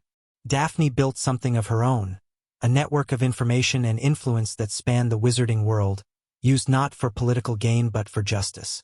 The Covenant of Ending's victims received compensation, recognition, closure. Other dark organizations learned that operating in Britain meant attracting attention they couldn't afford. Astoria became a healer, not a traditional one. She had no patience for St. Mungo's bureaucracy, but a specialist in the kind of curses and ailments that conventional medicine couldn't touch. People came from across the world seeking her help, and she rarely turned anyone away. Ron and Hermione's children grew up calling Harry uncle and the sisters aunt, accepting the unusual arrangement with the casual ease of youth. The Weasley family expanded, evolved, remained warmly chaotic. Other friends aged, had families, lived their lives. Harry watched it all with something like wonder. "It's strange," he said one evening, decades after everything had begun. "Watching the world change, knowing you'll outlast it. Strange but not bad?" Astoria asked. She looked exactly as she had that first night in his flat. The Covenant had frozen them all in time, preserving them at the peak of their strength. "Not bad, just different." He pulled her close. "Better, actually, because I'm not watching alone." Daphne joined them, wrapping her arms around both. "We've talked about this. The eternity issue. We've talked about it approximately 10,000 times. And the answer is always the same." She kissed his cheek. "We're here. We're staying. Whatever comes next, we face it together. The new Dark Lord in Southeast Asia? Together. The dimensional rift that keeps opening in South America? Together. The increasingly elaborate pranks George Weasley's grandchildren keep pulling? Together, though I reserve the right to retaliate." Harry laughed. It was easy now laughing. Easy and frequent, and something he no longer took for granted. "I love you," he said. "Both of you. Have I mentioned that recently? Only about 1,000 times today. Then let me make it 1,001. The end of the story wasn't really an end. It was a continuation, a life lived fully, with purpose and love and the particular satisfaction of being exactly where you wanted to be. Harry Potter, Master of Death, walked through centuries with his Covenant by his side. They fought when fighting was necessary. They healed when healing was possible. They loved, always, without reservation or fear. The hunger beyond the veil pressed against the boundary sometimes, testing, probing. Harry pushed it back. Always, without fail. The gift and burden of his existence, the price and prize of what he'd become. But in between the battles and the duty and the weight of eternity, there was this, a house by the sea. 2 women who'd chosen him when he couldn't choose himself. A bond that nothing could break. It wasn't the ending Harry had expected, back when he was a frightened boy in a cupboard under the stairs. It wasn't the ending anyone could have predicted. But it was his, and it was good. Far, far in the future, when the stars themselves had changed and the world had become something unrecognizable, 3 figures still stood together on a cliff overlooking gray waters. "What do you think comes next?" Astoria asked. "Does it matter?" Daphne replied. "Not really. I'm just curious." Harry smiled, pulling them both close. The wind howled around them, cold and fierce and eternal. "Whatever it is," he said, "we'll face it together." Together, they agreed. And they did.